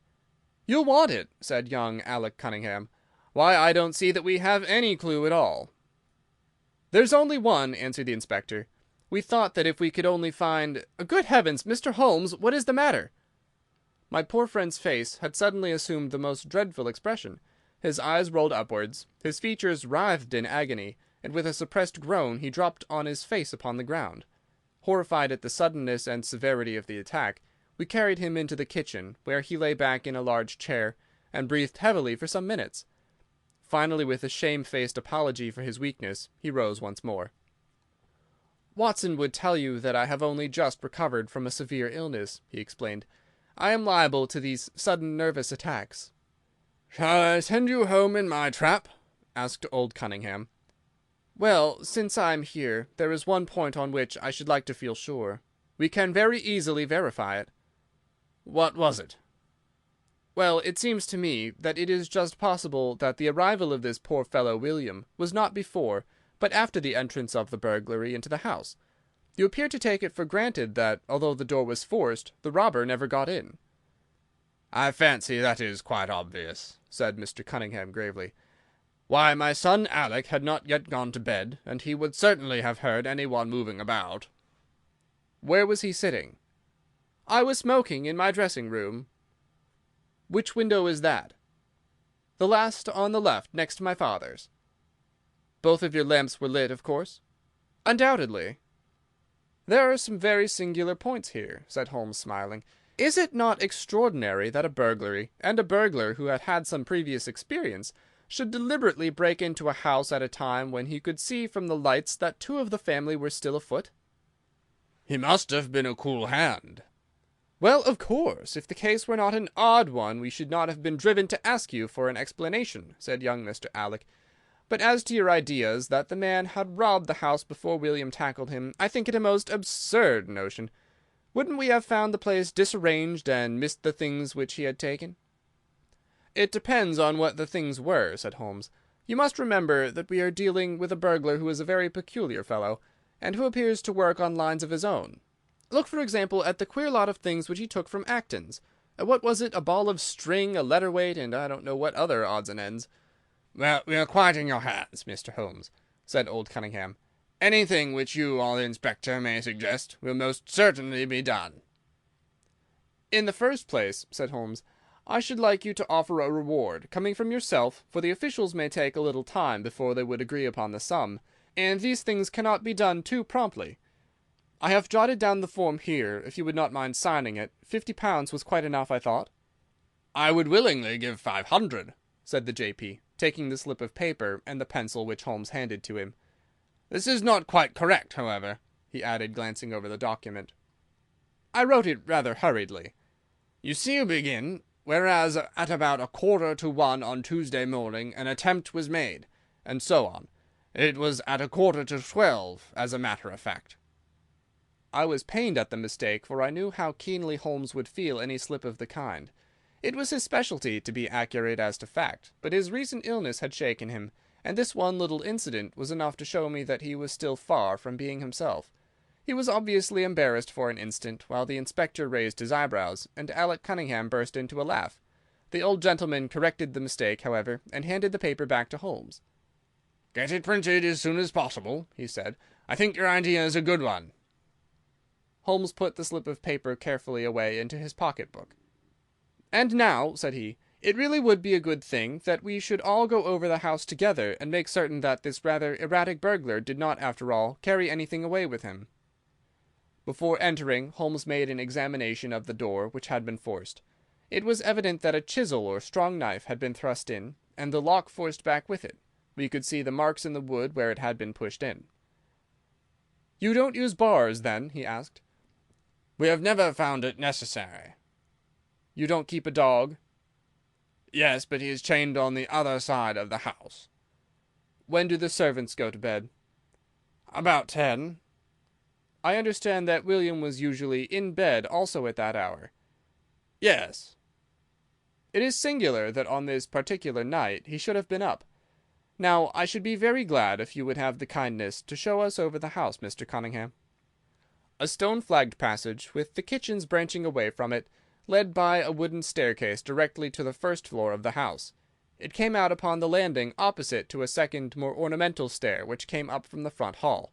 Out of this landing opened the drawing-room, and several bedrooms, including those of Mr. Cunningham and his son. Holmes walked slowly, taking keen note of the architecture of the house.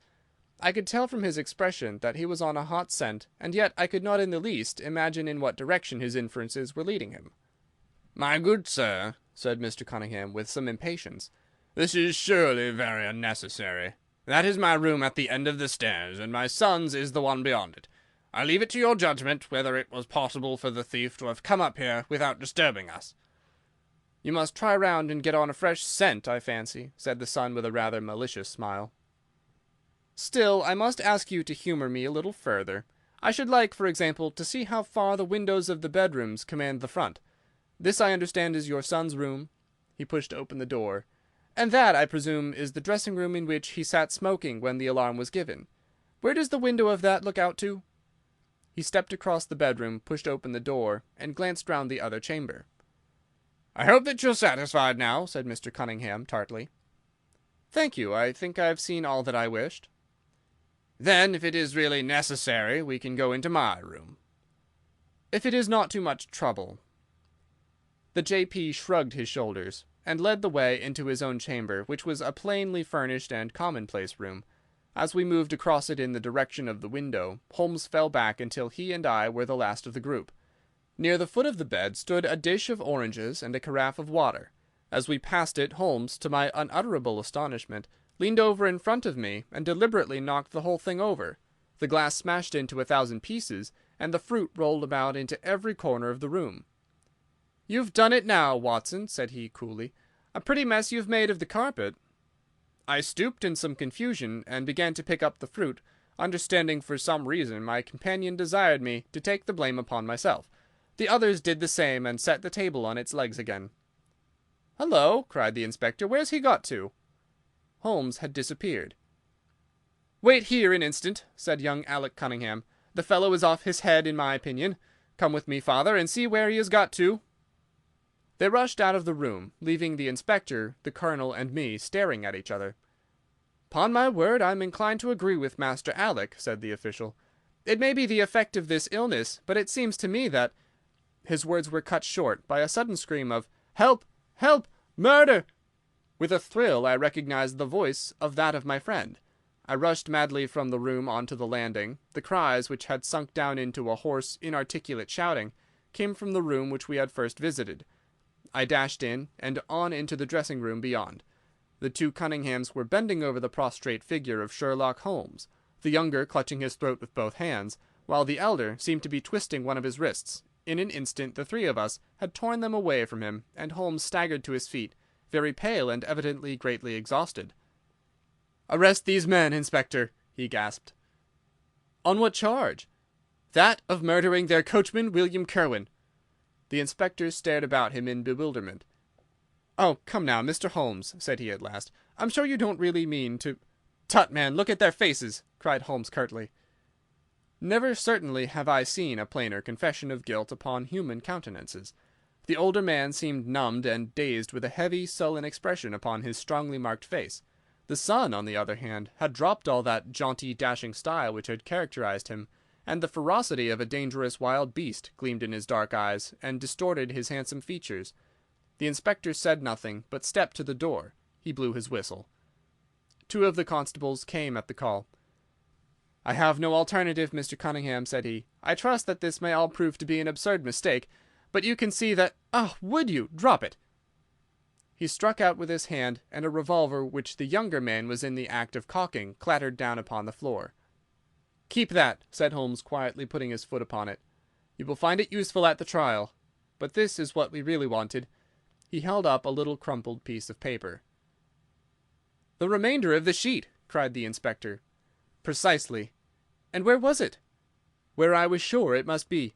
I'll make the whole matter clear to you presently. I think, Colonel, that you and Watson might return now, and I will be with you again in an hour at the furthest. The inspector and I must have a word with the prisoners, but you will certainly see me back at luncheon time." Sherlock Holmes was as good as his word, for about 1 o'clock he joined us in the Colonel's smoking room. He was accompanied by a little elderly gentleman, who was introduced to me as the Mr. Acton whose house had been the scene of the original burglary. "I wished Mr. Acton to be present while I demonstrated this small matter to you," said Holmes, "for it is natural that he should take a keen interest in the details. I am afraid, my dear Colonel, that you must regret the hour that you took in such a stormy petrel as I am." "On the contrary," answered the Colonel warmly, "I consider it the greatest privilege to have been permitted to study your methods of working. I confess that they quite surpass my expectations, and that I am utterly unable to account for your result. I have not yet seen the vestige of a clue." "I am afraid that my explanation may disillusion you, but it has always been my habit to hide none of my methods, either from my friend Watson or from anyone who might take an intelligent interest in them. But first, as I am rather shaken by the knocking about which I had in the dressing-room, I think that I shall help myself to a dash of your brandy, Colonel. My strength had been rather tried of late." "I trust that you had no more of those nervous attacks?" Sherlock Holmes laughed heartily. "We will come to that in its turn," said he. "I will lay an account of the case before you in its due order, showing you the various points which guided me in my decision. Pray interrupt me if there is any inference which is not perfectly clear to you.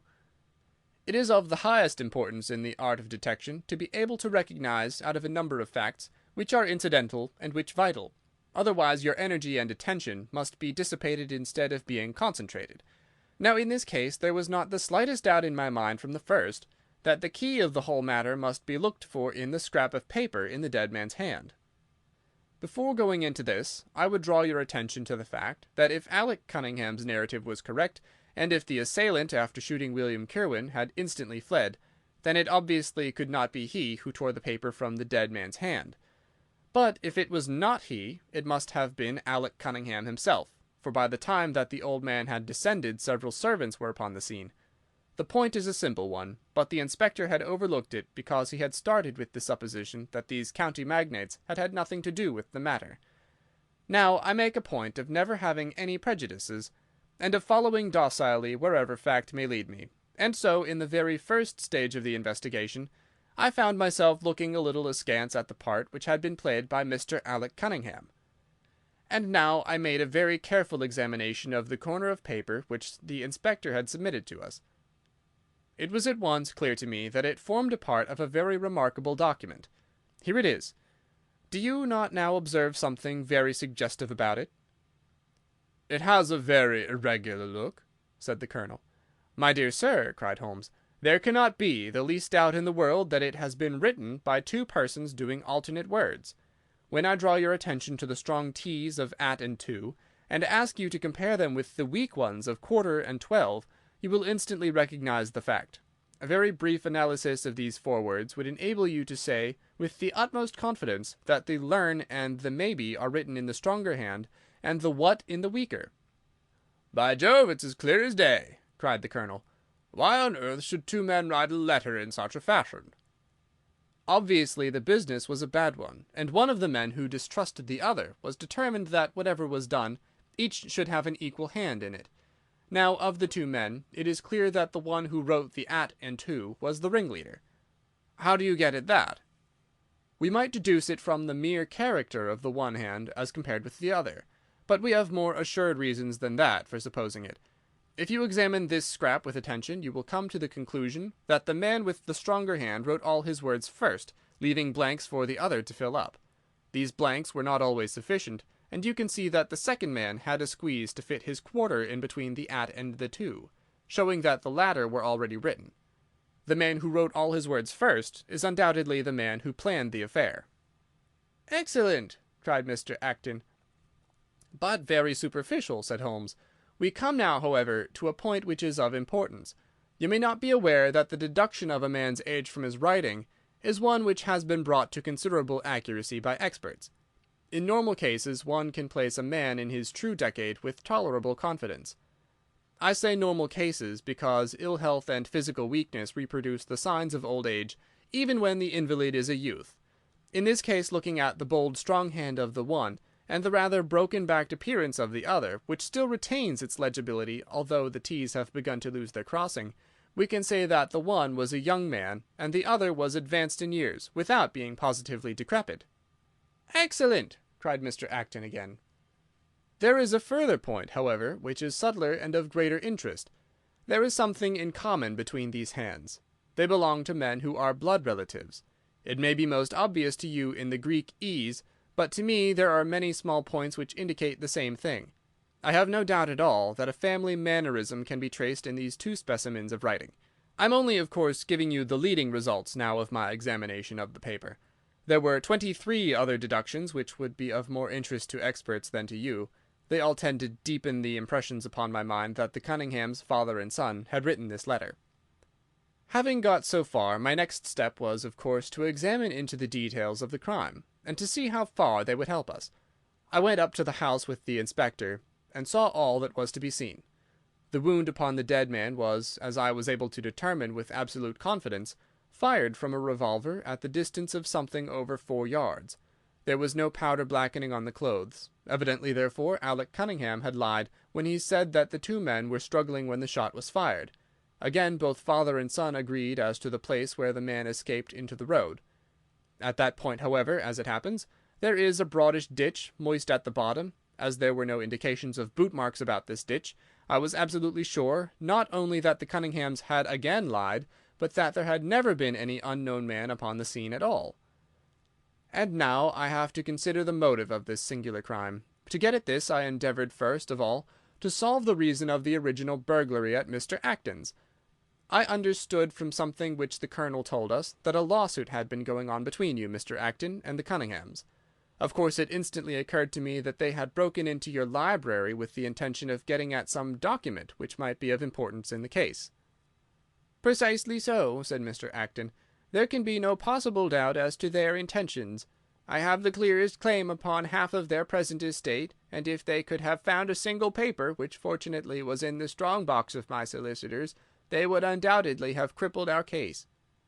"There you are," said Holmes, smiling. "It was a dangerous, reckless attempt, in which I seemed to trace the influence of young Alec. Having found nothing, they tried to divert suspicion by making it appear to be an ordinary burglary, to which end they carried off whatever they could lay their hands upon. That is all clear enough, but there was much that was still obscure. What I wanted above all was to get the missing part of that note. I was certain that Alec had torn it out of the dead man's hand, and almost certain that he must have thrust it into the pocket of his dressing-gown. Where else could he have put it? The only question was whether it was still there. It was worth an effort to find out, and for that object we all went up to the house. The Cunninghams joined us, as you doubtless remember, outside the kitchen door. It was, of course, of the very first importance that they should not be reminded of the existence of this paper, otherwise they would naturally destroy it without delay. The inspector was about to tell them the importance which we attached to it, when, by the luckiest chance in the world, I tumbled down in a sort of fit, and so changed the conversation. "Good heavens!" cried the Colonel, laughing. "Do you mean to say all our sympathy was wasted, and your fit an imposture?" "Speaking professionally, it was admirably done," cried I, looking in amazement at this man who was forever confounding me with some new phase of his astuteness. "It is an art which is often useful," said he. "When I recovered I managed, by a device which had perhaps some little merit of ingenuity, to get old Cunningham to write the word 12, so that I might compare it with the 12 upon the paper." "Oh, what an ass I've been!" I exclaimed. "I could see that you were commiserating me over my weakness," said Holmes, laughing. "I was sorry to cause you the sympathetic pain which I know that you felt." We then went upstairs together, and having entered the room, and seen the dressing-gown hanging up behind the door, I contrived, by upsetting a table, to engage their attention for the moment, and slipped back to examine the pockets. I had hardly got the paper, however, which was, as I had expected, in one of them, when the two Cunninghams were on me, and would, I verily believe, have murdered me then and there but for your prompt and friendly aid. As it is, I feel that young man's grip on my throat now, and the father has twisted my wrist round in the effort to get the paper out of my hand. They saw that I must know all about it, you see, and the sudden change from absolute security to complete despair made them perfectly desperate. I had a little talk with old Cunningham afterwards as to the motive of the crime. He was tractable enough, though his son was a perfect demon, ready to blow out his own or anybody else's brains if he could have got to his revolver. When Cunningham saw that the case against him was so strong, he lost all heart and made a clean breast of everything. It seems that William had secretly followed his two masters on the night when they made their raid upon Mr. Acton's, and having thus got them into his power, proceeded under threats of exposure to levy blackmail upon them. Mr. Alec, however, was a dangerous man to play games of that sort with. It was a stroke of positive genius on his part to see in the burglary scare which was convulsing the countryside an opportunity of plausibly getting rid of the man whom he feared. William was decoyed up and shot, and had they only got the whole of the note and paid a little more attention to detail in the accessories, it is very possible that suspicion might never have been aroused. "And the note?" I asked. Sherlock Holmes placed the subjoined paper before us. "If you will only come round at 11:45 to the east gate, you will learn what will very much surprise you, and may be of the greatest service to you and also to Annie Morrison. But say nothing to anyone upon the matter." "It is very much the sort of thing that I expected," said he. "Of course we do not yet know what the relations may have been between Alec Cunningham, William Kirwan, and Annie Morrison, but the results show that the trap was skilfully baited. I am sure that you cannot fail to be delighted with the traces of heredity shown in the P's and in the tails of the G's. The absence of the I dots in the old man's writing is also most characteristic. Watson, I think our quiet rest in the country has been a distinct success, and I shall certainly return much invigorated to Baker Street tomorrow." End of Adventure 6. The Reigate Puzzle. Chapter 7. Of the Memoirs of Sherlock Holmes. Adventure 7. The Crooked Man. One summer night, a few months after my marriage, I was seated by my own hearth, smoking a last pipe and nodding over a novel, for my day's work had been an exhausting one. My wife had already gone upstairs, and the sound of the locking of the hall door some time before told me that the servants had also retired. I had risen from my seat, and was knocking out the ashes of my pipe, when I suddenly heard the clang of the bell. I looked at the clock.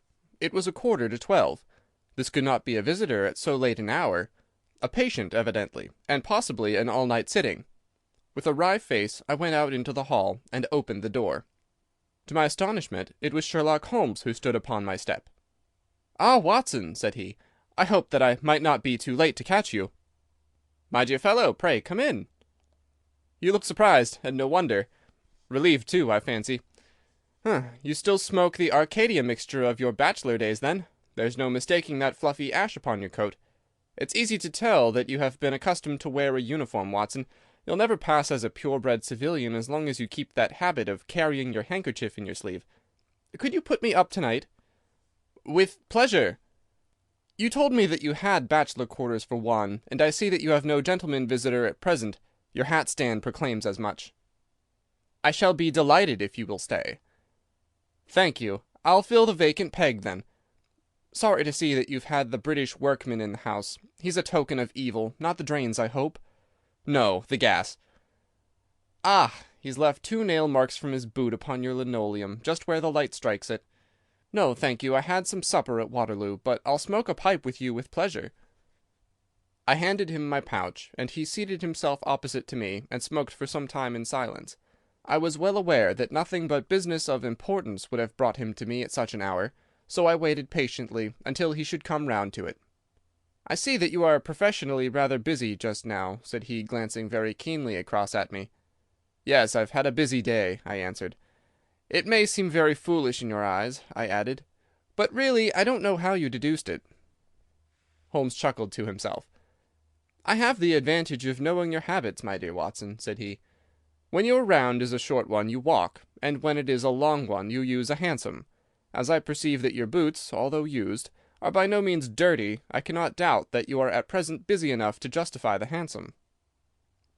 "Excellent!" I cried. "Elementary," said he. "It is one of those instances where the reasoner can produce an effect which seems remarkable to his neighbour, because the latter has missed the one little point which is the basis of the deduction. The same may be said, my dear fellow, for the effect of some of these little sketches of yours, which is entirely meretricious, depending as it does upon your retaining in your own hands some factors in the problem which are never imparted to the reader. Now, at present I am in the position of these same readers, for I hold in this hand several threads of one of the strangest cases which ever perplexed a man's brain, and yet I lack the one or two which are needed to complete my theory. But I'll have them, Watson, I'll have them." His eyes kindled, and a slight flush sprang into his thin cheeks, for an instant only.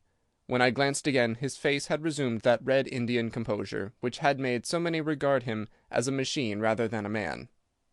"The problem presents features of interest," said he. "I may even say exceptional features of interest. I've already looked into the matter, and have come, as I think, within sight of my solution. If you could accompany me in that last step, you might be of considerable service to me." "I should be delighted." "Could you go as far as Aldershot tomorrow?" "I have no doubt Jackson would take my practice." "Very good. I want to start by the 11:10 from Waterloo." "That would give me time." "Then, if you are not too sleepy, I will give you a sketch of what has happened, and of what remains to be done." "I was sleepy before you came. I'm quite wakeful now." "I will compress the story as far as may be done without omitting anything vital to the case. It is conceivable that you may even have read some account of the matter. It is the supposed murder of Colonel Barclay of the Royal Munsters at Aldershot which I am investigating." "I've heard nothing of it." "It has not excited much attention yet, except locally. The facts are only 2 days old. Briefly, they are these. The Royal Munsters is, as you know, one of the most famous Irish regiments in the British Army. It did wonders both in the Crimea and the Mutiny, and has since that time distinguished itself upon every possible occasion. It was commanded up to Monday night by James Barclay, a gallant veteran, who started as a full private, was raised to commissioned rank for his bravery at the time of the Mutiny, and so lived to command the regiment in which he had once carried a musket.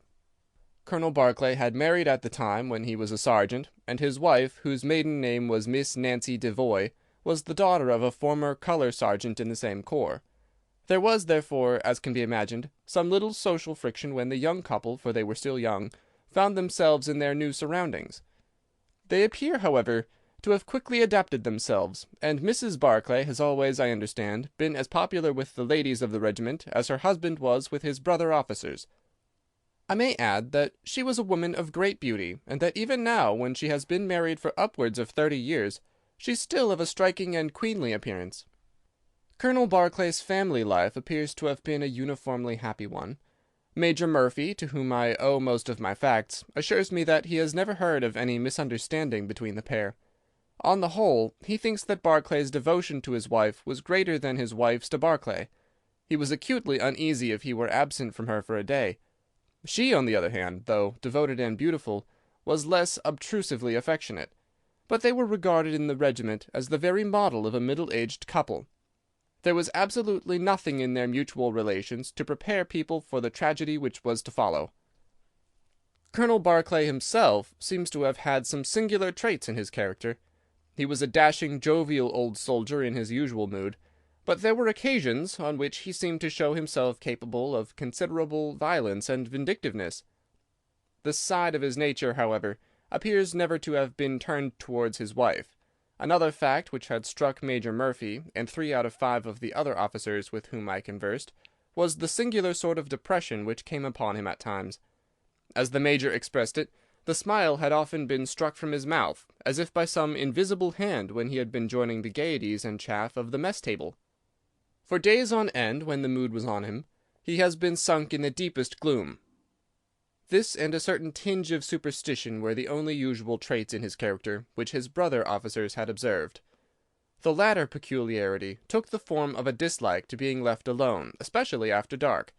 This puerile feature in a nature which was conspicuously manly had often given rise to comment and conjecture. The 1st Battalion of the Royal Munsters, which is the old 117th, has been stationed at Aldershot for some years. The married officers live out of barracks, and the colonel has during all this time occupied a villa called Lachine, about half a mile from the north camp. The house stands in its own grounds, but the west side of it is not more than 30 yards from the high road. A coachman and 2 maids form the staff of servants. These, with their master and mistress, were the sole occupants of Lachine, for the Barclays had no children, nor was it usual for them to have resident visitors. Now for the events at Lachine between 9 and 10 on the evening of last Monday.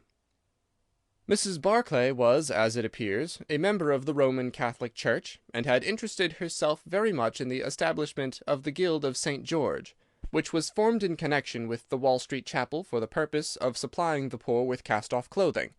A meeting of the Guild had been held that evening at 8, and Mrs. Barclay had hurried over her dinner in order to be present at it. When leaving the house, she was heard by the coachman to make some commonplace remark to her husband, and to assure him that she would be back before very long. She then called for Miss Morrison, a young lady who lives in the next villa, and the two went off together to their meeting. It lasted 40 minutes, and at 9:15 Mrs. Barclay returned home, having left Miss Morrison at her door as she passed. There is a room which is used as a morning room at Lachine. This faces the road and opens by a large glass folding door onto the lawn. The lawn is 30 yards across, and is only divided from the highway by a low wall with an iron rail above it. It was into this room that Mrs. Barclay went upon her return. The blinds were not down, for the room was seldom used in the evening, but Mrs. Barclay herself lit the lamp and then rang the bell, asking Jane Stewart, the housemaid, to bring her a cup of tea, which was quite contrary to her usual habits. The Colonel had been sitting in the dining-room, but hearing that his wife had returned, he joined her in the morning-room. The coachman saw him cross the hall and enter it. He was never seen again alive. The tea which had been ordered was brought up at the end of 10 minutes, but the maid, as she approached the door, was surprised to hear the voices of her master and mistress in furious altercation. She knocked without receiving any answer, and even turned the handle, but only to find that the door was locked upon the inside. Naturally enough, she ran down to tell the cook, and the two women with the coachman came up into the hall and listened to the dispute which was still raging. They all agreed that only two voices were to be heard, those of Barclay and of his wife. Barclay's remarks were subdued and abrupt, so that none of them were audible to the listeners. The ladies, on the other hand, were most bitter, and when she raised her voice could be plainly heard. "You coward!" she repeated over and over. "What can be done now? What can be done now? Give me back my life. I will never so much as breathe the same air with you again. You coward! You coward!" Those were scraps of her conversation, ending in a sudden dreadful cry in the man's voice, with a crash and a piercing scream from the woman. Convinced that some tragedy had occurred, the coachman rushed to the door and strove to force it, while scream after scream issued from within. He was unable, however, to make his way in, and the maids were too distracted with fear to be of any assistance to him. A sudden thought struck him, however, and he ran through the hall door and round to the lawn upon which the long French windows open. One side of the window was open, which I understand was quite usual in the summer-time, and he passed without difficulty into the room. His mistress had ceased to scream, and was stretched insensible upon a couch, while with his feet tilted over the side of an armchair, and his head upon the ground, near the corner of the fender, was lying the unfortunate soldier, stone dead in a pool of his own blood. Naturally, the coachman's first thought, on finding that he could do nothing for his master, was to open the door. But here an unexpected and singular difficulty presented itself. The key was not in the inner side of the door, nor could he find it anywhere in the room. He went out again, therefore, through the window, and having obtained the help of a policeman and of a medical man, he returned. The lady, against whom naturally the strongest suspicion rested, was removed to a room, still in a state of insensibility. The Colonel's body was then placed upon the sofa, and a careful examination made of the scene of the tragedy. The injury from which the unfortunate veteran was suffering was found to be a jagged cut some 2 inches long at the back part of his head, which had evidently been caused by a violent blow from a blunt weapon, nor was it difficult to guess what that weapon may have been. Upon the floor, close to the body, was lying a singular club of hard carved wood with a bone handle. The Colonel possessed a varied collection of weapons brought from the different countries in which he had fought, and it is conjectured by the police that his club was among his trophies. The servants deny having seen it before, but among the numerous curiosities in the house, it is possible that it may have been overlooked. Nothing else of importance was discovered in the room by the police, save the inexplicable fact that neither upon Mrs. Barclay's person, nor upon that of the victim, nor in any part of the room, was the missing key to be found. The door had eventually to be opened by a locksmith from Aldershot. That was the state of things, Watson, when upon the Tuesday morning I, at the request of Major Murphy, went down to Aldershot to supplement the efforts to the police. I think that you will acknowledge that the problem was already one of interest, but my observations soon made me realize that it was in truth much more extraordinary than would at first sight appear. Before examining the room, I cross-questioned the servants, but only succeeded in eliciting the facts which I have already stated. One other detail of interest was remembered by Jane Stewart, the housemaid. You will remember that on hearing the sound of the quarrel, she descended and returned with the other servants. On that first occasion, when she was alone, she says that the voices of her master and mistress were sunk so low that she could hear hardly anything, and judged by their tones rather than their words that they had fallen out. On my pressing her, however, she remembered that she heard the word David uttered twice by the lady. The point is of the utmost importance as guiding us towards the reason of the sudden quarrel. The Colonel's name, you remember, was James. There was one thing in the case which had made the deepest impression both upon the servants and the police. This was the contortion of the Colonel's face. It had set, according to their account, into the most dreadful expression of fear and horror which a human countenance is capable of assuming. More than one person fainted at the mere sight of him, so terrible was the effect. It was quite certain that he had foreseen his fate, and that it had caused him the utmost horror. This, of course, fitted in well enough with the police theory, if the Colonel would have seen his wife making a murderous attack upon him. Nor was the fact of the wound being on the back of his head a fatal objection to this, as he might have turned to avoid the blow. No information could be got from the lady herself, who was temporarily insane from an acute attack of brain fever. From the police, I learned that Miss Morrison, who you remember went out that evening with Mrs. Barclay, denied having any knowledge of what it was which had caused the ill humour in which her companion had returned. Having gathered these facts, Watson, I smoked several pipes over them, trying to separate those which were crucial from others which were merely incidental. There could be no question that the most distinctive and suggestive point in the case was the singular disappearance of the door-key. A most careful search had failed to discover it in the room, therefore it must have been taken from it. But neither the Colonel nor the Colonel's wife could have taken it. That was perfectly clear. Therefore a third person must have entered the room, and that third person could only have come in through the window. It seemed to me that a careful examination of the room and the lawn might possibly reveal some traces of this mysterious individual. You know my methods, Watson. There was not one of them which I did not apply to the inquiry, and it ended by my discovering traces, but very different ones from those which I had expected. There had been a man in the room, and he had crossed the lawn coming from the road.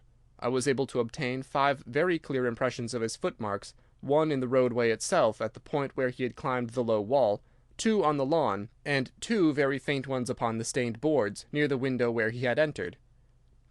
He had apparently rushed across the lawn, for his toe marks were much deeper than his heels, but it was not the man who surprised me. It was his companion. His companion! Holmes pulled a large sheet of tissue paper out of his pocket and carefully unfolded it upon his knee. "What do you make of that?" he asked.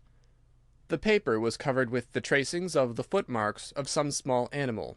It had 5 well-marked footpads, an indication of long nails, and the whole print might be nearly as large as a dessert spoon. "It's a dog," said I. "Did you ever hear of a dog running up a curtain? I found distinct traces that this creature had done so." "A monkey, then?" "But it is not the print of a monkey." "What can it be, then?" "Neither dog, nor cat, nor monkey, nor any creature that we are familiar with. I have tried to reconstruct it from the measurements. Here are 4 prints where the beast has been standing motionless. You see that it is no less than 15 inches from forefoot to hind. Add to that the length of neck and head, and you get a creature not much less than 2 feet long, probably more if there is any tail. But now observe this other measurement. The animal has been moving, and we have the length of its stride. In each case it is only about 3 inches. You have an indication, you see, of a long body with very short legs attached to it. It has not been considerate enough to leave any of its hair behind, but its general shape must be what I have indicated, and it can run up a curtain, and it is carnivorous." "How do you deduce that?" "Because it ran up the curtain. A canary's cage was hanging in the window, and its aim seems to have been to get at the bird." "Then what was the beast?" "Ah, if I could give it a name, it might go a long way towards solving the case.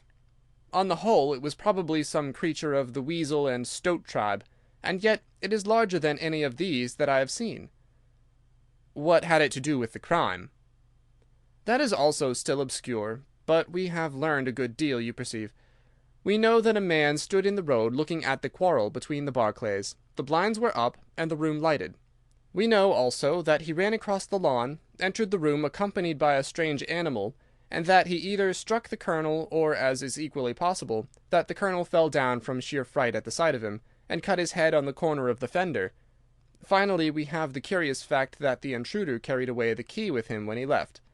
"Your discoveries seem to have left the business more obscure than it was before," said I. "Quite so. They undoubtedly showed that the affair was much deeper than was at first conjectured. I thought the matter over, and I came to the conclusion that I must approach the case from another aspect. But really, Watson, I am keeping you up, and I might just as well tell you all this on our way to Aldershot tomorrow." "Thank you. You've gone rather too far to stop." "It is quite certain that when Mrs. Barclay left the house at 7:30 she was on good terms with her husband. She was never, as I think I have said, ostentatiously affectionate, but she was heard by the coachman chatting with the Colonel in a friendly fashion. Now, it was equally certain that, immediately on her return, she had gone to the room in which she was least likely to see her husband, had flown to tea as an agitated woman will, and finally, on his coming in to her, had broken into violent recriminations. Therefore, something had occurred between 7:30 and 9 o'clock which had completely altered her feelings towards him. But Miss Morrison had been with her during the whole of that hour and a half. It was absolutely certain, therefore, in spite of her denial, that she must know something of the matter. My first conjecture was, that possibly there had been some passages between this young lady and the old soldier, which the former had now confessed to the wife. That would account for the angry return, and also for the girl's denial that anything had occurred. Nor would it be entirely incompatible with most of the words overheard. But there was the reference to David, and there was the known affection of the Colonel for his wife, to weigh against it, to say nothing of the tragic intrusion of this other man, which might, of course, be entirely disconnected with what had gone before. It was not easy to pick one's steps, but on the whole I was inclined to dismiss the idea that there had been anything between the Colonel and Miss Morrison, but more than ever convinced that the young lady held the clue as to what it was which had turned Mrs. Barclay to hatred of her husband. I took the obvious course, therefore, of calling upon Miss M., of explaining to her that I was perfectly certain that she held the facts in her possession, and of assuring her that her friend, Mrs. Barclay, might find herself in the dock upon a capital charge unless the matter were cleared up. Miss Morrison is a little ethereal slip of a girl, with timid eyes and blonde hair, but I found her by no means wanting in shrewdness and common sense. She sat thinking for some time after I had spoken, and then turning to me with a brisk air of resolution, she broke into a remarkable statement which I will condense for your benefit. "I promised my friend that I would say nothing of the matter, and a promise is a promise," said she. "But if I can really help her when so serious a charge is laid against her, and when her own mouth, poor darling, is closed by illness, then I think I am absolved from my promise. I will tell you exactly what happened upon Monday evening. We were returning from the Watt Street Mission about 8:45 o'clock. On our way we had to pass through Hudson Street, which is a very quiet thoroughfare. There is only one lamp in it upon the left-hand side, and as we approached this lamp I saw a man coming towards us with his back very bent and something like a box slung over one of his shoulders. He appeared to be deformed, for he carried his head low and walked with his knees bent. We were passing him when he raised his face to look at us in the circle of light thrown by the lamp, and as he did so he stopped and screamed out in a dreadful voice, 'My God, it's Nancy!' Mrs. Barclay turned as white as death, and would have fallen down had the dreadful-looking creature not caught hold of her. I was going to call for the police, but she, to my surprise, spoke quite civilly to the fellow. 'I thought you had been dead this 30 years, Henry,' she said in a shaking voice. 'So I have,' said he, and it was awful to hear the tones that he said in it. He had a very dark, fearsome face, and the gleam in his eyes that comes back to me in my dreams. His hair and whiskers were shot with grey, and his face was all crinkled and puckered like a withered apple. 'Just walk on a little way, dear,' said Mrs. Barclay. 'I want to have a word with this man. There's nothing to be afraid of.' She tried to speak boldly, but she was still deadly pale and could hardly get her words out for the trembling of her lips. I did as she asked me, and they talked together for a few minutes. Then she came down the street with her eyes blazing, and I saw the crippled wretch standing by the lamp-post and shaking his clenched fists in the air, as if he were mad with rage. She never said a word until we were at the door here, when she took me by the hand and begged me to tell no one what had happened. "It's an old acquaintance of mine, who has come down in the world," said she. "When I promised her I would say nothing, she kissed me, and I've never seen her since. I've told you now the whole truth, and if I withheld it from the police, it is because I did not realize then the danger in which my dear friend stood. I know that it can only be to her advantage that everything should be known." That was her statement, Watson, and to me, as you can imagine, it was like a light on a dark night. Everything which had been disconnected before began at once to assume its true place, and I had a shadowy presentiment of the whole sequence of events. My next step, obviously, was to find the man who had produced such a remarkable impression upon Mrs. Barclay. If he were still in Aldershot, it should not be a very difficult matter. There are not such a very great number of civilians, and a deformed man was sure to have attracted attention. I spent a day in the search, and by evening, this very evening, Watson, I had run him down. The man's name is Henry Wood, and he lives in lodgings in this same street in which the ladies met him. He has only been 5 days in the place.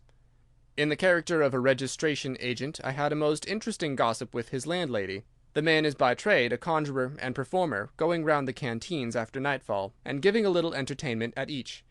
He carries some creature about with him in that box, about which the landlady seemed to be in considerable trepidation, for she had never seen an animal like it.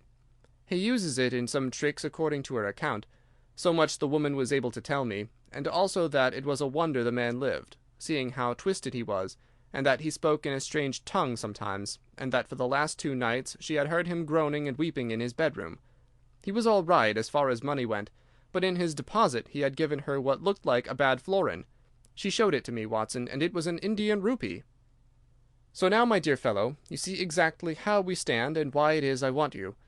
It is perfectly plain that after the ladies parted from this man he followed them at a distance, that he saw the quarrel between husband and wife through the window, that he rushed in, and that the creature which he carried in his box got loose. That is all very certain. But he is the only person in this world who can tell us exactly what happened in that room." "And you intend to ask him?" "Most certainly, but in the presence of a witness." "And I am the witness." "If you will be so good. If he can clear the matter up, well and good. If he refuses, we have no alternative but to apply for a warrant." "But how do you know he'll be there when we return?" "You may be sure that I took some precautions. I have one of my Baker Street boys mounting guard over him who would stick to him like a burr, go where he might. We shall find him in Hudson Street tomorrow, Watson, and meanwhile I should be the criminal myself if I kept you out of bed any longer." It was midday when we found ourselves at the scene of the tragedy, and under my companion's guidance we made our way at once to Hudson Street. In spite of his capacity for concealing his emotions, I could easily see that Holmes was in a state of suppressed excitement, while I was myself tingling with that half-sporting, half-intellectual pleasure which I invariably experienced when I associated myself with him in his investigations. "This is the street," said he, as we turned into a short thoroughfare lined with plain 2-storied brick houses. "Ah, here is Simpson to report." "He's in all right, Mr. Holmes," cried a small street Arab running up to us. "Good, Simpson," said Holmes, patting him on the head. "Come along, Watson, this is the house." He sent in his card with a message that he had come on important business, and a moment later we were face to face with the man whom we had come to see. In spite of the warm weather, he was crouching over a fire, and the little room was like an oven. The man sat all twisted and huddled in his chair, in a way which gave an indescribable impression of deformity. But the face which he turned towards us, though worn and swarthy, must at some time have been remarkable for its beauty. He looked suspiciously at us now out of yellow-shot bilious eyes, and without speaking or rising, he waved towards 2 chairs. "Mr. Henry Wood, late of India, I believe," said Holmes affably. "I've come over this little matter of Colonel Barclay's death." "What should I know about that?" "That's what I want to ascertain. You know, I suppose, that unless the matter is cleared up, Mrs. Barclay, who is an old friend of yours, will in all probability be tried for murder." The man gave a violent start. "I don't know who you are," he cried, "nor how you come to know what you do know, but will you swear that this is true that you tell me?" "Why, they're only waiting for her to come to her senses to arrest her." "My God! Are you in the police yourself?" "No." "What business is it of yours, then?" "It's every man's business to see justice done." "You can take my word that she is innocent." "Then you are guilty." "No, I'm not." "Who killed Colonel James Barclay, then?" It was a just providence that killed him. But mind ye this, that if I had knocked his brains out, as it was in my heart to do, he would have had no more than his due from my hands. If his own guilty conscience had not struck him down, it is likely enough that I might have had his blood upon my soul. You want me to tell the story. Well, I don't know why I shouldn't, for there's no cause for me to be ashamed of it. It was in this way, sir. You see me now with my back like a camel and my ribs all awry, but there was a time when Corporal Henry Wood was the smartest man in the 117th foot. We were in India then, in cantonments at a place we'll call Bertie. Barclay, who died the other day, was sergeant in the same company as myself, and the belle of the regiment, aye, and the finest girl that ever had the breath of life between her lips, was Nancy Devoy, the daughter of the colour sergeant. There were 2 men that loved her, and one that she loved, and you'll smile when you look at this poor thing huddled before the fire, and hear me say that it was for my good looks that she loved me. Well, though I had her heart, her father was set upon her marrying Barclay. I was a harum-scarum, reckless lad, and he had had an education, and was already marked for the sword belt. But the girl held true to me, and it seemed that I would have had her when the mutiny broke out, and all hell was loose in the country. We were shut up in Bertie, the regiment of us, with half a battery of artillery, a company of 6, and a lot of civilians and women-folk. There were 10,000 rebels round us, and they were as keen as a set of terriers round a rat-cage. About the 2nd week of it our water gave out, and it was a question whether we could communicate with General Neill's column, which was moving up country. It was our only chance, for we could not hope to fight our way out with all the women and children, so I volunteered to go out and to warn General Neill of our danger. My offer was accepted, and I talked it over with Sergeant Barclay, who was supposed to know the ground better than any other man, and who drew up a route by which I might get through the rebel lines.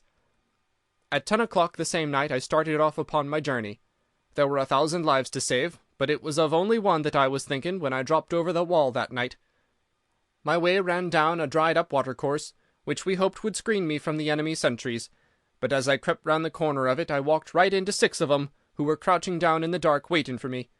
In an instant I was stunned with a blow and bound hand and foot, but the real blow was to my heart and not to my head, for as I came to and listened to as much as I could understand of their talk, I heard enough to tell me that my comrade, the very man who had arranged the way that I was to take, had betrayed me by means of a native servant into the hands of the enemy. Well, there's no need for me to dwell on that part of it. You know now what James Barclay was capable of. Bertie was relieved by Neill next day, but the rebels took me away with them in their retreat, and it was many a long year before ever I saw a white face again. I was tortured and tried to get away, and was captured and tortured again. You can see for yourselves the state in which I was left. Some of them that fled into Nepal took me with them, and then afterwards I was up past Darjeeling. The hill folk up there murdered the rebels who had me, and I became their slave for a time until I escaped.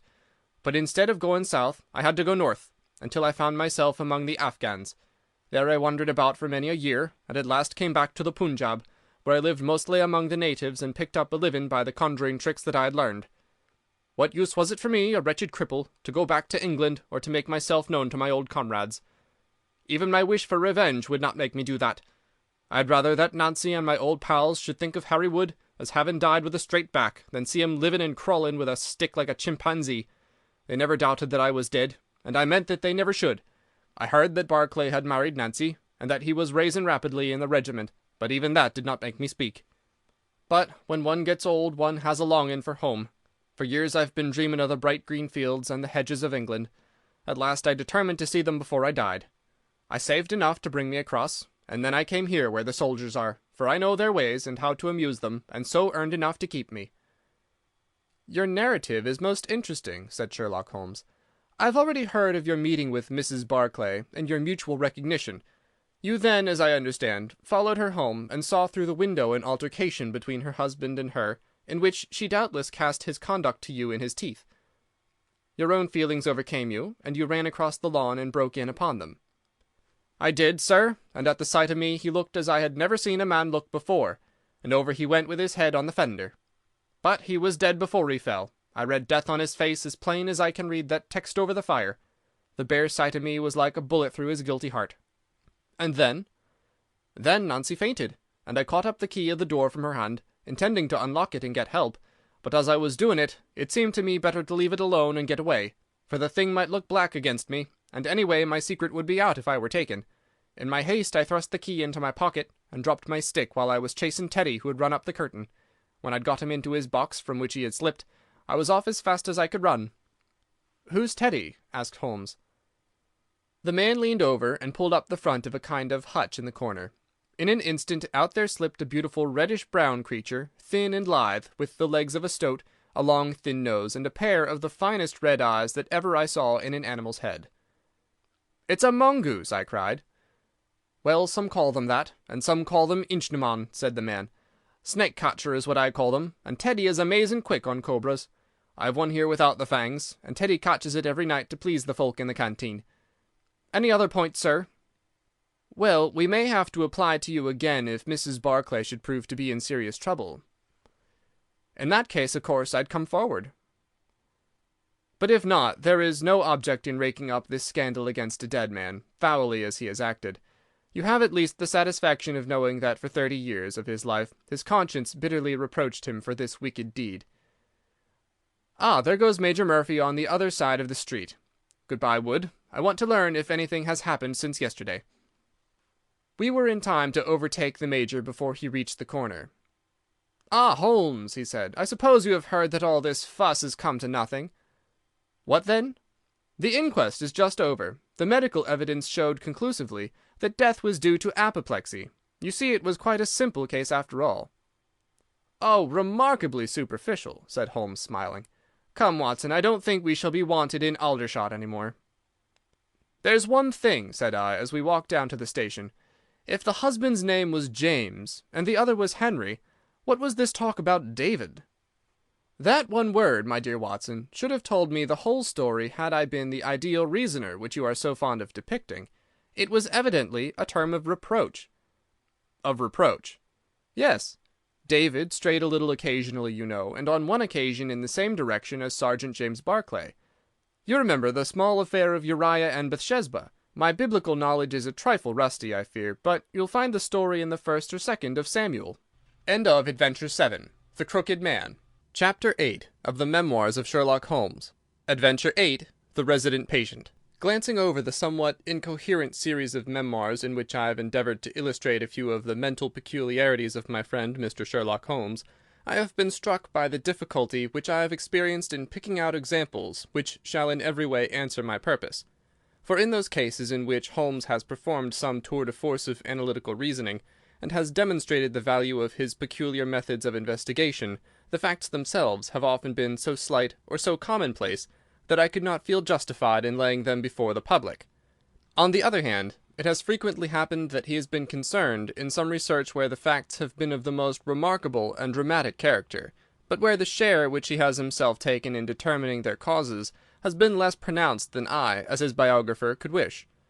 The small matter which I have chronicled under the heading of A Study in Scarlet, and that other later one connected with the loss of the Gloria Scott, may serve as examples of this Scylla and Charybdis which are forever threatening the historian. It may be that in the business of which I am now about to write, the part which my friend played is not sufficiently accentuated, and yet the whole train of circumstances is so remarkable that I cannot bring myself to omit it entirely from this series. It had been a close rainy day in October. Our blinds were half drawn, and Holmes lay curled upon the sofa, reading and re-reading a letter which he had received by the morning post. For myself, my term of service in India had trained me to stand heat better than cold, and a thermometer of 90 was no hardship. But the paper was uninteresting. Parliament had risen, everybody was out of town, and I yearned for the glades of the New Forest or the shingle of South Sea. A depleted bank account had caused me to postpone my holiday, and as to my companion, neither the country nor the sea presented the slightest attraction to him. He loved to lie in the very centre of 5 millions of people, with his filaments stretching out and running through them, responsive to every little rumour or suspicion of unsolved crime. Appreciation of nature found no place among his many gifts, and his only change was when he turned his mind from the evil doer of the town to track down his brother of the country. Finding that Holmes was too absorbed for conversation, I had tossed aside the barren paper, and leaning back in my chair I fell into a brown study. Suddenly my companion's voice broke in upon my thoughts. "You're right, Watson," said he. "It does seem a very preposterous way of settling a dispute." "Most preposterous," I exclaimed, and then suddenly realizing how he had echoed the inmost thought of my soul, I sat up in my chair and stared at him in blank amazement. "What is this, Holmes?" I cried. "This is beyond anything which I could have imagined." He laughed heartily at my perplexity. "You remember," said he, "that some little time ago, when I read you the passage in one of Poe's sketches, in which a close reasoner follows the unspoken thought of his companion, you were inclined to treat the matter as a mere tour de force of the author. On my remarking that I was constantly in the habit of doing the same thing, you expressed incredulity." "Oh, no." "Perhaps not with your tongue, my dear Watson, but certainly with your eyebrows. So, when I saw you throw down your paper and enter upon a train of thought, I was very happy to have the opportunity of reading it off, and eventually of breaking into it, as a proof that I had been in rapport with you." But I was still far from satisfied. "In the example which you read to me," said I, "the reasoner drew his conclusions from the actions of the man whom he observed. If I remember right, he stumbled over a heap of stones, looked up at the stars, and so on. But I have been seated quietly in my chair, and what clues have I given you?" "You do yourself an injustice. The features are given to man as the means by which he shall express his emotions, and yours are faithful servants." "Do you mean to say that you read my train of thoughts from my features?" "Your features, and especially your eyes. Perhaps you cannot yourself recall how your reverie commenced?" "No, I cannot." "Then I will tell you. After throwing down your paper, which was the action which drew my attention to you, you sat for half a minute with a vacant expression. Then your eyes fixed themselves upon your newly framed picture of General Gordon, and I saw by the alteration in your face that a train of thought had been started. But it did not lead very far. Your eyes turned across to the unframed portrait of Henry Ward Beecher, which stands upon the top of your books. You then glanced up at the wall, and of course your meaning was obvious. You were thinking that if the portrait were framed it would just cover that bare space and correspond with Gordon's picture over there." "You followed me wonderfully," I exclaimed. "So far I could hardly have gone astray.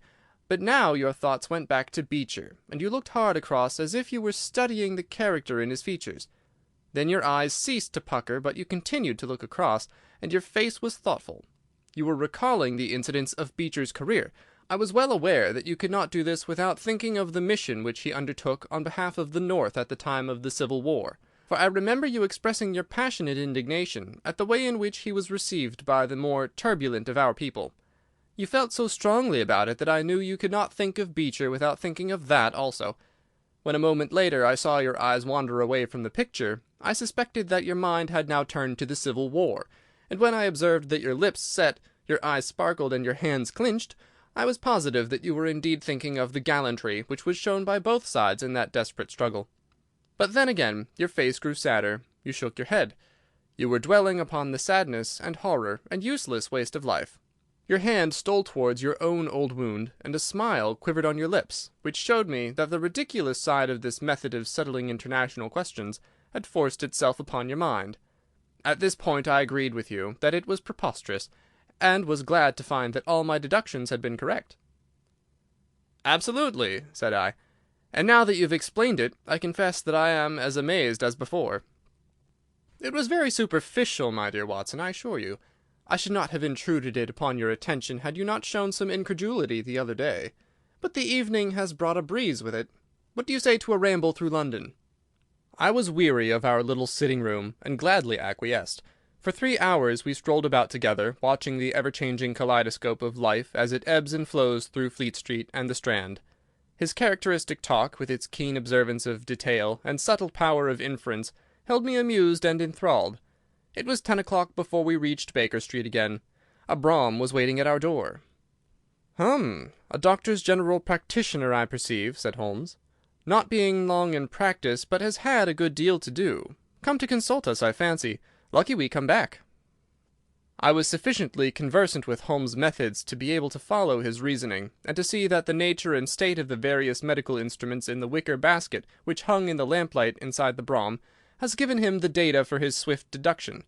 The light in our window above showed that this late visitor was indeed intended for us. With some curiosity as to what could have sent a brother medico to us at such an hour, I followed Holmes into our sanctum. A pale, taper-faced man with sandy whiskers rose up from a chair by the fire as we entered. His age may not have been more than 3 or 4 and 30, but his haggard expression and unhealthy hue told of a life which had sapped his strength and robbed him of his youth. His manner was nervous and shy, like that of a sensitive gentleman, and the thin white hand which he laid on the mantelpiece as he rose was that of an artist rather than of a surgeon. His dress was quiet and sombre, a black frock coat, dark trousers, and a touch of colour about his necktie. "Good evening, Doctor," said Holmes cheerily. "I'm glad to see that you have only been waiting a very few minutes. You spoke to my coachman, then?" "No, it was the candle on the side table that told me. Pray resume your seat, and let me know how I can serve you." "My name is Dr. Percy Trevelyan," said our visitor, "and I live at 403 Brook Street." "Are you not the author of a monograph upon obscure nervous lesions?" I asked. His pale cheeks flushed with pleasure at hearing that his work was known to me. "I so seldom hear of the work that I thought it was quite dead," said he. "My publishers gave me a most discouraging account of its sale. You are yourself, I presume, a medical man?" "A retired army surgeon." "My own hobby has always been nervous disease. I should wish to make it an absolute specialty, but of course a man must take what he can get at first. This, however, is beside the question, Mr. Sherlock Holmes, and I quite appreciate how valuable your time is.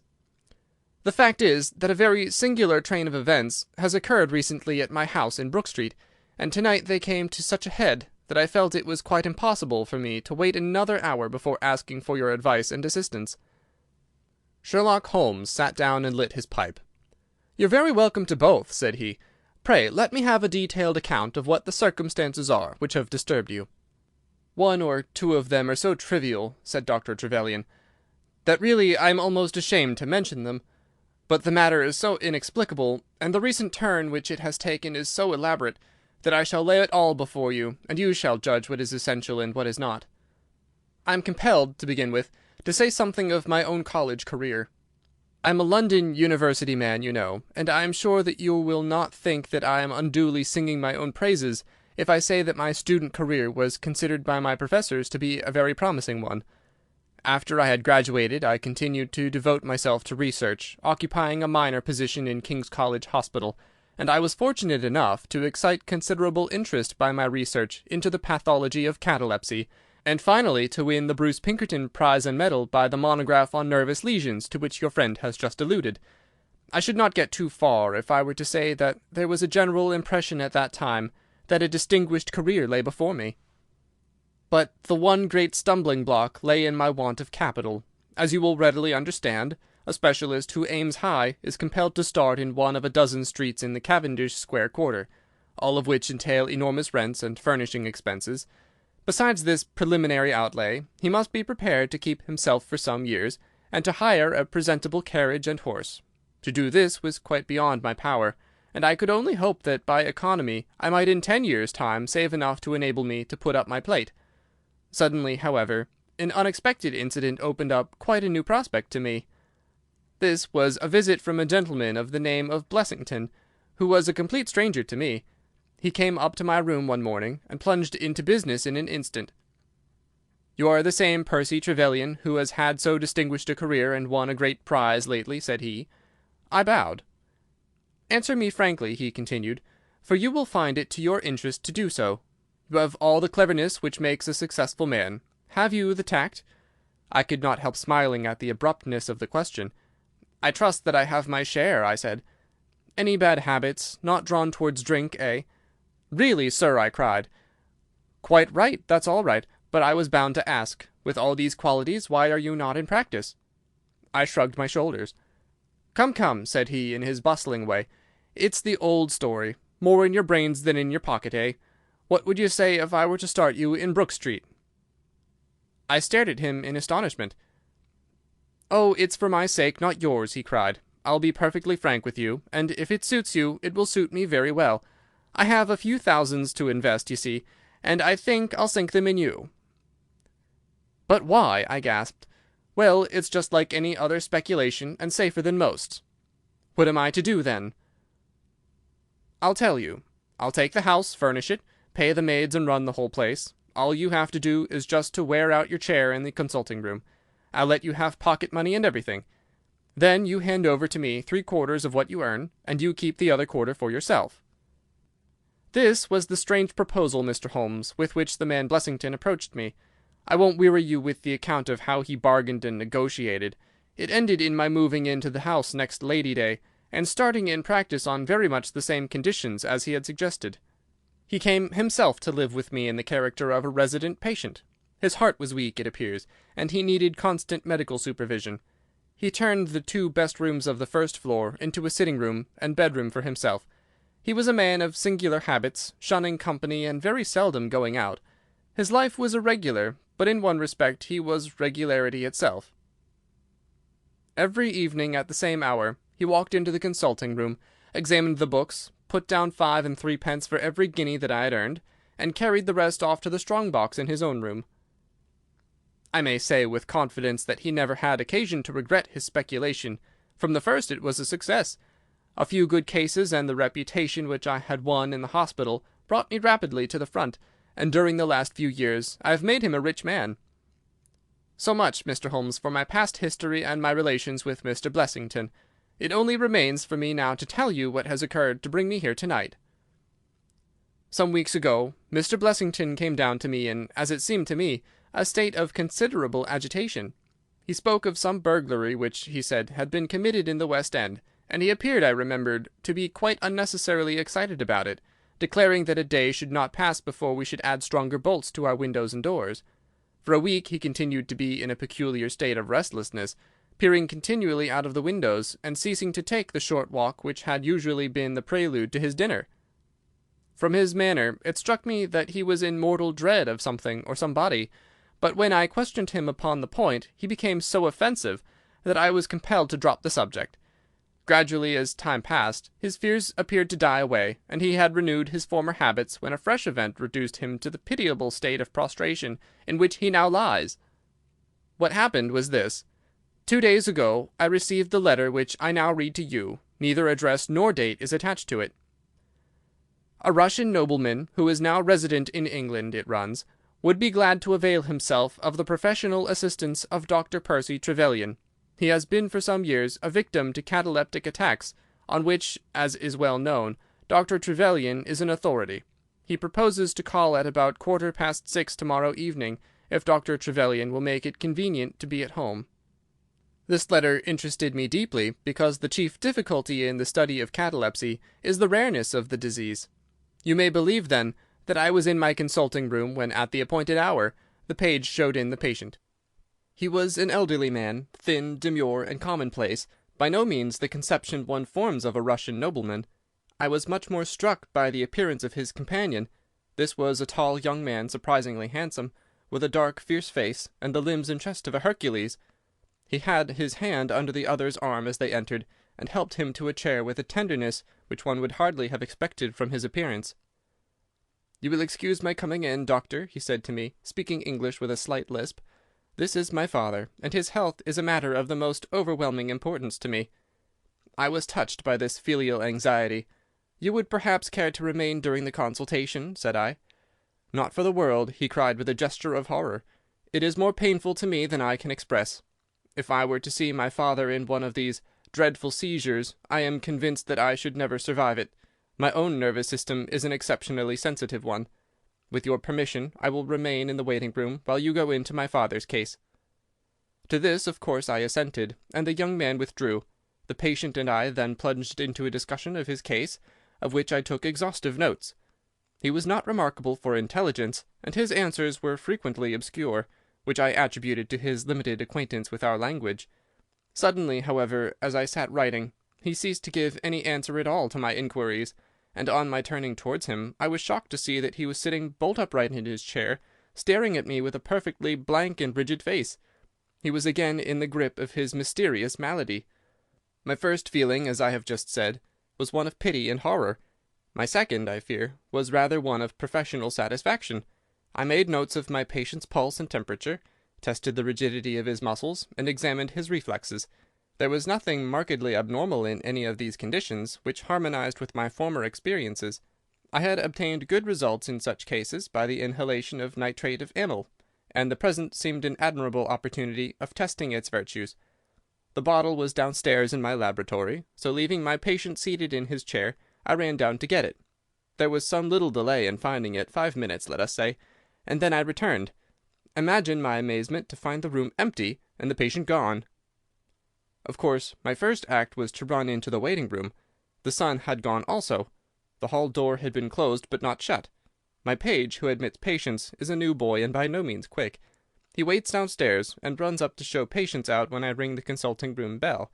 He had heard nothing, and the affair remained a complete mystery. Mr. Blessington came in from his walk shortly afterwards, but I did not say anything to him upon the subject, for, to tell the truth, I have got in the way of late of holding as little communication with him as possible. Well, I never thought that I should see anything more of the Russian and his son, so you can imagine my amazement, when at the very same hour this evening, they both came marching into my consulting-room, just as they had done before. "I feel that I owe you a great many apologies for my abrupt departure yesterday, doctor," said my patient. "I confess that I was very much surprised at it," said I. "Well, the fact is," he remarked, "that when I recover from these attacks, my mind is always very clouded as to all that has gone before.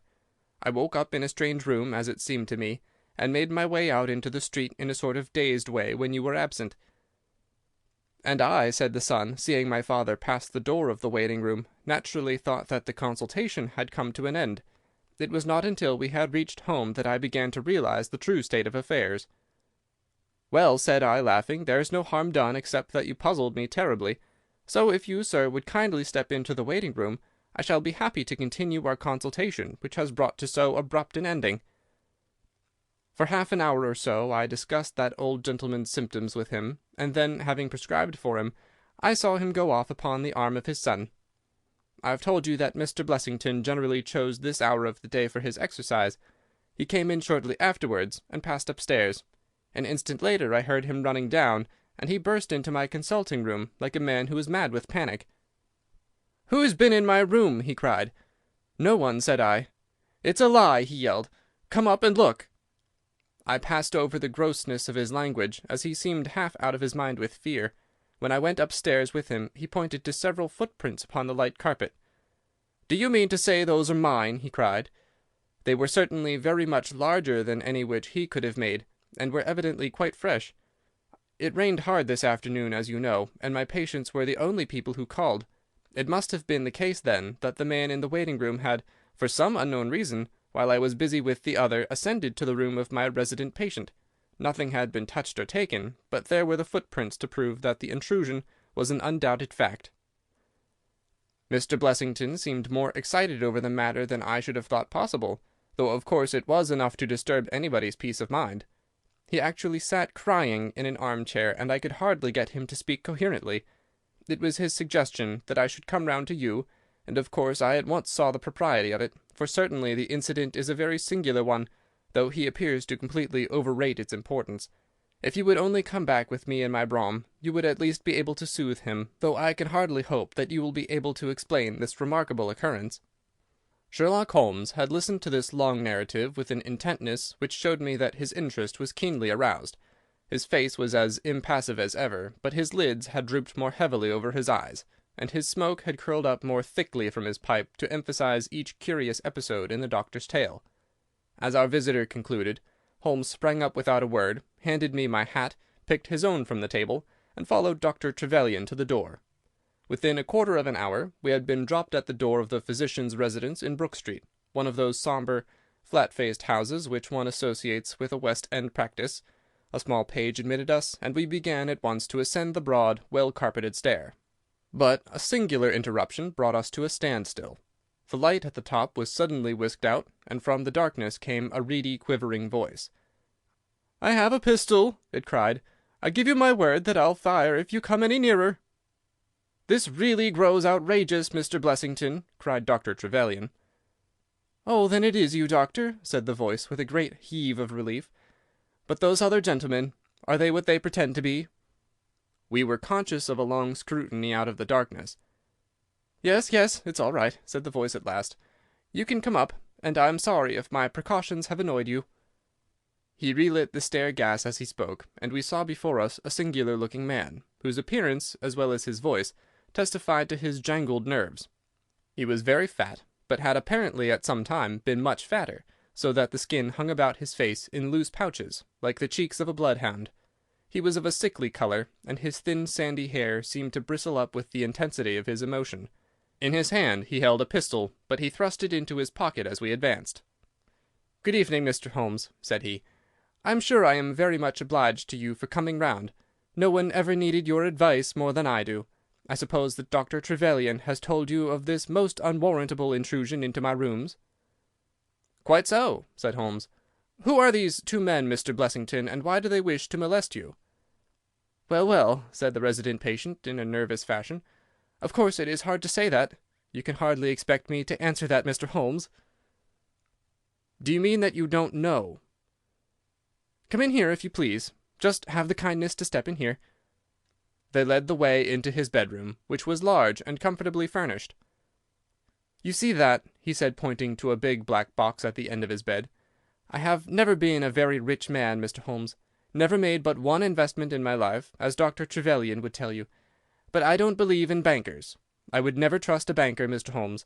Between ourselves, what little I have is in that box, so you can understand what it means to me when unknown people force themselves into my rooms." Holmes looked at Blessington in his questioning way, and shook his head. "I cannot possibly advise you if you try to deceive me," said he. "But I have told you everything." Holmes turned on his heel with a gesture of disgust. "Good night, Dr. Trevelyan," said he. "And no advice for me?" cried Mr. Blessington, in a breaking voice. "My advice to you, sir, is to speak the truth." A minute later we were in the street and walking for home. We had crossed Oxford Street and were half-way down Harley Street before I could get a word from my companion. "Sorry to bring you out on such a fool's errand, Watson," he said at last. "It is an interesting case, too, at the bottom of it." I could make little of it, I confessed. "Well, it is quite evident that there are two men, more perhaps, but at least two, who are determined for some reason to get at this fellow Blessington. I've no doubt in my mind that both on the first and on the second occasion that young man penetrated to Blessington's room, while his confederate, by an ingenious device, kept the doctor from interfering." "And the catalepsy?" "A fraudulent imitation, Watson, though I should hardly dare to hint as much to our specialist. It is a very easy complaint to imitate. I have done it myself." "And then?" "By the purest chance, Blessington was out on each occasion. Their reason for choosing so unusual an hour for a consultation was obviously to ensure that there should be no other patient in the waiting-room. It just happened, however, that this hour coincided with Blessington's constitutional, which seems to show that they were not very well acquainted with his daily routine.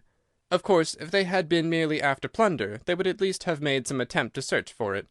Besides, I can read in a man's eye when it is his own skin that he is frightened for. It is inconceivable that this fellow could have made two such vindictive enemies as these appear to be without knowing of it.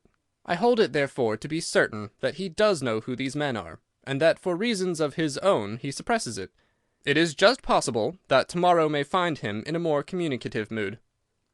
"Is there not one alternative?" I suggested. "Grotesquely improbably, no doubt, but still just conceivable. Might the whole story of the cataleptic Russian and his son be a concoction of Dr. Trevelyan's, who has for his own purposes been in Blessington's rooms?" I saw in the gaslight that Holmes wore an amused smile at this brilliant departure of mine. "My dear fellow," he said, "it was one of the first solutions which occurred to me. But I was soon able to corroborate the doctor's tale. This young man has left prints upon the stair carpet, which made it quite superfluous for me to ask to see those which he had made in the room.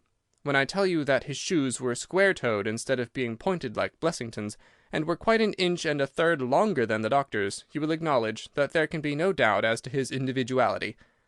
But we may sleep on it now, for I shall be surprised if we do not hear something further from Brook Street in the morning." Sherlock Holmes' prophecy was soon fulfilled, and in a dramatic fashion. At 7:30 next morning, in the first glimmer of daylight, I found him standing by my bedside in his dressing-gown. "There's a brougham waiting for us, Watson," said he. "What's the matter, then?" "The Brook Street business." "Any fresh news?"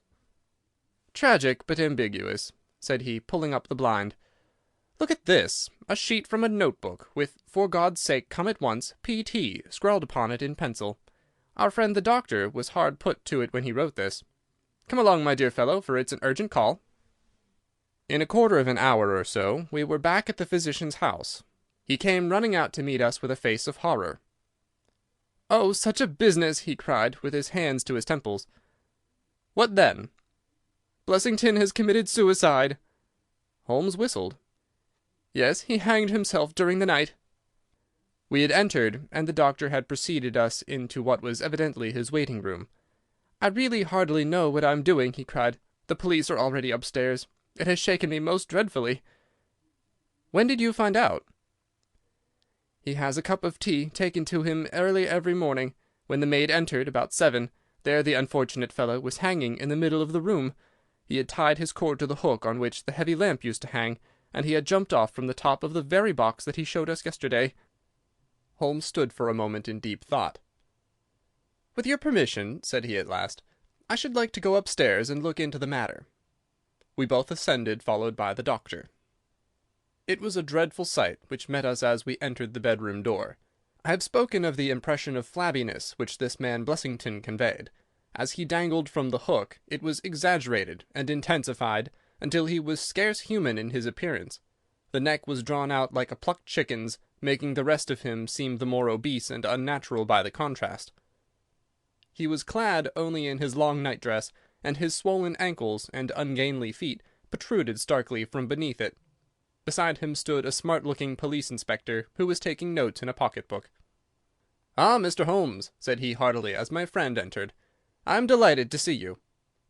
"Good morning, Lanner," answered Holmes. "You won't think me an intruder, I am sure.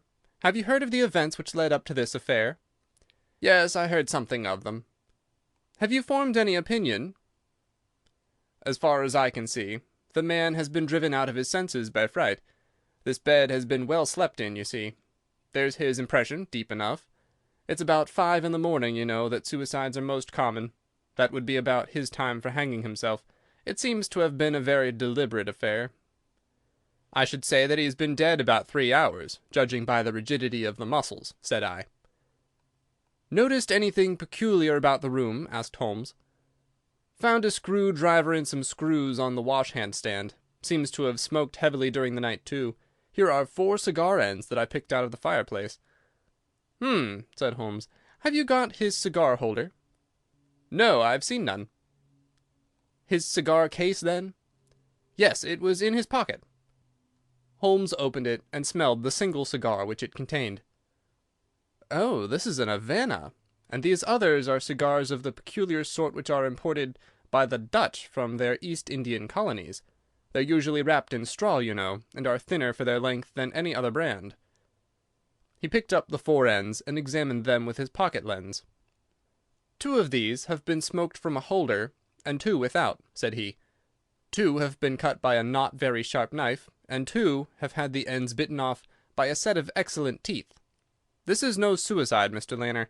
It is a very deeply planned and cold-blooded murder." "Impossible!" cried the inspector. "And why?" "Why should anyone murder a man in so clumsy a fashion as by hanging him? That is what we have to find out." "How could they get in?" "Through the front door." It was barred in the morning." "Then it was barred after them." "How do you know?" "I saw traces. Excuse me a moment, and I may be able to give you some further information about it." He went over to the door, and turning the lock he examined it in his methodical way. Then he took out the key, which was on the inside, and inspected that also. The bed, the carpet, the chairs, the mantelpiece, the dead body, and the rope were each in turn examined, until at last he professed himself satisfied, and with my aid and that of the inspector cut down the wretched object and laid it reverently under a sheet. "How about this rope?" he asked. "It is cut off this," said Dr. Trevelyan, drawing a large coil from under the bed. "He was morbidly nervous of fire, and always kept this beside him, so that he might escape by the window in case the stairs were burning." "That must have saved them trouble," said Holmes thoughtfully. "Yes, the actual facts are very plain. I shall be surprised if by the afternoon I cannot give you the reasons for them as well. I will take this photograph of Blessington which I see upon the mantelpiece, as it may help me in my inquiries." "But you've told us nothing!" cried the doctor. "Oh, there can be no doubt as to the sequence of events," said Holmes. "There were 3 of them in it, the young man, the old man, and a third, to whose identity I have no clue. The first 2, I need hardly remark, are the same who masqueraded as the Russian count and his son, so we can give a very full description of them. They were admitted by a confederate inside the house. If I might offer you a word of advice, Inspector, It would be to arrest the page, who, as I understand, has only recently come into your service, Doctor." "The young imp cannot be found," said Dr. Trevelyan. "The maid and the cook have just been searching for him." Holmes shrugged his shoulders. "He has played a not unimportant part in this drama," said he. "The three men having ascended the stairs, which they did on tiptoe, the elder man first, the younger man second, and the unknown man in the rear." "My dear Holmes!" I ejaculated. "Oh, there could be no question as to the superimposing of the footmarks. I had the advantage of learning which was which last night. They ascended then to Mr. Blessington's room, the door of which they found to be locked. With the help of a wire, however, they forced round the key, even without the lens, you will perceive by the scratches on this ward where the pressure was applied. On entering the room, their first proceeding must have been to gag Mr. Blessington. He may have been asleep, or he may have been so paralyzed with terror as to have been unable to cry out. These walls are thick, and it is conceivable that his shriek, if he had time to utter one, was unheard. Having secured him, it is evident to me that a consultation of some sort was held. Probably it was something in the nature of a judicial proceeding. It must have lasted for some time, for it was then that these cigars were smoked. The older man sat in that wicker chair. It was he who used the cigar holder. The younger man sat over yonder. He knocked his ash off against the chest of drawers. The third fellow paced up and down. Blessington, I think, sat upright in the bed, but of that I cannot be absolutely certain. Well, it ended by their taking Blessington and hanging him. The matter was so prearranged that it is my belief that they brought with them some sort of block or pulley which might serve as a gallows. That screwdriver and those screws were, as I conceive, for fixing it up. Seeing the hook, however, they naturally saved themselves the trouble. Having finished their work, they made off, and the door was barred behind them by their confederate. We had all listened with the deepest interest to this sketch of the night's doings, which Holmes had deduced from signs so subtle and minute that even when he had pointed them out to us, we could scarcely follow him in his reasoning. The inspector hurried away on the instant to make inquiries about the page, while Holmes and I returned to Baker Street for breakfast. "I'll be back by 3, said he, when we had finished our meal. "Both the inspector and the doctor will meet me here at that hour, and I hope by that time to have cleared up any little obscurity which the case may still present." Our visitors arrived at the appointed time, but it was 3:15 before my friend put in an appearance. From his expression as he entered, however, I could see that all had gone well with him. "Any news, Inspector?" "We've got the boy, sir." "Excellent, and I have got the men." "You've got them?" we cried, all three. "Well, at least I have got their identity. This so-called Blessington is, as I expected, well known at headquarters, and so are his assailants. Their names are Biddle, Hayward, and Moffat." "The Worthington Bank gang!" cried the inspector. "Precisely," said Holmes. "Then Blessington must have been Sutton." "Exactly," said Holmes. "Why, that makes it as clear as crystal," said the inspector. But Trevelyan and I looked at each other in bewilderment. "You must surely remember the great Worthington Bank business," said Holmes. 5 men were in it, these 4, and a 5th called Cartwright. Tobin, the caretaker, was murdered, and the thieves got away with £7,000. This was in 1875. They were all 5 arrested, but the evidence against them was by no means conclusive. This Blessington, or Sutton, who was the worst of the gang, turned informer. On his evidence Cartwright was hanged, and the other 3 got 15 years apiece. When they got out the other day, which was some years before their full term, they set themselves, as you perceive, to hunt down the traitor, and to avenge the death of their comrade upon him. Twice they tried to get at him and failed. A third time, you see, it came off. Is there anything further which I can explain, Dr. Trevelyan?" "I think you have made it all remarkably clear," said the doctor. "No doubt the day on which he was perturbed was the day when he had seen of their release in the newspapers." "Quite so. His talk about a burglary was the merest blind." "But why could he not tell you this?" "Well, my dear sir, knowing the vindictive character of his old associates, he was trying to hide his own identity from everybody as long as he could. His secret was a shameful one, and he could not bring himself to divulge it. However, wretch as he was still living under the shield of British law, and I have no doubt, Inspector, that you will see that, though that shield may fail to guard, the sword of justice is still there to avenge." Such were the singular circumstances in connection with the resident patient and the Brook Street doctor. From that night nothing has been seen of the 3 murderers by the police, and it is surmised at Scotland Yard that they were among the passengers of the ill-fated steamer Norah Creina, which was lost some years ago with all hands upon the Portuguese coast, some leagues to the north of Oporto. The proceedings against the page broke down for want of evidence, and the Brook Street mystery, as it was called, has never until now been fully dealt with in any public print. End of Adventure 8. The Resident Patient. Chapter 9 of the Memoirs of Sherlock Holmes. Adventure 9. The Greek Interpreter. During my long and intimate acquaintance with Mr. Sherlock Holmes, I had never heard him refer to his relations, and hardly ever to his own early life. This reticence upon his part had increased the somewhat inhuman effect which he produced upon me, until sometimes I found myself regarding him as an isolated phenomenon, a brain without a heart, as deficient in human sympathy as he was preeminent in intelligence. His aversion to women and his disinclination to form new friendships were both typical of his unemotional character, but not more so than his complete suppression of every reference to his own people. I had come to believe that he was an orphan with no relatives living, but one day, to my very great surprise, he began to talk to me about his brother.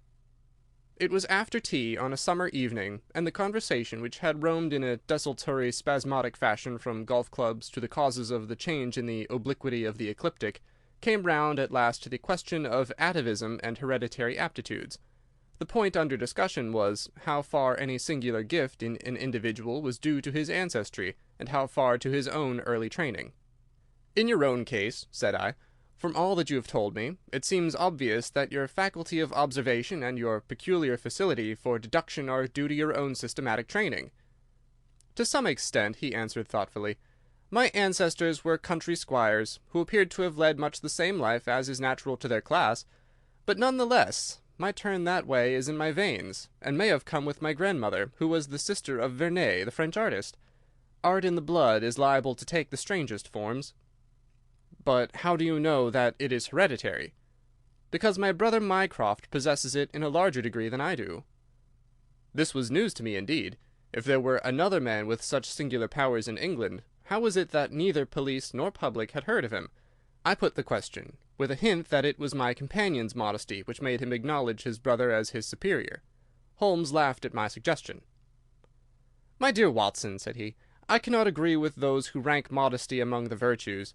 To the logician all things should be seen exactly as they are, and to underestimate one's self is as much a departure from truth as to exaggerate one's own powers.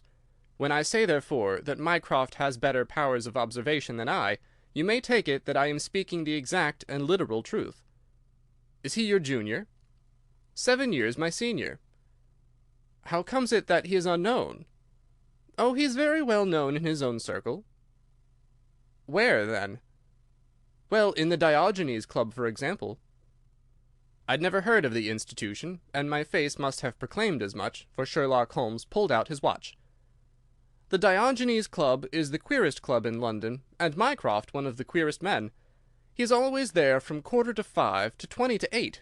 It's 6 now, so if you care for a stroll this beautiful evening, I shall be very happy to introduce you to 2 curiosities." 5 minutes later we were in the street walking towards Regent's Circus. "You wonder," said my companion, "why it is that Mycroft does not use his powers for detective work. He's incapable of it." "But I thought you said—" "I said that he was my superior in observation and deduction. If the art of the detective began and ended in reasoning from an armchair, my brother would be the greatest criminal agent that ever lived. But he has no ambition and no energy. He will not even go out of his way to verify his own solutions, and would rather be considered wrong than take the trouble to prove himself right. Again and again I have taken a problem to him, and have received an explanation which has afterwards proved to be the correct one, and yet he was absolutely incapable of working out the practical points which must be gone into before a case could be laid before a judge or jury." "It is not his profession, then?" "By no means. What is to me a means of livelihood is to him the merest hobby of a dilettante. He has an extraordinary faculty for figures, and audits the books in some of the government departments. Mycroft lodges in Pall Mall, and he walks round the corner into Whitehall every morning, and back every evening. From year's end to year's end he takes no other exercise, and is seen nowhere else, except only in the Diogenes Club, which is just opposite his rooms." "I cannot recall the name." "Very likely not.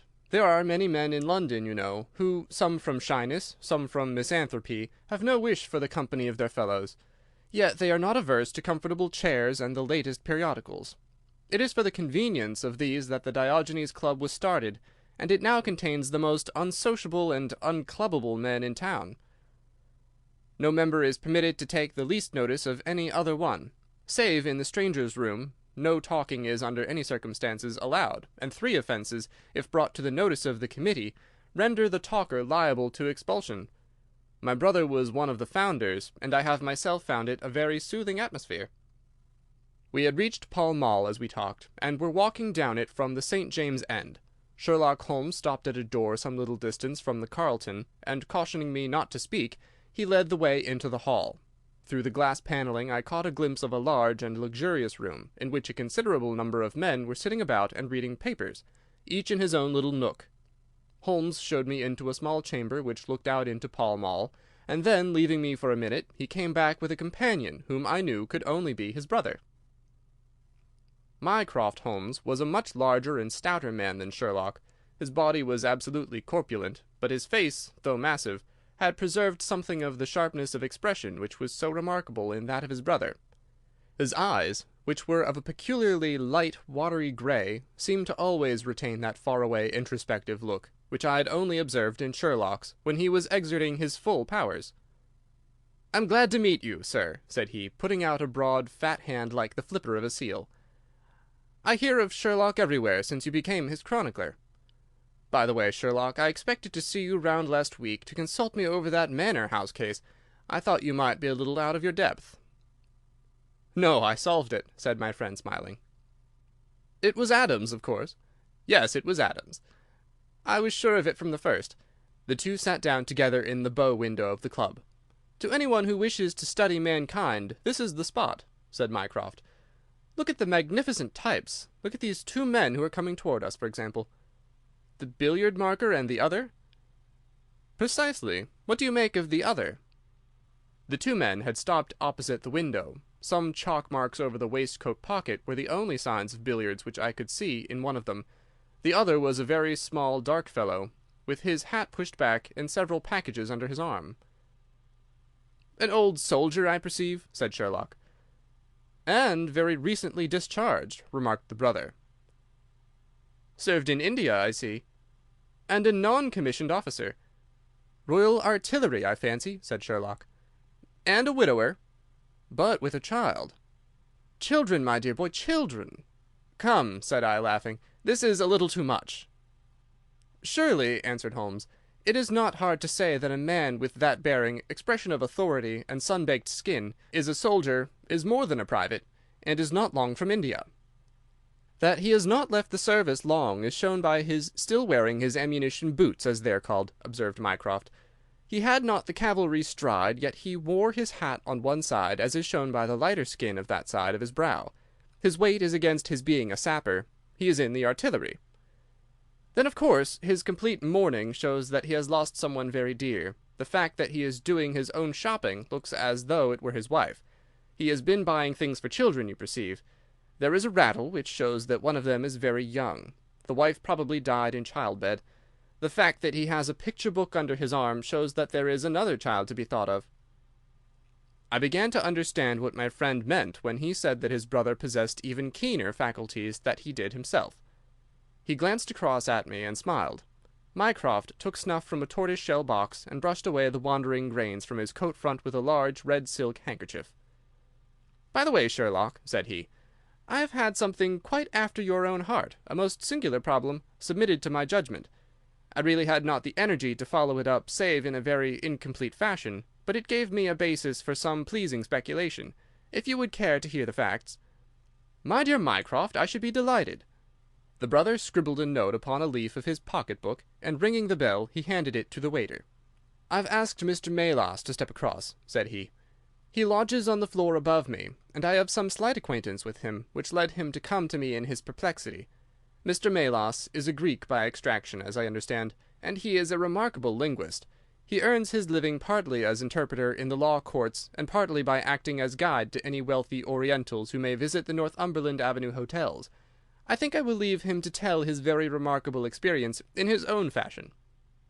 A few minutes later we were joined by a short, stout man whose olive face and coal-black hair proclaimed his southern origin, though his speech was that of an educated Englishman. He shook hands eagerly with Sherlock Holmes, and his dark eyes sparkled with pleasure when he understood that the specialist was anxious to hear his story. "I do not believe that the police credit me, on my word I do not," said he in a wailing voice. "Just because they have never heard of it before, they think that such a thing cannot be. But I know that I shall never be easy in my mind until I know what has become of my poor man with the sticking plaster upon his face." "I am all attention," said Sherlock Holmes. "This is Wednesday evening," said Mr. Melas. "Well, then, it was Monday night, only 2 days ago, you understand, that all this happened. I am an interpreter, as perhaps my neighbour there has told you. I interpret all languages, or nearly all, but as I am Greek by birth and with a Grecian name, it is with that particular tongue that I am principally associated. For many years I have been the chief Greek interpreter in London, and my name is very well known in the hotels. It happens, not unfrequently, that I am sent for at strange hours by foreigners who get into difficulties, or by travellers who arrive late and wish my services. I was not surprised, therefore, on Monday night, when a Mr. Latimer, a very fashionably dressed young man, came up to my rooms and asked me to accompany him in a cab which was waiting at the door. A Greek friend had come to see him upon business, he said, and as he could speak nothing but his own tongue, the services of an interpreter were indispensable. He gave me to understand that his house was some little distance off, in Kensington, and he seemed to be in a great hurry, bustling me rapidly into the cab when we had descended to the street. I say into the cab, but I soon became doubtful as to whether it was not a carriage in which I found myself. It was certainly more roomy than the ordinary four-wheeled disgrace to London, and the fittings, though frayed, were of rich quality. Mr. Latimer seated himself opposite to me, and we started off through Charing Cross and up the Shaftesbury Avenue. We had come out upon Oxford Street, and I had ventured some remark as to this being a roundabout way to Kensington, when my words were arrested by the extraordinary conduct of my companion. He began by drawing a most formidable-looking bludgeon loaded with lead from his pocket, and switching it backward and forward several times, as if to test its weight and strength. Then he placed it, without a word, upon the seat beside him. Having done this, he drew up the windows on each side, and I found to my astonishment that they were covered with paper, so as to prevent my seeing through them. "I am sorry to cut off your view, Mr. Melas," said he. "The fact is that I have no intention that you should see what the place is to which we are driving. It might possibly be inconvenient to me if you could find your way there again." As you can imagine, I was utterly taken aback by such an address. My companion was a powerful, broad-shouldered young fellow, and apart from the weapon, I should not have had the slightest chance in a struggle with him. "This is very extraordinary conduct, Mr. Latimer," I stammered. "You must be aware that what you are doing is quite illegal." "It is somewhat of a liberty, no doubt," said he, "but we'll make it up to you. I must warn you, however, Mr. Melas, that if at any time tonight you attempt to raise an alarm or do anything which is against my interests, you will find it a very serious thing. I beg you to remember that no one knows where you are, and that whether you are in this carriage or in my house you are equally in my power." His words were quiet, but he had a rasping way of saying them which was very menacing. I sat in silence, wondering what on earth could be his reason for kidnapping me in this extraordinary fashion. Whatever it might be, it was perfectly clear that there was no possible use in my resisting, and that I could only wait to see what might befall.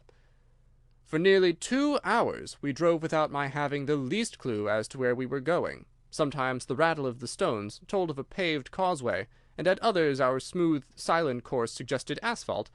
But save by this variation in sound, there was nothing at all which could in the remotest way help me to form a guess as to where we were.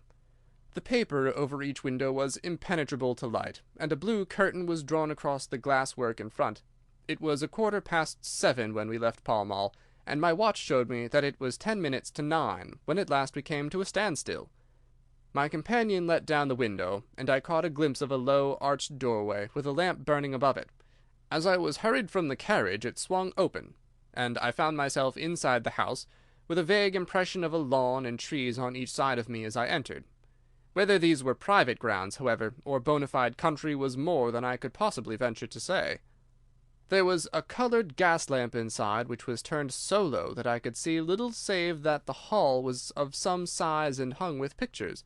In the dim light I could make out that the person who had opened the door was a small, mean-looking, middle-aged man with rounded shoulders. As he turned towards us, the glint of the light showed me that he was wearing glasses. "Is this Mr. Melas, Herald?" said he. "Yes." "Well done, well done. No ill will, Mr. Melas, I hope, but we could not get on without you. If you deal fair with us, you'll not regret it, but if you try any tricks, God help you." He spoke in a nervous, jerky fashion, and with little giggling laughs in between, but somehow he impressed me with fear more than the other. "What do you want with me?" I asked. "Only to ask a few questions of a Greek gentleman who is visiting us, and to let us have the answers. But say no more than you are told to say, or—" here came the nervous giggle again, "you had better never have been born." As he spoke he opened a door and showed the way into a room which appeared to be very richly furnished, but again the only light was afforded by a single lamp half turned down. The chamber was certainly large, and the way in which my feet sank into the carpet as I stepped across it told me of its richness. I caught glimpses of velvet chairs, a high white marble mantelpiece, and what seemed to be a suit of Japanese armour at one side of it. There was a chair just under the lamp, and the elderly man motioned that I should sit in it. The younger had left us, but he suddenly returned through another door, leading with him a gentleman clad in some sort of loose dressing gown who moved slowly towards us. As he came into the circle of dim light which enables me to see him more clearly, I was thrilled with horror at his appearance. He was deadly pale and terribly emaciated, with the protruding brilliant eyes of a man whose spirit was greater than his strength. But what shocked me more than any signs of physical weakness was that his face was grotesquely crisscrossed with sticking plaster, and that one large pad of it was fastened over his mouth. "Have you the slate, Herald?" cried the older man, as this strange being fell rather than sat down into a chair. "Are his hands loose? Now then give him the pencil. You are to ask the questions, Mr. Melas, and he will write the answers. Ask him first of all whether he is prepared to sign the papers." The man's eyes flashed fire. "Never," he wrote in Greek upon the slate. "On no condition," I asked at the bidding of our tyrant. "Only if I see her married in my presence by a Greek priest whom I know." The man giggled in his venomous way. "You know what awaits you, then?" "I care nothing for myself." These are samples of the questions and answers which made up our strange, half-spoken, half-written conversation. Again and again I had to ask him whether he would give in and sign the documents. Again and again I had the same indignant reply. But soon a happy thought came to me. I took to adding on little sentences of my own to each question, innocent ones at first, to test whether either of our companions knew anything of the matter, and then, as I found that they showed no signs, I played a more dangerous game. Our conversation ran something like this. "You can do no good by this obstinacy. Who are you?" "I care not. I am a stranger in London." "Your fate will be upon your own head. How long have you been here?" "Let it be so. 3 weeks." "The property can never be yours. What ails you?" "It shall not go to villains. They are starving me." "You shall go free if you sign. What house is this?" "I will never sign. I do not know." "You are not doing her any service. What is your name?" "Let me hear her say so. Cratides." "You shall see her if you sign. Where are you from?" "Then I shall never see her. Athens." Another 5 minutes, Mr. Holmes, and I should have wormed out the whole story under their very noses. My very next question might have cleared the matter up, but at that instant the door opened, and a woman stepped into the room. I could not see her clearly enough to know more than that she was tall and graceful, with black hair, and clad in some sort of loose white gown. "Harold," said she, speaking English with a broken accent, "I could not stay away longer. It is so lonely up there with only— Oh, my God, it is Paul!" These last words were in Greek, and at the same instant the man with a convulsive effort tore the plaster from his lips, and screaming out, "Sophie! Sophie!" rushed into the woman's arms. Their embrace was but for an instant, however, for the younger man seized the woman and pushed her out of the room, while the elder easily overpowered his emaciated victim, and dragged him away through the other door. For a moment I was left alone in the room, and I sprang to my feet with some vague idea that I might in some way get a clue to what this house was in which I found myself. Fortunately, however, I took no steps, for looking up I saw that the older man was standing in the doorway with his eyes fixed upon me. "That will do, Mr. Melas," said he. "You perceive that we have taken you into our confidence over some very private business. We should not have troubled you, only that our friend who speaks Greek and who began these negotiations has been forced to return to the East. It was quite necessary for us to find someone to take his place, and we were fortunate in hearing of your powers." I bowed. "There are 5 sovereigns here," said he, walking up to me, "which will, I hope, be a sufficient fee. But remember," he added, tapping me lightly on the chest and giggling, "if you speak to a human soul about this—one human soul, mind—well, may God have mercy upon your soul." I cannot tell you the loathing and horror with which this insignificant-looking man inspired me. I could see him better now as the lamplight shone upon him. His features were peaky and sallow, and his little pointed beard was thready and ill-nourished. He pushed his face forward as he spoke, and his lips and eyelids were continually twitching like a man with St. Vitus's dance. I could not help thinking that his strange, catchy little laugh was also a symptom of some nervous malady. The terror of his face lay in his eyes, however, steel-grey and glistening coldly, with a malignant, inexorable cruelty in their depths. "We shall know if you speak of this," said he. "We have our own means of information. Now you will find the carriage waiting, and my friend will see you on your way." I was hurried through the hall and into the vehicle again, obtaining that momentary glimpse of trees and a garden. Mr. Latimer followed closely at my heels, and took his place opposite to me without a word. In silence we again drove for an interminable distance with the windows raised, until at last, just after midnight, the carriage pulled up. "You will get down here, Mr. Melas," said my companion. "I'm sorry to leave you so far from your house, but there is no alternative. Any attempt upon your part to follow the carriage can only end in injury to yourself." He opened the door as he spoke, and I had hardly time to spring out when the coachman lashed the horse and the carriage rattled away. I looked around me in astonishment. I was on some sort of a heathy common mottled over with dark clumps of furze bushes. Far away stretched a line of houses with a light here and there in the upper windows. On the other side I saw the red signal lamps of a railway. The carriage which had brought me was already out of sight. I stood gazing round and wondering where on earth I might be, when I saw someone coming towards me in the darkness. As he came up to me I made out that he was a railway porter. "Can you tell me what this place is?" I asked. "Wandsworth Common," said he. "Can I get a train into town?" "If you walk on a mile or so to Clapham Junction," said he, "you'll just be in time for the last to Victoria." So that was the end of my adventure, Mr. Holmes. I do not know where I was, nor whom I spoke with, nor anything save what I have told you. But I know that there is foul play going on, and I want to help that unhappy man if I can. I told the whole story to Mr. Mycroft Holmes next morning, and subsequently to the police. We all sat in a silence for some little time after listening to this extraordinary narrative. Then Sherlock looked across at his brother. "Any steps?" he asked. Mycroft picked up the Daily News, which was lying on the side table. "Anybody supplying any information to the whereabouts of a Greek gentleman named Paul Cratides from Athens, who is unable to speak English, will be rewarded. A similar reward paid to anyone giving information about a Greek lady whose first name is Sophie, X2473. That was in all the dailies. No answer. "How about the Greek legation?" "I have inquired. They know nothing." "A wire to the head of the Athens police, then?" "Sherlock has all the energy of the family," said Mycroft, turning to me. "Well, you take the case up by all means, and let me know if you do any good." "Certainly," answered my friend, rising from his chair. "I'll let you know, and Mr. Melas also. In the meantime, Mr. Melas, I should certainly be on my guard if I were you, for of course they must know through these advertisements that you have betrayed them." As we walked home together, Holmes stopped at a telegraph office and sent off several wires. "You see, Watson," he remarked, "our evening has been by no means wasted. Some of my most interesting cases have come to me in this way through Mycroft.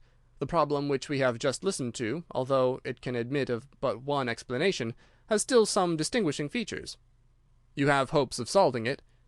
Well, knowing as much as we do, it will be singular indeed if we fail to discover the rest. You must yourself have formed some theory which will explain the facts to which we have listened? In a vague way, yes. What was your idea, then?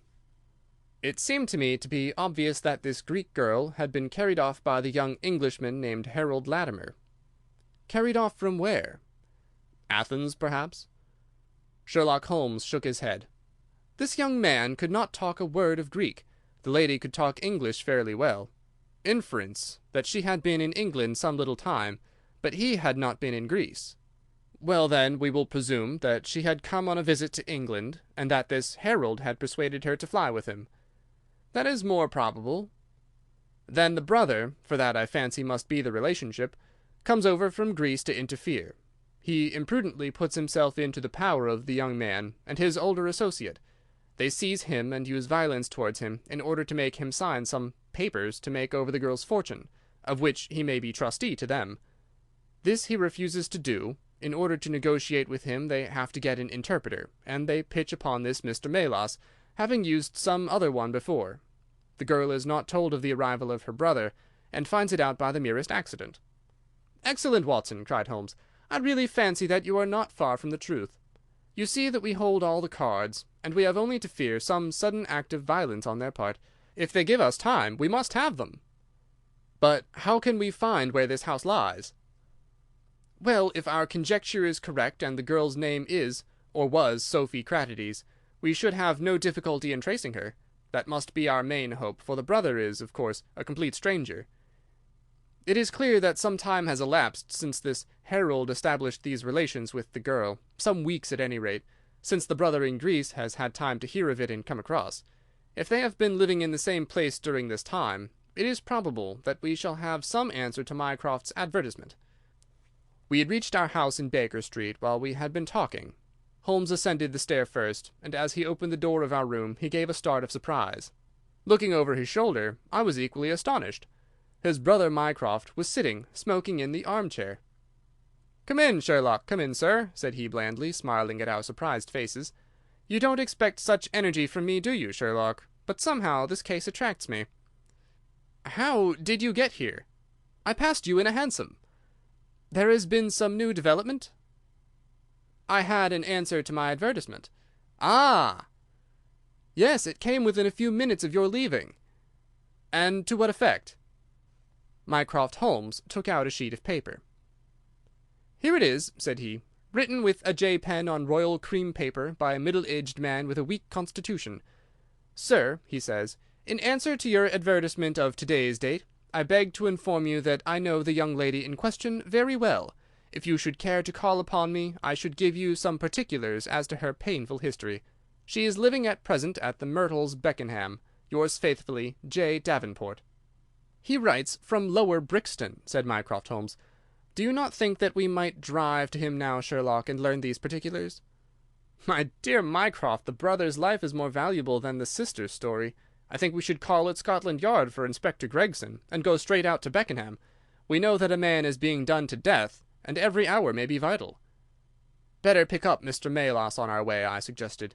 "We may need an interpreter." "Excellent," said Sherlock Holmes. "Send the boy for a four-wheeler, and we shall be off at once." He opened the table drawer as he spoke, and I noticed that he slipped his revolver into his pocket. "Yes," said he, in answer to my glance, "I should say, from what we have heard, that we are dealing with a particularly dangerous gang." It was almost dark before we found ourselves in Pall Mall at the rooms of Mr. Melas. A gentleman had just called for him, and he was gone. "Can you tell me where?" asked Mycroft Holmes. "I don't know, sir," answered the woman who had opened the door. "I only know that he drove away with the gentleman in a carriage." "Did the gentleman give a name?" "No, sir." "He wasn't a tall, handsome, dark young man?" "Oh, no, sir. He was a little gentleman with glasses, thin in the face, but very pleasant in his ways, for he was laughing all the time that he was talking." "Come along," cried Sherlock Holmes abruptly. "This grows serious," he observed as we drove to Scotland Yard. "These men have got hold of Melas again. He is a man of no physical courage, as they are well aware from their experience the other night. This villain was able to terrorize him the instant that he got into his presence. No doubt they want his professional services, but having used him they may be inclined to punish him for what they will regard as his treachery. Our hope was that by taking train we might get to Beckenham as soon or sooner than the carriage. On reaching Scotland Yard, however, it was more than an hour before we could get Inspector Gregson and comply with the legal formalities which would enable us to enter the house. It was 10:15 before we reached London Bridge, and past before the four of us alighted on the Beckenham platform. A drive of half a mile brought us to the Myrtles, a large dark house standing back from the road in its own grounds. Here we dismissed our cab and made our way up the drive together. "The windows are all dark," remarked the inspector. "The house seems deserted." "Our birds are flown and the nest empty," said Holmes. "Why do you say so?" "A carriage heavily loaded with luggage has passed out during the last hour." The inspector laughed. "I saw the wheel tracks in the light of the gate lamp, but where does the luggage come in?" "You may have observed the same wheel tracks going the other way, but the outward bound ones were very much deeper, so much so that we can say for a certainty that there was a very considerable weight on the carriage." "You get a trifle beyond me there," said the inspector, shrugging his shoulder. "It will not be an easy door to force, but we will try if we cannot make some one hear us." He hammered loudly at the knocker and pulled at the bell, but without any success. Holmes had slipped away, but he came back in a few minutes. "I have a window open," said he. "It is a mercy that you are on the side of the force and not against it, Mr. Holmes," remarked the inspector, as he noted the clever way in which my friend had forced back the catch. "Well, I think that under the circumstances we may enter without an invitation." One after the other we made our way into a large apartment, which was evidently that in which Mr. Melas had found himself. The inspector had lit his lantern, and by its light we could see the two doors, the curtain, the lamp, and the suit of Japanese mail as he had described them. On the table lay 2 glasses, an empty brandy bottle, and the remains of a meal. "What is that?" asked Holmes suddenly. We all stood and listened. A low, moaning sound was coming from somewhere over our heads. Holmes rushed to the door and out into the hall. The dismal noise came from upstairs. He dashed up, the inspector and I at his heels, while his brother Mycroft followed as quickly as his great bulk would permit. 3 doors faced up upon the second floor, and it was from the central of these that the sinister sounds were issuing, sinking sometimes into a dull mumble and rising again into a shrill whine. It was locked, but the key had been left on the outside.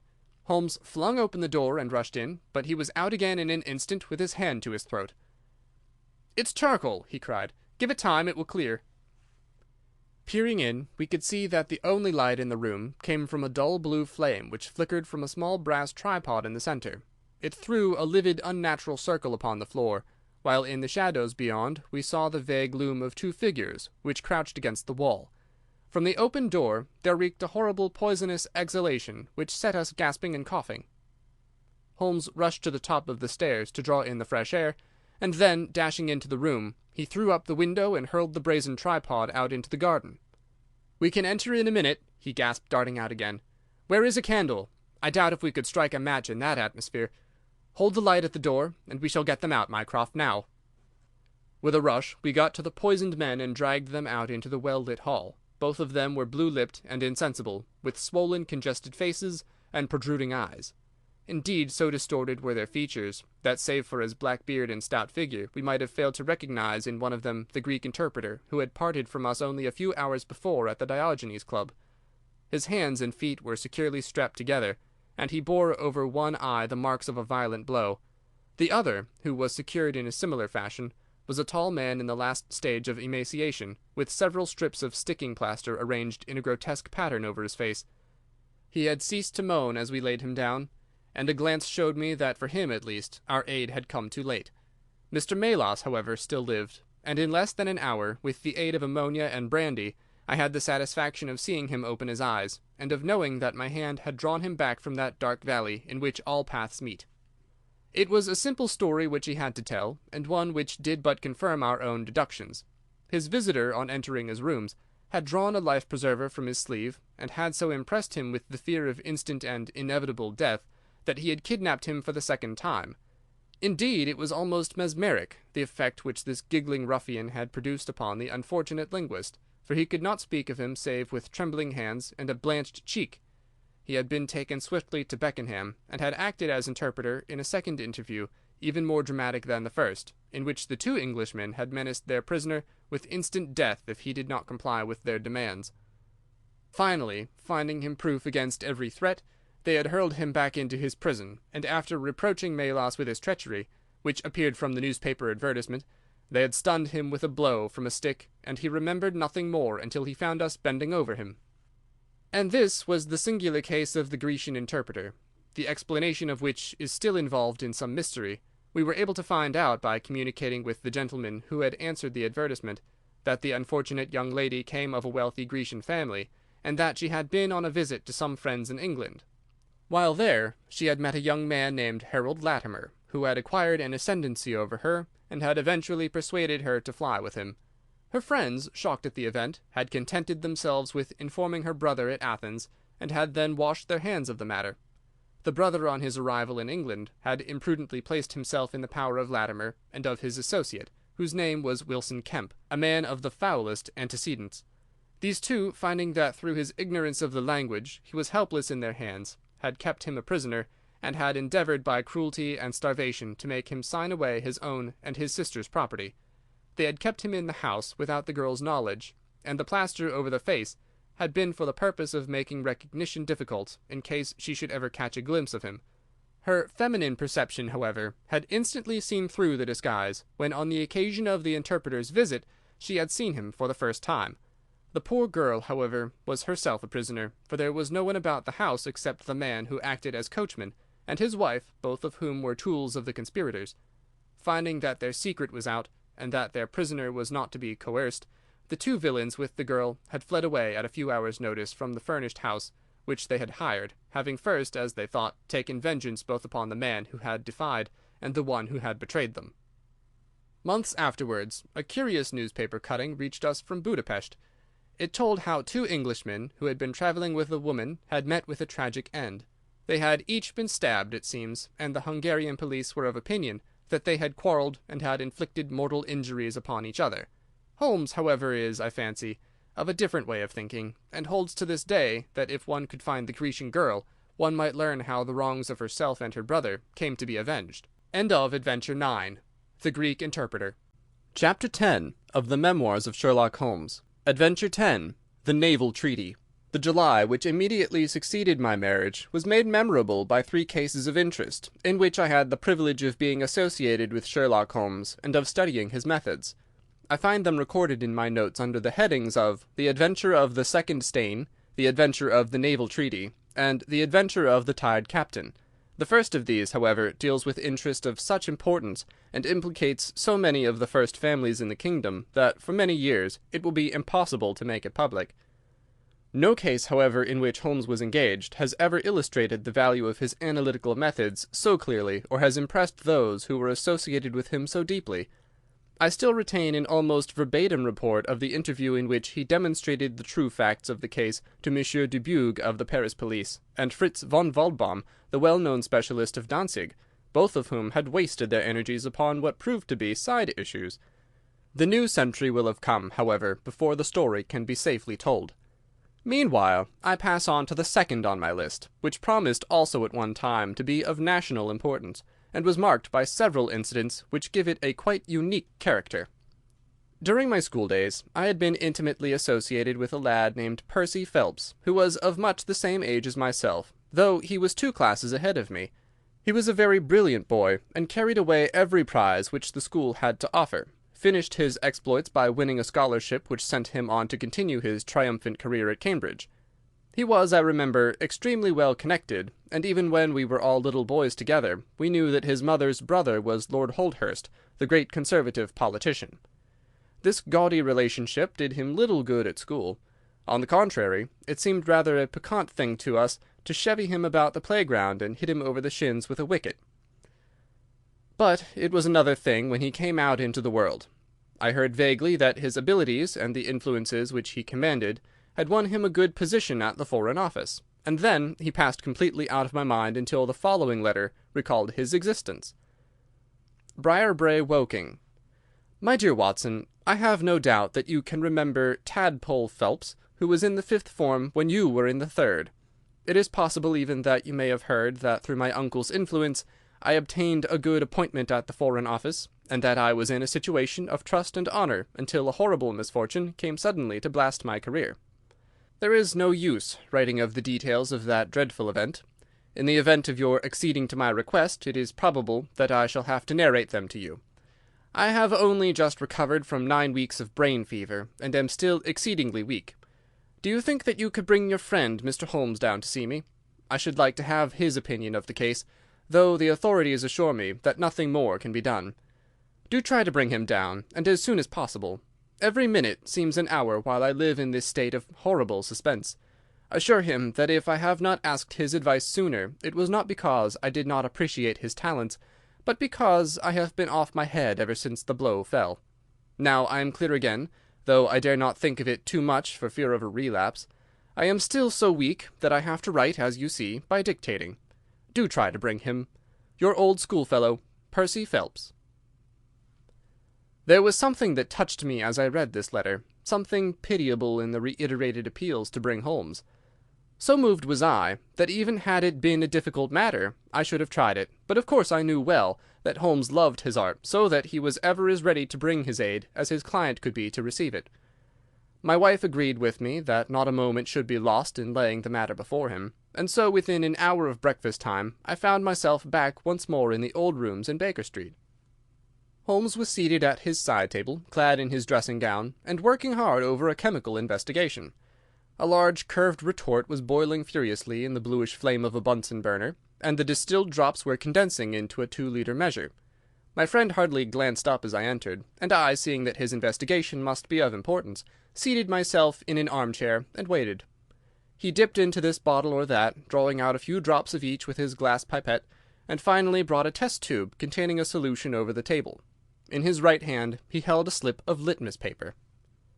"You come at a crisis, Watson," said he. "If this paper remains blue, all is well. If it turns red, it means a man's life." He dipped it into the test tube, and it flushed at once into a dull, dirty crimson. I thought as much," he cried. "I'll be at your service in an instant, Watson. You'll find tobacco in the Persian slipper." He turned to his desk and scribbled off several telegrams, which were handed over to the page boy. Then he threw himself down into the chair opposite and drew up his knees until his fingers clasped round his long, thin shins. "A very commonplace murder," said he. "You've got something better, I fancy. You are the stormy petrel of crime, Watson. What is it?" I handed him the letter, which he read with the most concentrated attention. "It does not tell us very much, does it?" he remarked as he handed it back to me. "Hardly anything. And yet the writing is of interest." "But the writing is not his own." "Precisely. It is a woman's." "A man's, surely," I cried. "No, a woman's, and a woman of rare character.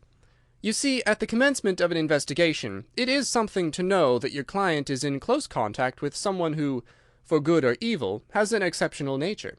My interest is already awakened in the case.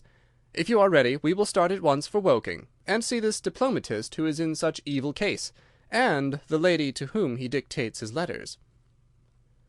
We were fortunate enough to catch an early train at Waterloo, and in a little under an hour we found ourselves among the fir woods and the heather of Woking. Briar-Brae proved to be a large detached house standing in extensive grounds, within a few minutes' walk of the station. On sending in our cards, we were shown into an elegantly appointed drawing-room, where we were joined in a few minutes by his rather stout man, who received us with much hospitality. His age may have been nearer 40 than 30, but his cheeks were so ruddy and his eyes so merry that he still conveyed the impression of a plump and mischievous boy. "I'm so glad that you've come," said he, shaking our hands with effusion.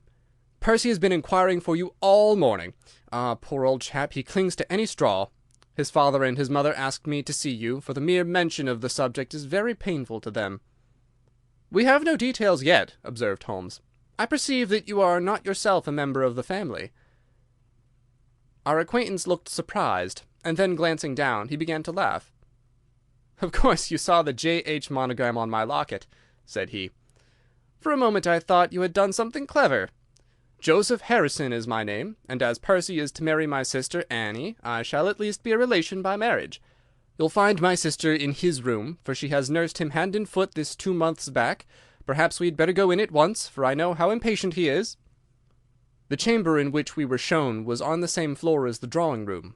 It was furnished partly as a sitting and partly as a bedroom, with flowers arranged daintily in every nook and corner. A young man, very pale and worn, was lying upon a sofa near the open window, through which came the rich scent of the garden and the balmy summer air. A woman was sitting beside him, who rose as we entered. "Shall I leave, Percy?" she asked. He clutched her hand to detain her. "How are you, Watson?" he said cordially. "I should never have known you under that moustache, and I dare say you would not be prepared to swear to me. This, I presume, is your celebrated friend, Mr. Sherlock Holmes." I introduced him in a few words, and we both sat down. The stout young man had left us, but his sister still remained with her hand in that of the invalid. She was a striking-looking woman, a little short and thick for symmetry, but with a beautiful olive complexion, large dark Italian eyes, and a wealth of deep black hair. Her rich tints made the white face of her companion the more worn and haggard by the contrast. "I won't waste your time," said he, raising himself upon the sofa. "I'll plunge into the matter without further preamble. I was a happy and successful man, Mr. Holmes, and on the eve of being married, when a sudden and dreadful misfortune wrecked all my prospects in life. I was, as Watson may have told you, in the Foreign Office, and through the influences of my uncle, Lord Holdhurst, I rose rapidly to a responsible position. When my uncle became Foreign Minister in this administration, he gave me several missions of trust, and as I always brought them to a successful conclusion, he came at last to have the utmost confidence in my ability and tact. Nearly 10 weeks ago, to be more accurate, on the 23rd of May, he called me into his private room, and after complimenting me on the good work which I had done, he informed me that he had a new commission of trust for me to execute. "This," said he, taking a grey roll of paper from his bureau, "is the original of that secret treaty between England and Italy of which, I regret to say, some rumours have already got into the public press. It is of enormous importance that nothing further should leak out. The French or the Russian embassy would pay an immense sum to learn the contents of these papers. They should not leave my bureau, were it not that it is absolutely necessary to have them copied. You have a desk in your office?" "Yes, sir." "Then take the treaty and lock it up there. I shall give directions that you may remain behind when the others go, so that you may copy it at your leisure without fear of being overlooked. When you have finished, relock both the original and the draft in the desk, and hand them over to me personally tomorrow morning." I took the papers, and— "Excuse me an instant," said Holmes. "Were you alone during this conversation?" "Absolutely." "In a large room?" 30 feet each way." "In the centre?" "Yes, about it." "And speaking low?" "My uncle's voice is always remarkably low. I hardly spoke at all." "Thank you," said Holmes, shutting his eyes. "Pray go on." I did exactly what he indicated, and waited until the other clerks had departed. One of them in my room, Charles Garrot, had some arrears of work to make up, so I left him there and went out to dine. When I returned he was gone.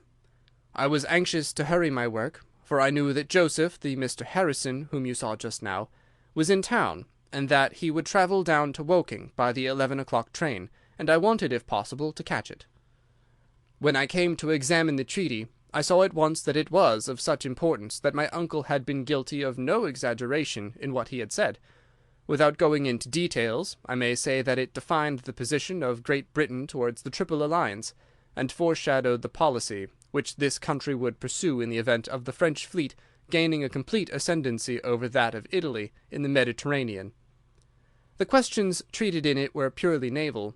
At the end were the signatures of the high dignitaries who had signed it. I glanced my eyes over it, and then settled down to my task of copying. It was a long document, written in the French language, and containing 26 separate articles. I copied as quickly as I could, but at 9 o'clock I had only done 9 articles, and it seemed hopeless for me to attempt to catch my train. I was feeling drowsy and stupid, partly from my dinner, and also from the effects of a long day's work. A cup of coffee would clear my brain. A commissionaire remains all night in a little lodge at the foot of the stairs, and is in the habit of making coffee at his spirit lamp for any of the officials who may be working overtime. I rang the bell, therefore, to summon him. To my surprise, it was a woman who answered the summons, a large, coarse-faced, elderly woman in an apron. She explained that she was the commissionnaire's wife, who did the charring, and I gave her the order for the coffee. I wrote 2 more articles, and then, feeling more drowsy than ever, I rose and walked up and down the room to stretch my legs. My coffee had not yet come, and I wondered what the cause of the delay could be. Opening the door, I started down the corridor to find out.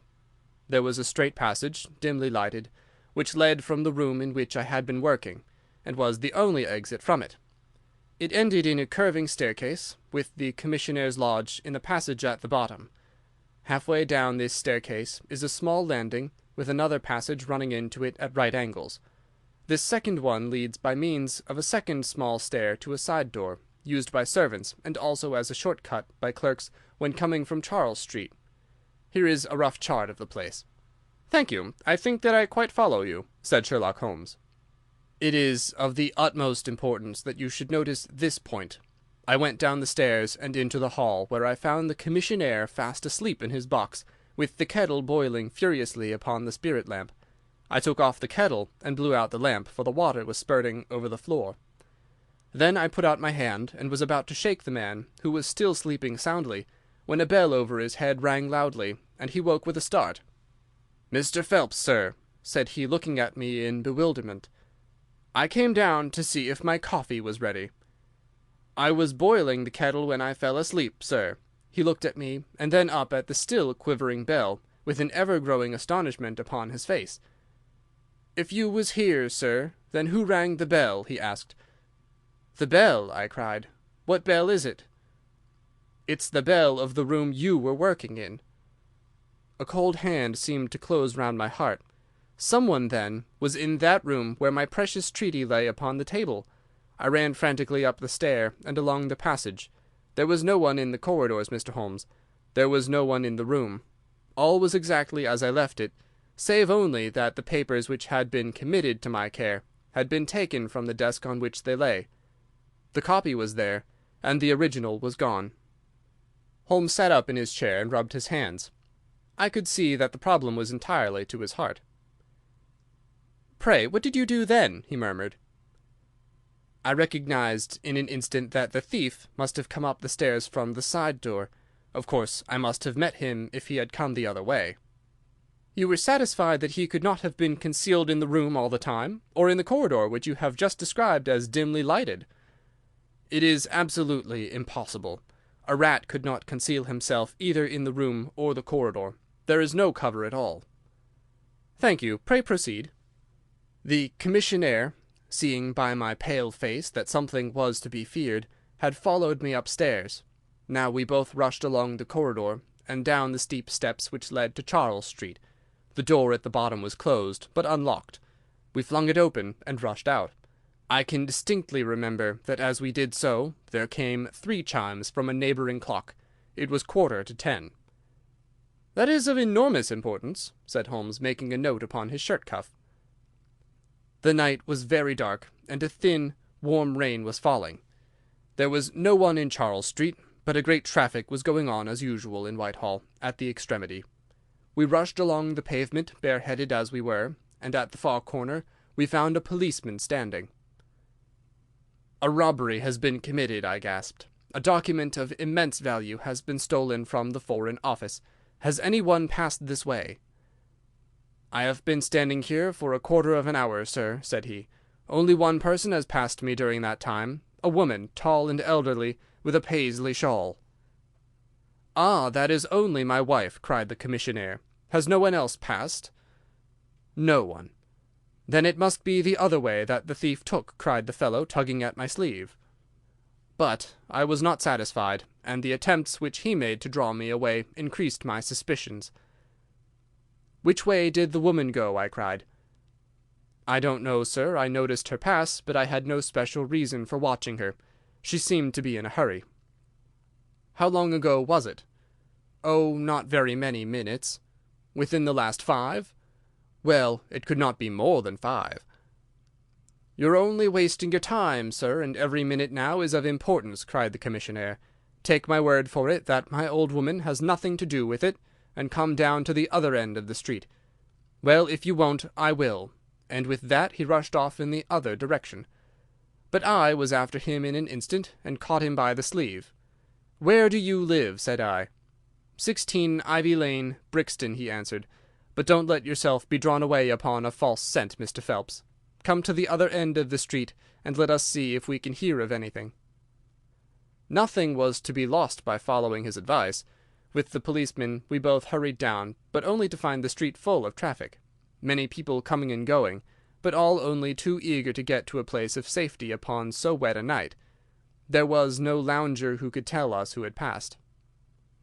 Then we returned to the office, and searched the stairs and the passage without result. The corridor which led to the room was laid down with a kind of creamy linoleum which shows an impression very easily. We examined it very carefully, but found no outline of any footmark. "Had it been raining all evening?" "Since about 7. "How is it, then, that the woman who came into the room about 9 left no traces with her muddy boots?" "I am glad you raised the point. It occurred to me at this time. The chairwomen are in the habit of taking off their boots at the commissionnaire's office, and putting on list slippers." "That is very clear. There were no marks, then, though the night was a wet one. The chain of events is certainly one of extraordinary interest. What did you do next?"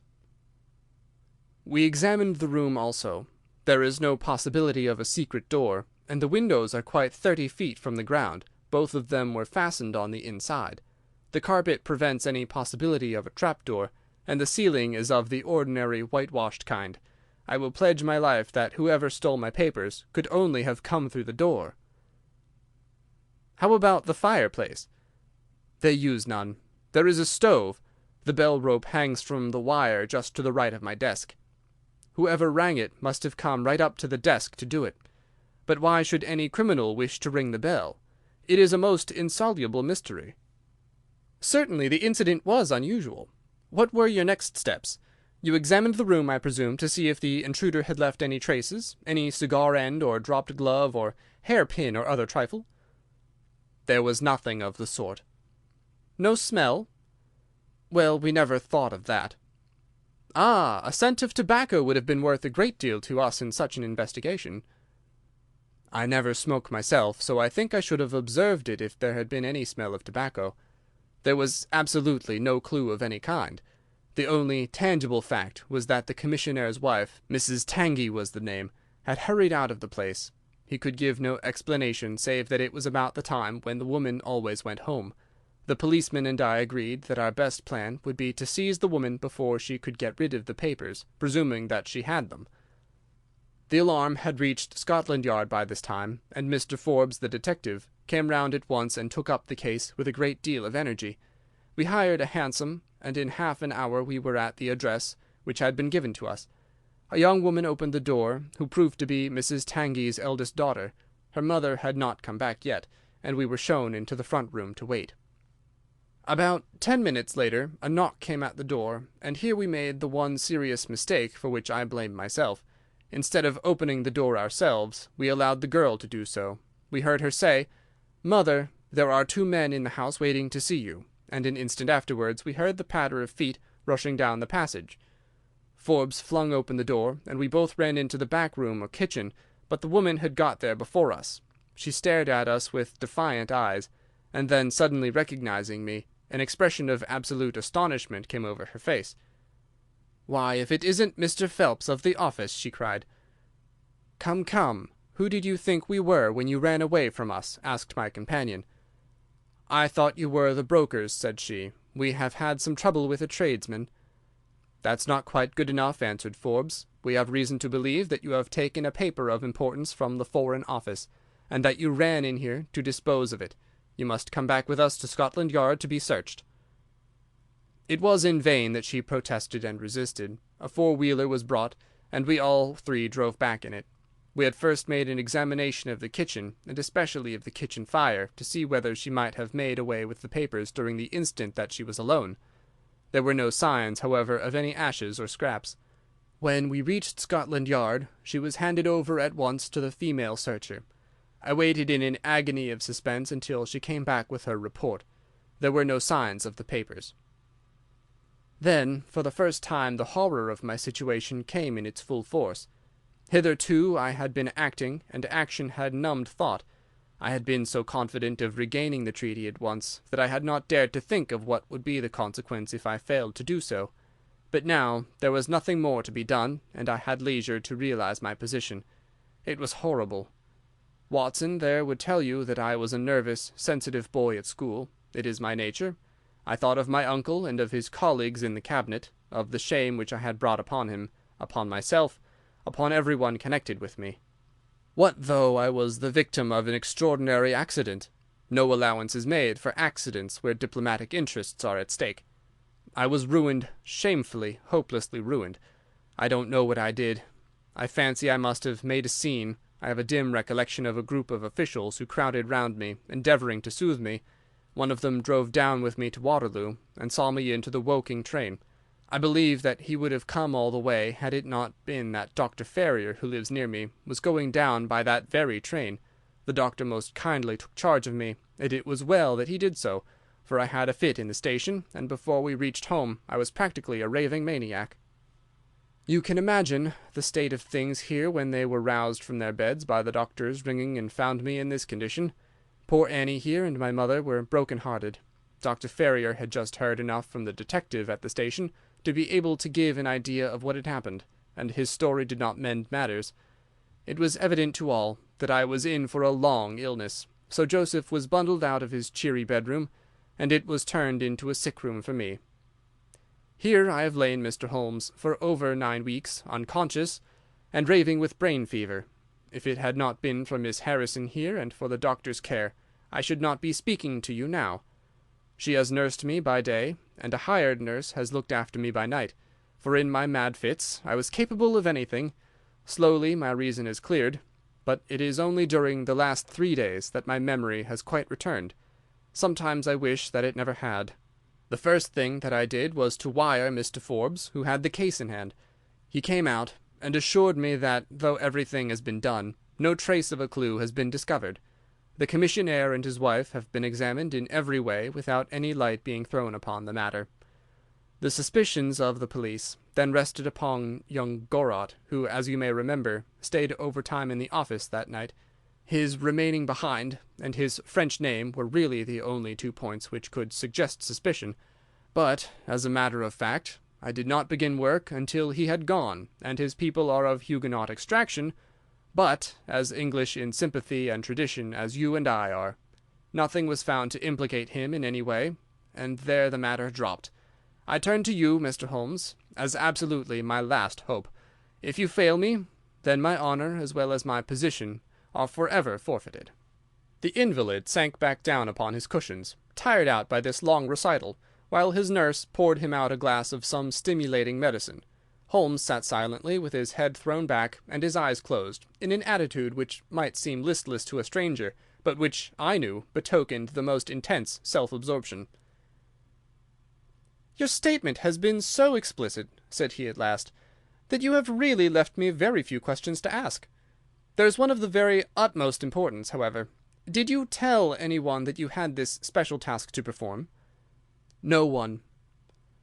"Not Miss Harrison here, for example?" "No. I had not been back to Woking between getting the order and executing the commission." "And none of your people had by chance been to see you?" "None." "Did any of them know their way about in the office?" "Oh, yes, all of them had been shown over it." "Still, of course, if you said nothing to any one about the treaty, these inquiries are irrelevant." "I said nothing." "Do you know anything of the commissionaire?" "Nothing, except that he is an old soldier." "What regiment?" "Oh, I've heard Coldstream Guards." "Thank you. I have no doubt I can get details from Forbes. The authorities are excellent at amassing facts, though they do not always use them to advantage. What a lovely thing a rose is!" He walked past the couch to the open window, and held up the drooping stalk of a moss rose, looking down at the dainty blend of crimson and green. It was a new phase of his character to me, for I had never before seen him show any keen interest in natural objects. "There is nothing in which deduction is so necessary as in religion," said he, leaning with his back against the shutters. "It can be built up as an exact science by the reasoner. Our highest assurance of the goodness of Providence seems to me to rest in the flowers. All other things, our powers, our desires, our food, are all really necessary for our existence in the first instance. But this rose is an extra. Its smell and its colour are an embellishment of life, not a condition of it. It is only goodness which gives extras, and so I say again that we have much to hope from the flowers." Percy Phelps and his nurse looked at Holmes during this demonstration with surprise and a good deal of disappointment written upon their faces. He had fallen into a reverie, with the moss rose between his fingers. It had lasted some minutes before the young lady broke in upon it. "Do you see any prospect of solving this mystery, Mr. Holmes?" she asked, with a touch of asperity in her voice. "Oh, the mystery!" he answered, coming back with a start to the realities of life. "Well, it would be absurd to deny that the case is a very abstruse and complicated one, but I can promise you that I will look into the matter and let you know any points which may strike me." "Do you see any clue?" "You have furnished me with 7, but, of course, I must test them before I can pronounce upon their value." "You suspect someone?" "I suspect myself." "What?" "Of coming to conclusions too rapidly." "Then go to London and test your conclusions." "Your advice is very excellent, Miss Harrison," said Holmes, rising. "I think, Watson, we cannot do better. Do not allow yourself to indulge in false hopes, Mr. Phelps. The affair is a very tangled one." "I shall be in a fever until I see you again," cried the diplomatist. "Well, I'll come out by the same train to-morrow, though it's more than likely that my report will be a negative one." "God bless you for promising to come," cried our client. "It gives me a fresh life to know that something is being done. By the way, I have had a letter from Lord Holdhurst." "Ha! What did he say?" "He was cold, but not harsh. I dare say my severe illness prevented him from being that. He repeated that the matter was of the utmost importance, and added that no steps would be taken about my future, by which he means, of course, my dismissal, until my health was restored, and I had an opportunity of repairing my misfortune." "Well, that was reasonable and considerate," said Holmes. "Come, Watson, for we've a good day's work before us in town." Mr. Joseph Harrison drove us down to the station, and we were soon whirling up in a Portsmouth train. Holmes was sunk in profound thought, and hardly opened his mouth until we had passed Clapham Junction. "It's a very cheery thing to come into London by any of these lines which run high and allow you to look down upon the houses like this." I thought he was joking, for the view was sordid enough, but he soon explained himself. "Look at those big isolated clumps of building rising up above the slates, like brick islands in a lead-coloured sea. The board schools. Lighthouses, my boy, beacons of the future, capsules with hundreds of bright little seeds in each, out of which will spring the wiser, better England of the future. I suppose that man Phelps does not drink?" "I should not think so." "Nor should I, but we are bound to take every possibility into account. The poor devil has certainly got himself into very deep water, and it's a question whether we shall ever be able to get him ashore. What did you think of Miss Harrison?" "A girl of strong character." "Yes, but she is a good sort, or I am mistaken. She and her brother are the only children of an ironmaster somewhere up Northumberland way. He got engaged to her when travelling last winter, and she came down to be introduced to his people, with her brother as an escort. Then came the smash, and she stayed on to nurse her lover, while brother Joseph, finding himself pretty snug, stayed on too. I've been making a few independent inquiries, you see. But to-day must be a day of inquiries." "My practice—" I began. "Oh, if you find your own case is more interesting than mine," said Holmes with some asperity. "I was going to say that my practice could get along very well for a day or two, since it is the slackest time in the year." "Excellent," said he, recovering his good humour. "Then we'll look into this matter together. I think that we should begin by seeing Forbes. He can probably tell us all the details we want until we know from what side the case is to be approached." "You said you had a clue." "Well, we have several, but we can only test their value by further inquiry. The most difficult crime to track is the one which is purposeless. Now, this is not purposeless. Who is it who profits by it? There is the French ambassador. there is the Russian, there is whoever might sell it to either of these, and there is Lord Holdhurst." "Lord Holdhurst?" "Well, it is just conceivable that a statesman might find himself in a position where he was not sorry to have such a document accidentally destroyed." "Not a statesman with the honourable record of Lord Holdhurst." "It is a possibility, and we cannot afford to disregard it. We shall see the noble lord to-day, and find out if he can tell us anything. Meanwhile, I have already set inquiries on foot." "Already?" "Yes, I sent wires from Woking Station to every evening paper in London. This advertisement will appear in each of them." He handed over a sheet torn from a notebook. On it was scribbled in pencil, £10 reward, the number of the cab which dropped a fare at or about the door of the Foreign Office in Charles Street at 10:15 in the evening of May 23rd. Apply 221B Baker Street. "You are confident that the thief came in a cab?" "If not, there is no harm done. But if Mr. Phelps is correct in stating that there is no hiding place either in the room or the corridors, then the person must have come from outside.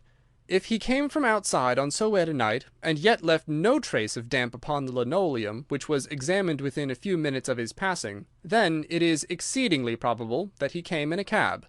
Yes, I think that we may safely deduce a cab." "It sounds plausible."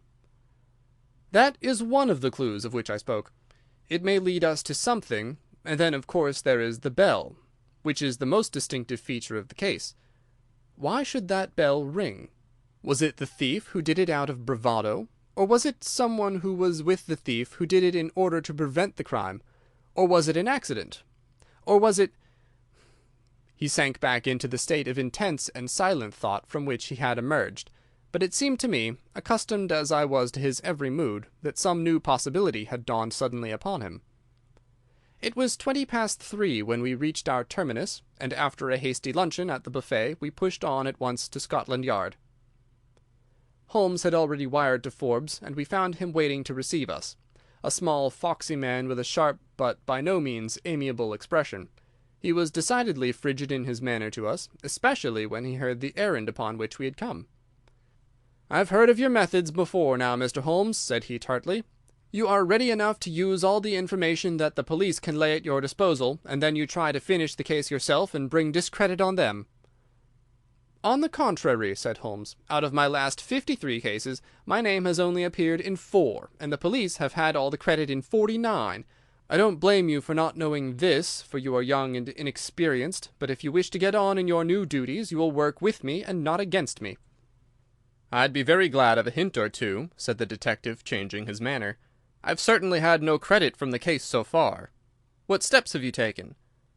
"Tanguy, the commissionaire, has been shadowed. He left the Guards with a good character, and we can find nothing against him. His wife is a bad lot, though. I fancy she knows more about this than appears." "Have you shadowed her?" "We have set one of our women on to her. Mrs. Tanguy drinks, and our woman has been with her twice when she was well on, but she could get nothing out of her." "I understand that they have had brokers in the house?" "Yes, but they were paid off." "Where did that money come from?" "That was all right. His pension was due. They have not shown any signs of being in funds." "What explanation did she give of having answered the bell when Mr. Phelps rang for the coffee?" "She said that her husband was very tired, and she wished to relieve him." "Well, certainly that would agree with his being found a little later asleep in his chair. There is nothing against them, then, but the woman's character. Did you ask her why she hurried away that night? Her taste attracted the attention of the police constable."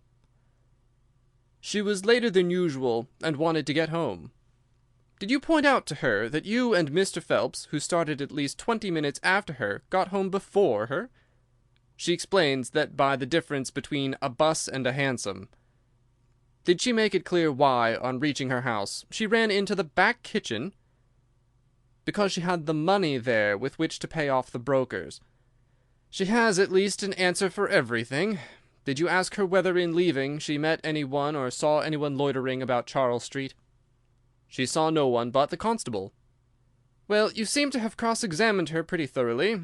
What else have you done?" "The clerk Gorot has been shadowed all these 9 weeks, but without result. We can show nothing against him." "Anything else?" Well, we have nothing else to go upon, no evidence of any kind. Have you formed a theory about how that bell rang? Well, I must confess that it beats me. It was a cool hand, whoever it was, to go and give the alarm like that. Yes, it was a queer thing to do. Many thanks to you for what you've told me. If I can put the man into your hands, you shall hear from me. Come along, Watson. Where are we going now? I asked as we left the office. We are now going to interview Lord Holdhurst, the Cabinet Minister and future Premier of England. We were fortunate in finding that Lord Holdhurst was still in his chambers in Downing Street, and on Holmes sending in his card, we were instantly shown up. The statesman received us with that old-fashioned courtesy for which he is remarkable, and seated us on the 2 luxuriant lounges on either side of the fireplace. Standing on the rug between us, with his slight tall figure, his sharp features, thoughtful face, and curling hair prematurely tinged with grey, he seemed to represent that not-too-common type, a nobleman who is in truth noble. "Your name is very familiar to me, Mr. Holmes," said he, smiling, "and of course I cannot pretend to be ignorant of the object of your visit. There has only been one occurrence in these offices which could call for your attention. In whose interest are you acting, may I ask?" "In that of Mr. Percy Phelps," answered Holmes. "Ah, my unfortunate nephew. You can understand that our kinship makes it the more impossible for me to screen him in any way. I fear that the incident must have a very prejudicial effect upon his career." "But if the document is found?" "Ah, that, of course, would be different." "I had 1 or 2 questions which I wished to ask you, Lord Holdhurst." "I shall be happy to give you any information in my power." "Was it in this room that you gave your instructions as to the copying of the document?" "It was." "Then you could hardly have been overheard." "It is out of the question." "Did you ever mention to anyone that it was your intention to give anyone the treaty to be copied?" "Never." "You are certain of that?" "Absolutely." "Well, since you never said so, and Mr. Phelps never said so, and nobody else knew anything of the matter, then the thief's presence in the room was purely accidental. He saw his chance, and he took it."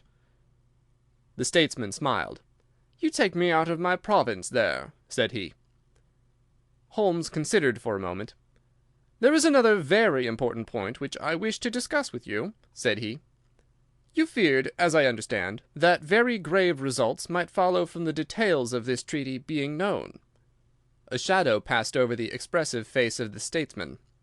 "Very grave results indeed." "And have they occurred?" "Not yet." "If the treaty had reached, let us say, the French or Russian Foreign Office, you would expect to hear of it?" "I should," said Lord Holdhurst, with a wry face. "Since nearly 10 weeks have elapsed, then, and nothing has been heard, it is not unfair to suppose that for some reason the treaty has not reached them." Lord Holdhurst shrugged his shoulders. "We can hardly suppose, Mr. Holmes, that the thief took the treaty in order to frame it and hang it up." "Perhaps he is waiting for a better price." "If he waits a little longer he will get no price at all. The treaty will cease to be secret in a few months." "That is important," said Holmes. "Of course, it is a possible supposition that the thief has had a sudden illness." "An attack of brain fever, for example?" asked the statesman, flashing a swift glance at him. "I did not say so," said Holmes imperturbably. "And now, Lord Holdhurst, we have already taken up too much of your valuable time, and we shall wish you good day." "Every success to your investigation, be the criminal who it may," answered the nobleman, and he bowed us out of the door. "He's a fine fellow," said Holmes as we came out into Whitehall, "but he has a struggle to keep up his position. He's far from rich and has many calls. You noticed, of course, that his boots had been resoled. Now, Watson, I won't detain you from your legitimate work any longer. I shall do nothing more to-day, unless I have an answer to my cab advertisement. But I should be extremely obliged to you if you would come down with me to Woking to-morrow by the same train which we took yesterday." I met him accordingly next morning, and we travelled down to Woking together. He had had no answer to his advertisement, he said, and no fresh light had been thrown upon the case. He had, when he so willed it, the utter immobility of countenance of a Red Indian, and I could not gather from his appearance whether he was satisfied or not with the position of the case. His conversation, I remember, was about the Bertillon system of measurements, and he expressed his enthusiastic admiration of the French savant. We found our client still under the charge of his devoted nurse, but looking considerably better than before. He rose from the sofa and greeted us without difficulty when we entered. "Any news?" he asked eagerly. "My report, as I expected, is a negative one," said Holmes. "I have seen Forbes, and I have seen your uncle, and I have set one or two trains of inquiry upon foot which may lead to something." "You have not lost heart, then?" "By no means." "God bless you for saying that," cried Miss Harrison. "If we keep our courage and our patience, the truth must come out." "We have more to tell you than you have for us," said Phelps, reseating himself upon the couch. "I hoped you might have something." "Yes, we've had an adventure during the night, and one which might have proved to be a serious one." His expression grew very grave as he spoke, and a look of something akin to fear sprang up in his eyes. "Do you know," said he, "that I begin to believe that I am the unconscious centre of some monstrous conspiracy, and that my life is aimed at as well as my honour." "Ah!" cried Holmes. "It sounds incredible, for I have not, as far as I know, an enemy in the world. Yet from last night's experience I can come to no other conclusion." "Pray let me hear it." "You must know that last night was the very first night that I have ever slept without a nurse in the room. I was so much better than I thought I could dispense with one. I had a night light burning, however. Well, about 2 in the morning, I had sunk into a light sleep when I was suddenly aroused by a slight noise. It was like the sound which a mouse makes when it is gnawing a plank, and I lay listening to it for some time under the impression that it must come from that cause. Then it grew louder, and suddenly there came from the window a sharp metallic snick. I sat up in amazement. There could be no doubt what the sounds were now. The first ones had been caused by someone forcing an instrument through the slit between the sashes, and the second by the catch being pressed back. There was a pause then for about 10 minutes, as if the person were waiting to see whether the noise had awakened me. Then I heard a gentle creaking as the window was very slowly opened. I could stand it no longer, for my nerves are not what they used to be. I sprang out of bed and flung open the shutters. A man was crouching at the window. I could see little of him, for he was gone like a flash. He was wrapped in some sort of cloak which came across the lower part of his face. One thing only I am sure of, and that is that he had some weapon in his hand.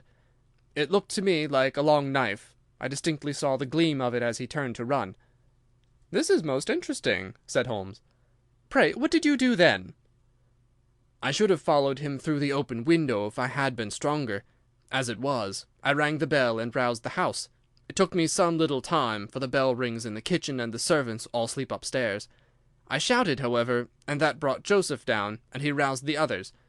Joseph and the groom found marks on the bed outside the window, but the weather has been so dry lately that they found it hopeless to follow the trail across the grass.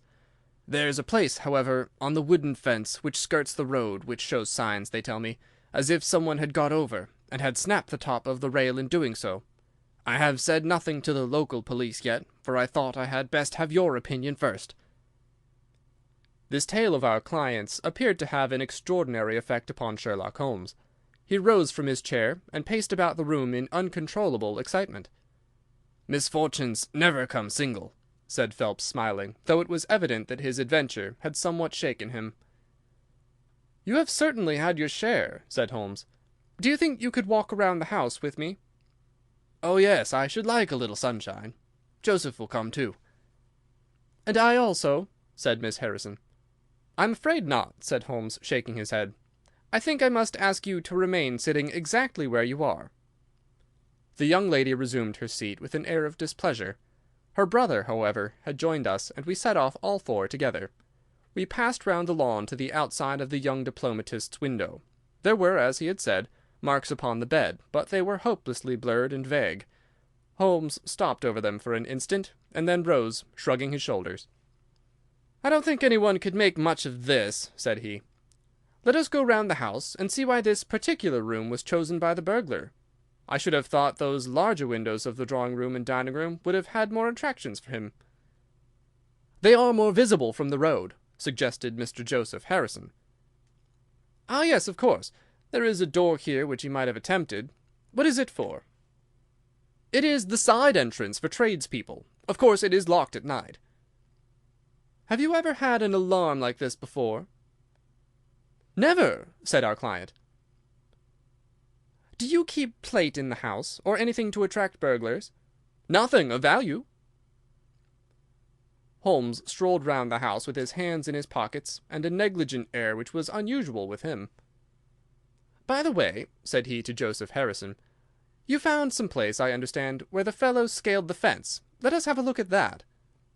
The plump young man led us to a spot where the top of one of the wooden rails had been cracked. A small fragment of the wood was hanging down. Holmes pulled it off and examined it critically. "Do you think that was done last night? It looks rather old, does it not?" "Well, possibly so." "There are no marks of anyone jumping down upon the other side. No, I fancy we shall get no help here. Let us go back to the bedroom and talk the matter over." Percy Phelps was walking very slowly, leaning upon the arm of his future brother-in-law. Holmes walked swiftly across the lawn, and we were at the open window of the bedroom long before the others came up. "Miss Harrison," said Holmes, speaking with the utmost intensity of manner, "you must stay where you are all day. Let nothing prevent you from staying where you are all day. It is of the utmost importance." "Certainly, if you wish it, Mr. Holmes," said the girl in astonishment. "When you go to bed, lock the door of this room on the outside and keep the key. Promise to do this." "But Percy?" "He will come to London with us." "And am I to remain here?" "It is for his sake. You can serve him. Quick. Promise." She gave a quick nod of assent just as the other two came up. "Why do you sit moping here, Annie?" cried her brother. "Come out into the sunshine." "No, thank you, Joseph. I have a slight headache, and this room is deliciously cool and soothing." "What do you propose now, Mr. Holmes?" asked our client. "Well, in investigating this minor affair, we must not lose sight of our main inquiry. It would be a very great help to me if you would come up to London with us." "At once?" "Well, as soon as you conveniently can. Say in an hour." "I feel quite strong enough, if I can really be of any help." "The greatest possible." "Perhaps you would like me to stay there tonight?" "I was just going to propose it." "Then, if my friend of the night comes to revisit me, he will find the bird flown. We are all in your hands, Mr. Holmes, and you must tell us exactly what you would like done. Perhaps you would prefer that Joseph came with us so as to look after me?" "Oh, no, my friend Watson is a medical man, you know, and he'll look after you. We'll have our lunch here, if you will permit us, and then we shall all three set off for town together." It was arranged as he suggested, though Miss Harrison excused herself from leaving the bedroom in accordance with Holmes' suggestion. What the object of my friend's manoeuvres was, I could not conceive unless it were to keep the lady away from Phelps, who, rejoiced by his returning health and by the prospect of action, lunched with us in the dining-room. Holmes had a still more startling surprise for us, however, for after accompanying us down to the station and seeing us into our carriage, he calmly announced that he had no intention of leaving Woking. "There are one or two small points which I should desire to clear up before I go," said he. "Your absence, Mr. Phelps, will in some ways rather assist me. Watson, when you reach London, you would oblige me by driving at once to Baker Street with our friend here, and remaining with him until I see you again. It is fortunate that you are old schoolfellows, as you must have much to talk over. Mr. Phelps can have the spare bedroom tonight, and I will be with you in time for breakfast, for there is a train which will take me into Waterloo at 8. "But how about our investigation in London?"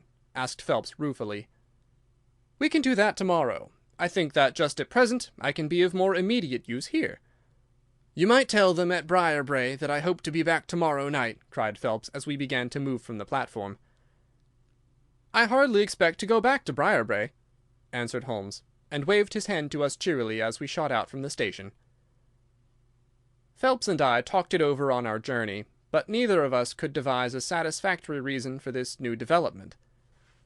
"I suppose he wants to find out some clue as to the burglary last night, if a burglar it was. For myself, I don't believe it was an ordinary thief." "What is your own idea, then?"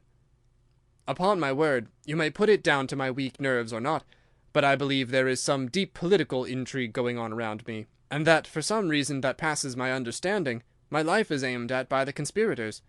It sounds high-flown and absurd, but consider the facts. Why should a thief try to break in at a bedroom window where there could be no hope of any plunder? And why should he come with a long knife in his hand? You're sure it was not a housebreaker's jimmy? Oh, no, it was a knife. I saw the flash of the blade quite distinctly. But why on earth should you be pursued with such animosity? Ah, that is the question. Well, if Holmes takes the same view, that would account for his action, would it not? Presuming that your theory is correct, if he can lay his hands upon the man who threatened you last night, he will have gone a long way towards finding who took the naval treaty. It is absurd to suppose that you have two enemies, one of whom robs you, while the other threatens your life. But Holmes said that he was not going to Briarbrae. I've known him for some time, said I, but I never knew him to do anything yet without a very good reason. And with that, our conversation drifted off onto other topics. But it was a weary day for me. Phelps was still weak after his long illness, and his misfortune made him querulous and nervous. In vain I endeavoured to interest him in Afghanistan, in India, in social questions, in anything which might take his mind out of the groove. He would always come back to his lost treaty, wondering, guessing, speculating as to what Holmes was doing, what steps Lord Holdhurst was taking, what news we should have in the morning. As the evening wore on, his excitement became quite painful. "You have implicit faith in Holmes?" he asked. "I have seen him do some remarkable things." "But he never brought light into anything quite so dark as this." "Oh, yes. I have known him to solve questions which presented fewer clues than yours." "But not where such large interests are at stake?" "I don't know that. To my certain knowledge, he's acted on behalf of 3 of the reigning houses of Europe in very vital matters." "But you know him well, Watson. He's such an inscrutable fellow that I never quite know what to make of him. Do you think he is hopeful? Do you think he expects to make a success of it?" "He said nothing." "That is a bad sign." "On the contrary, I've noticed that when he is off the trail, he generally says so. It is when he is on a scent, and is not quite absolutely sure yet that it is the right one, that he is most taciturn. Now, my dear fellow, we can't help matters by making ourselves nervous about them, so let me implore you to go to bed, and so be fresh for whatever may await us tomorrow." I was able at last to persuade my companion to take my advice, though I knew from his excited manner that there was not much hope of sleep for him. Indeed, his mood was infectious, for I lay tossing half the night myself, brooding over this strange problem, and inventing 100 theories, each of which was more impossible than the last. Why had Holmes remained at Woking? Why had he asked Miss Harrison to remain in the sick-room all day? Why had he been so careful not to inform the people at Briarbrae that he intended to remain near them? I cudgelled my brains until I fell asleep in the endeavour to find some explanation which would cover all these facts. It was 7 o'clock when I awoke, and I set off at once for Phelps' room, to find him haggard and spent after a sleepless night. His first question was whether Holmes had arrived yet. "He'll be here when he promised," said I, "and not an instant sooner or later." And my words were true, for shortly after 8 a hansom dashed up to the door, and our friend got out of it. Standing in the window, we saw that his left hand was swathed in a bandage, and that his face was very grim and pale. He entered the house, but it was some little time before he came upstairs. "He looks like a beaten man," cried Phelps. I was forced to confess that he was right. "After all," said I, "the clue of the matter lies probably here in town." Phelps gave a groan. "I don't know how it is," said he, "but I had hoped for so much from his return. But surely his hand was not tied up like that yesterday. What can be the matter?" "You're not wounded, Holmes?" I asked as my friend entered the room. "Tut, it is only a scratch through my own clumsiness," he answered, nodding his good mornings to us. "This case of yours, Mr. Phelps, is certainly one of the darkest which I've ever investigated." "I feared that you would find it beyond you." "It has been a most remarkable experience." "That bandage tells of adventures," said I. "Won't you tell us what has happened?" "After breakfast, my dear Watson. Remember that I have breathed 30 miles of Surrey air this morning. I suppose that there has been no answer from my cabman advertisement. Well, well, we cannot expect to score every time." The table was all laid, and just as I was about to ring, Mrs. Hudson entered with the tea and coffee. A few minutes later she brought in 3 covers, and we all drew up to the table, Holmes ravenous, I curious, and Phelps in the gloomiest state of depression. "Mrs. Hudson has risen to the occasion," said Holmes, uncovering a dish of curried chicken. "Her cuisine is a little limited, but she has as good an idea of breakfast as a Scotchwoman. What have you here, Watson?" "Ham and eggs," I answered. "Good. What are you going to take, Mr. Phelps? Curried fowl or eggs? Or will you help yourself?" "Thank you, I can eat nothing," said Phelps. "Oh, come, try the dish before you." "Thank you, I would really rather not." "Well, then," said Holmes with a mischievous twinkle, "I suppose that you have no objection to helping me." Phelps raised the cover, and as he did so he uttered a scream, and sat there staring with a face as white as the plate upon which he looked. Across the centre of it was lying a little cylinder of blue-grey paper. He caught it up, devoured it with his eyes, and then danced madly about the room, pressing it to his bosom, and shrieking out in his delight. Then he fell back into an armchair, so limp and exhausted from his own emotions that we had to pour brandy down his throat to keep him from fainting. "There, there," said Holmes, soothing, patting him upon the shoulder. "It was too bad to spring it on you like this, but Watson here will tell you that I never can resist a touch of the dramatic." Phelps seized his hand and kissed it.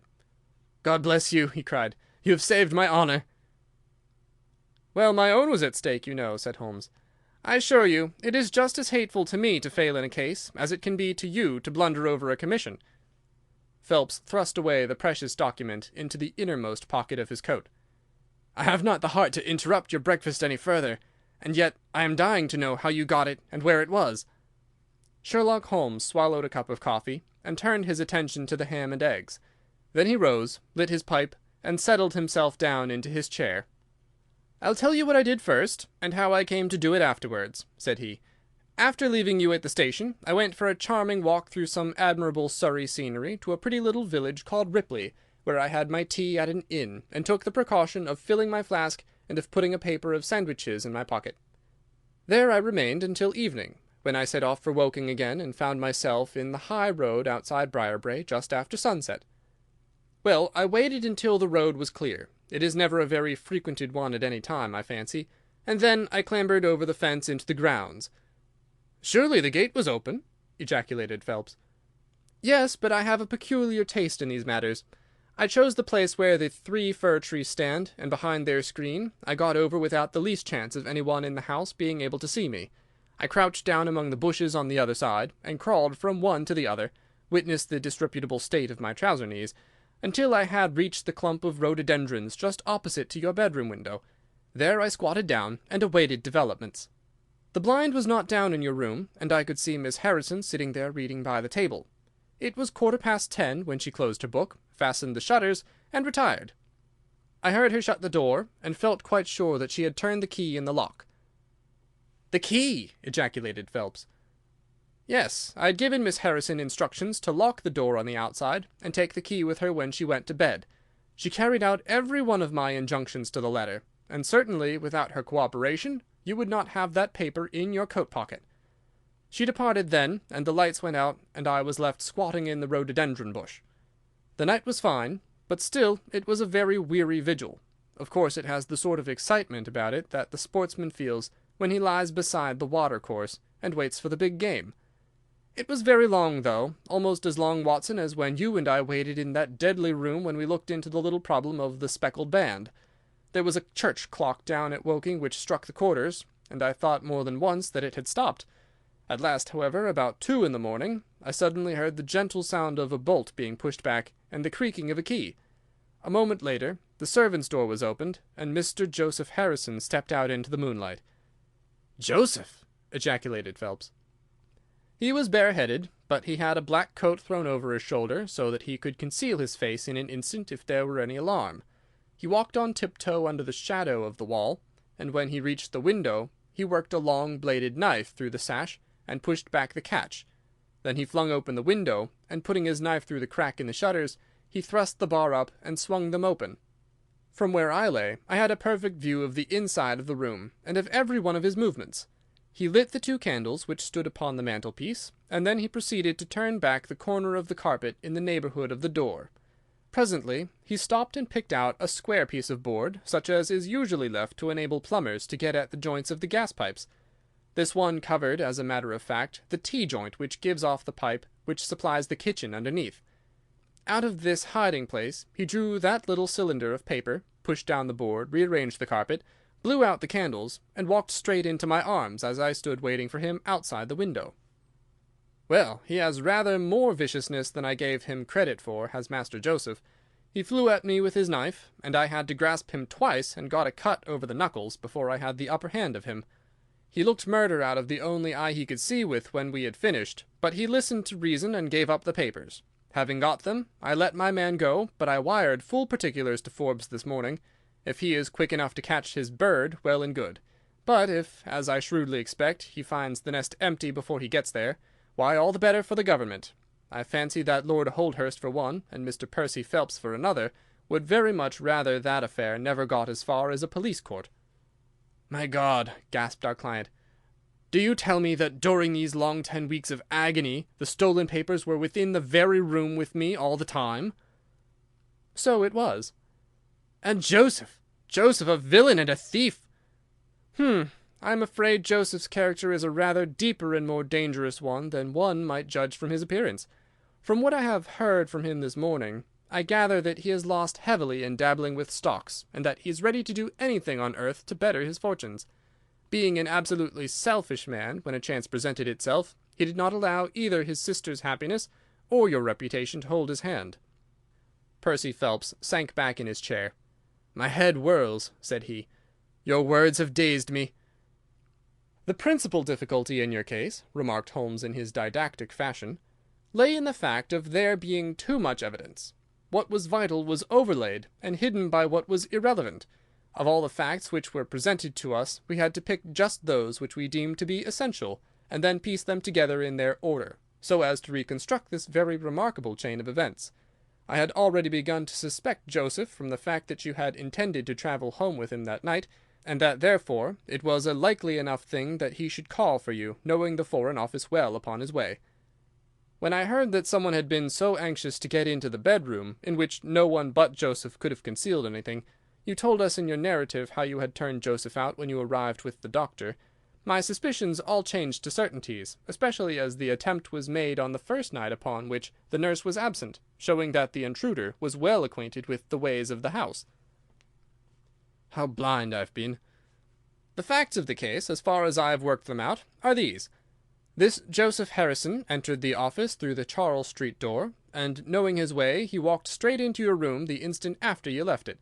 Finding no one there, he promptly rang the bell, and at the instant that he did so, his eyes caught the paper upon the table. A glance showed him that chance had put in his way a state document of immense value, and in an instant he had thrust it into his pocket and was gone. A few minutes elapsed, as you remember, before the sleepy commissionaire drew your attention to the bell, and those were just enough to give the thief time to make his escape. He had made his way to Woking by the first train, and having examined his booty and assured himself that it really was of immense value, he had concealed it in what he thought was a very safe place, with the intention of taking it out again in a day or two, and carrying it to the French embassy, or wherever he thought that a long price was to be had. Then came your sudden return. He, without a moment's warning, was bundled out of his room, and from that time onward there were always at least 2 of you there to prevent him from regaining his treasure. The situation to him must have been a maddening one. But at last he thought he saw his chance. He tried to steal in, but was baffled by your wakefulness. You remember that you did not take your usual draught that night." "I remember." "I fancy that he had taken steps to make that draught efficacious, and that he quite relied upon your being unconscious. Of course, I understood that he would repeat the attempt whenever it could be done with safety. Your leaving the room gave him the chance he wanted. I kept Miss Harrison in it all day, so that he might not anticipate us. Then, having given him the idea that the coast was clear, I kept guard as I have described. I already knew that the papers were probably in the room, but I had no desire to rip up all the planking and skirting in search of them. I let him take them, therefore, from the hiding-place, and so saved myself an infinity of trouble. Is there any other point which I can make clear?" "Why did he try the window on the first occasion," I asked, "when he might have entered by the door?" "In reaching the door, he would have to pass 7 bedrooms. On the other hand, he could get out on the lawn with ease. Anything else?" "Do you not think," asked Phelps, "that he had any murderous intention? The knife was only meant as a tool." "It may be so," answered Holmes, shrugging his shoulders. "I can only say for certain that Mr. Joseph Harrison is a gentleman to whose mercy I should be extremely unwilling to trust." End of Adventure 10. The Naval Treaty. Chapter 11 of the Memoirs of Sherlock Holmes. Adventure 11. The Final Problem. It is with a heavy heart that I take up my pen to write these last words in which I shall ever record the singular gifts by which my friend Mr. Sherlock Holmes was distinguished. In an incoherent, and, as I deeply feel, an entirely inadequate fashion, I have endeavoured to give some account of my strange experiences in his company from the chance which first brought us together at the period of The Study in Scarlet, up to the time of his interference in the matter of the naval treaty, an interference which had the unquestionable effect of preventing a serious international complication. It was my intention to have stopped there, and to have said nothing of the event which has created a void in my life which the lapse of 2 years has done little to fill. My hand has been forced, however, by the recent letters in which Colonel James Moriarty defends the memory of his brother, and I have no choice but to lay the facts before the public exactly as they occurred. I alone know the absolute truth of the matter, and I am satisfied that the time has come when no good purpose is to be served by its suppression. As far as I know, there have been only 3 accounts in the public press, that in the Journal de Genève on May 6th, 1891, the Reuter's dispatch in the English papers on May 7th, and finally the recent letter to which I have alluded. Of these, the first and second were extremely condensed, while the last is, as I shall now show, an absolute perversion of the facts. It lies with me to tell for the first time what really took place between Professor Moriarty and Mr. Sherlock Holmes. It may be remembered that after my marriage and my subsequent start in private practice, the very intimate relations which had existed between Holmes and myself became to some extent modified. He still came to me from time to time when he desired a companion in his investigation, but these occasions grew more and more seldom, until I find that in the year 1890 there were only 3 cases of which I retain any record. During the winter of that year and the early spring of 1891, I saw in the papers that he had been engaged by the French government upon a matter of supreme importance, and I received 2 notes from Holmes, dated from Narbonne and from Nîmes, from which I gathered that his stay in France was likely to be a long one. It was with some surprise, therefore, that I saw him walk into my consulting room upon the evening of April 24th. It struck me that he was looking even paler and thinner than usual. "Yes, I've been using up myself rather too freely," he remarked in answer to my look rather than to my words. "I've been a little pressed of late. Have you any objection to my closing your shutters?" The only light in the room came from the lamp upon the table at which I had been reading. Holmes edged his way round the wall, and flinging the shutters together, he bolted them securely. "You are afraid of something?" I asked. "Well, I am." "Of what?" "Of air guns." "My dear Holmes, what do you mean?" "I think that you know me well enough, Watson, to understand that I am by no means a nervous man. At the same time, it is stupidity rather than courage to refuse to recognize danger when it is close upon you. Might I trouble you for a match?" He drew in the smoke of his cigarette, as if the soothing influence was grateful to him. "I must apologize for calling so late," said he, "and I must further beg you to be so unconventional as to allow me to leave your house presently by scrambling over your back garden wall." "But what does it all mean?" I asked. He held out his hand, and I saw in the light of the lamp that 2 of his knuckles were burst and bleeding. "It is not an airy nothing, you see," said he, smiling. "On the contrary, it is solid enough for a man to break his hand over. Is Mrs. Watson in?" "She is away upon a visit." "Indeed, you're alone?" "Quite." "Then it makes it the easier for me to propose that you should come away with me for a week to the Continent." "Where?" "Oh, anywhere. It's all the same to me." There was something very strange in all this. It was not Holmes' nature to take an aimless holiday, and something about his pale, worn face told me that his nerves were at their highest tension. He saw the question in my eyes, and putting his finger-tips together and his elbows upon his knees, he explained the situation. "You have probably never heard of Professor Moriarty," said he. "Never." "Aye, there's the genius and the wonder of the thing," he cried. "The man pervades London, and no one has heard of him. That's what puts him on a pinnacle in the records of crime. I tell you, Watson, in all seriousness, that if I could beat that man, if I could free society of him, I should feel that my own career had reached its summit, and I should be prepared to turn to some more placid line in life.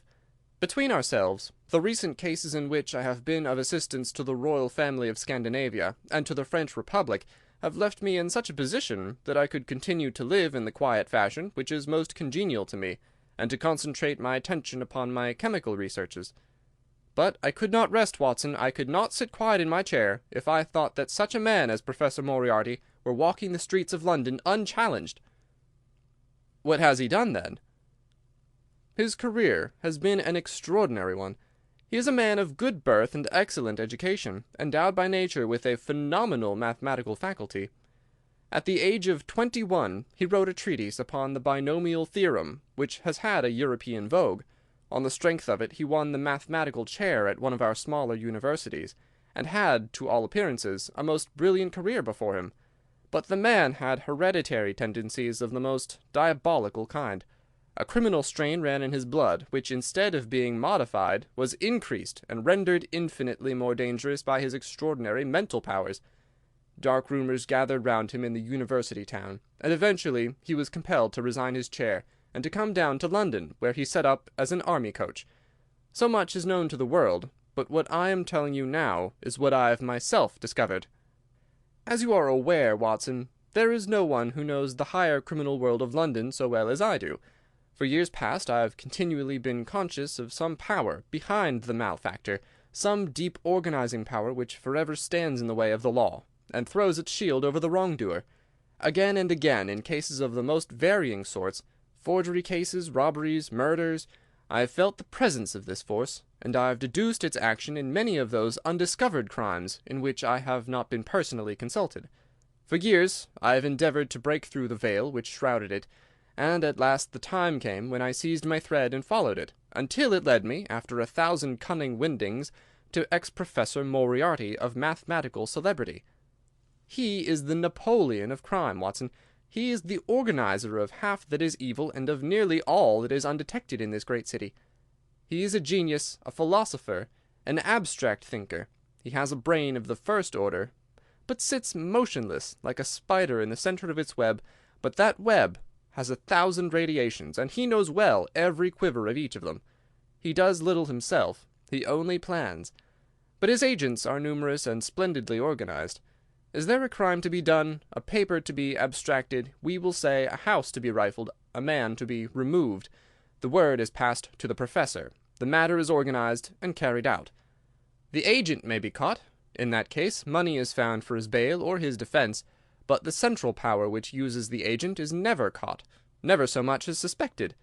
This was the organization which I deduced, Watson, and which I devoted my whole energy to exposing and breaking up.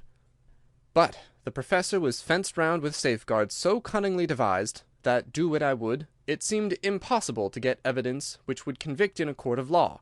You know my powers, my dear Watson, and yet at the end of 3 months I was forced to confess that I had at last met an antagonist who was my intellectual equal.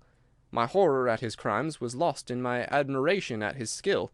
But at last he made a trip, only a little trip, but it was more than he could afford when I was so close upon him. I had my chance, and starting from that point, I have woven my net round him, until now it is all ready to close. In 3 days, that is to say on Monday next, matters will be ripe, and the professor, with all the principal members of his gang, will be in the hands of the police. Then will come the greatest criminal trial of the century, the clearing up of over 40 mysteries, and the rope for all of them. But if we move at all prematurely, you understand, they may slip out of our hands, even at the last moment. Now, if I could have done this without the knowledge of Professor Moriarty, all would have been well, but he was too wily for that. He saw every step which I took to draw my toils round him. Again and again he strove to break away, but I as often headed him off. I tell you, my friend, that if a detailed account of that silent contest could be written, it would take its place as the most brilliant bit of thrust and parry work in the history of detection. Never have I risen to such a height, and never have I been so hard pressed by an opponent. He cut deep, and yet I just undercut him. This morning the last steps were taken, and 3 days only were wanted to complete this business. I was sitting in my room thinking the matter over, when the door opened, and Professor Moriarty stood before me. My nerves are fairly proof, Watson, but I must confess to a start when I saw the very man who had been so much in my thoughts standing there on my threshold. His appearance was quite familiar to me. He is extremely tall and thin, his forehead domes out in a white curve, and his 2 eyes are deeply sunken in his head. He is clean-shaven, pale, and ascetic-looking, retaining something of the professor in his features. His shoulders are rounded from much study, and his face protrudes forward, and is forever slowly oscillating from side to side, in a curiously reptilian fashion. He peered at me with great curiosity in his puckered eyes. "You have less frontal development than I should have expected," said he at last. "It is a dangerous habit to finger loaded firearms in the pocket of one's dressing gown." The fact is that upon his entrance I had instantly recognized the extreme personal danger in which I lay. The only conceivable escape for him lay in silencing my tongue. In an instant I had slipped the revolver from the drawer into my pocket, and was covering him through the cloth. At his remark I drew the weapon out, and laid it cocked upon the table. He still smiled and blinked, but there was something about his eyes which made me feel very glad that I had it there. "You evidently don't know me," said he. "On the contrary," I answered, "I think it is fairly evident that I do. Pray take a chair. I can spare you 5 minutes if you have anything to say." "All that I have to say has already crossed your mind," said he. "Then possibly my answer has crossed yours," I replied. "You stand fast." "Absolutely." He clapped his hand into his pocket, and I raised the pistol from the table. But he merely drew out a memorandum book in which he had scribbled some dates. "You crossed my path on the 4th of January," said he. "On the 23rd you incommoded me. By the middle of February I was seriously inconvenienced by you. At the end of March I was absolutely hampered in my plans, and now, at the close of April, I find myself placed in such a position through your continual persecution that I am in positive danger of losing my liberty. The situation is becoming an impossible one. Have you any suggestion to make?" I asked. "You must drop it, Mr. Holmes," said he, swaying his face about. "You really must, you know." "After Monday," said I. "Tut, tut," said he, "I am quite sure that a man of your intelligence will see that there can be but one outcome to this affair. It is necessary that you should withdraw. You have worked things in such a fashion that we have only one resource left. It has been an intellectual treat to me to see the way in which you have grappled with this affair, and I say, unaffectedly, that it would be a grief to me to be forced to take any extreme measure. You smile, sir, but I assure you that it really would." "Danger is part of my trade," I remarked. "That is not danger," said he. "It is inevitable destruction. You stand in the way not merely of an individual, but of a mighty organization, the full extent of which you, with all your cleverness, have been unable to realize. You must stand clear, Mr. Holmes, or be trodden under foot." "I am afraid," said I, rising, "that in the pleasure of this conversation I am neglecting business of importance which awaits me elsewhere." He rose also and looked at me in silence, shaking his head sadly. "Well, well," said he at last, "it seems a pity, but I have done what I could. I know every move of your game. You can do nothing before Monday. It has been a duel between you and me, Mr. Holmes. You hope to place me in the dock. I tell you that I will never stand in the dock. You hope to beat me. I tell you that you will never beat me. If you are clever enough to bring destruction upon me, rest assured that I shall do as much to you." "You have paid me several compliments, Mr. Moriarty," said I. "Let me pay you one in return, when I say that if I were assured of the former eventuality I would, in the interests of the public, cheerfully accept the latter." "I can promise you the one, but not the other," he snarled, and so turned his rounded back upon me, and went peering and blinking out of the room. That was my singular interview with Professor Moriarty. I confess that it left an unpleasant effect upon my mind. His soft, precise fashion of speech leaves a conviction of sincerity which a mere bully could not produce. Of course, you will say, why not take police precautions against him? The reason is that I am well convinced that it is from his agents the blow will fall. I have the best proofs that it would be so. "You've already been assaulted?" "My dear Watson, Professor Moriarty is not a man who lets the grass grow under his feet. I went out about midday to transact some business in Oxford Street. As I passed the corner which leads from Bentinck Street on to the Welbeck Street crossing, a 2-horse van, furiously driven, whizzed round and was on me like a flash. I sprang for the footpath and saved myself by the fraction of a second. The van dashed round by Marylebone Lane and was gone in an instant. I kept to the pavement after that, Watson, but as I walked down Vere Street, a brick came down from the roof of one of the houses, and was shattered to fragments at my feet. I called the police and had the place examined. There were slates and bricks piled up on the roof preparatory to some repairs, and they would have me believe that the wind had toppled over one of these. Of course I knew better, but I could prove nothing. I took a cab after that and reached my brother's rooms in Pall Mall, where I spent the day. Now I've come round to you, and on my way I was attacked by a rough with a bludgeon. I knocked him down, and the police have him in custody, but I can tell you with the most absolute confidence that no possible connection will ever be traced between the gentleman upon whose front teeth I have barked my knuckles, and the retiring mathematical coach, who is, I dare say, working out problems upon a blackboard 10 miles away. You will not wonder, Watson, that my first act on entering your rooms was to close your shutters, and that I have been compelled to ask your permission to leave the house by some less conspicuous exit than the front door. I'd often admired my friend's courage, but never more than now, as he sat quietly checking off a series of incidents which must have combined to make up a day of horror. "You'll spend the night here?" I said. "No, my friend, you might find me a dangerous guest. I have my plans laid, and all will be well. Matters have gone so far now that they can move without my help as far as the arrest goes, though my presence is necessary for a conviction. It is obvious, therefore, that I cannot do better than get away for the few days which remain before the police are at liberty to act. It would be a great pleasure to me, therefore, if you could come on to the Continent with me." "The practice is quiet," said I, "and I have an accommodating neighbour. I should be glad to come." "And to start tomorrow morning?" "If necessary." "Oh, yes, it is most necessary. Then these are your instructions, and I beg, my dear Watson, that you will obey them to the letter, for you are now playing a double-handed game with me against the cleverest rogue and the most powerful syndicate of criminals in Europe. Now listen. You will dispatch whatever luggage you intend to take by a trusty messenger unaddressed to Victoria tonight. In the morning you will send for a hansom, desiring your man to take neither the first nor the second which may present itself. Into this hansom you will jump, and you will drive to the Strand end of the Lowther Arcade. Handing the address to the cabman upon a slip of paper, with a request that he will not throw it away, have your fare ready, and the instant that your cab stops, dash through the arcade, timing yourself to reach the other side at 9:15. You will find a small brougham waiting close to the curb, driven by a fellow with a heavy black cloak tipped at the collar with red. Into this you will step, and you will reach Victoria in time for the Continental Express." "Where shall I meet you?" "At the station. The second first-class carriage from the front will be reserved for us." "The carriage is our rendezvous, then?" "Yes." It was in vain that I asked Holmes to remain for the evening. It was evident to me that he thought he might bring trouble to the roof he was under, and that was the motive which impelled him to go.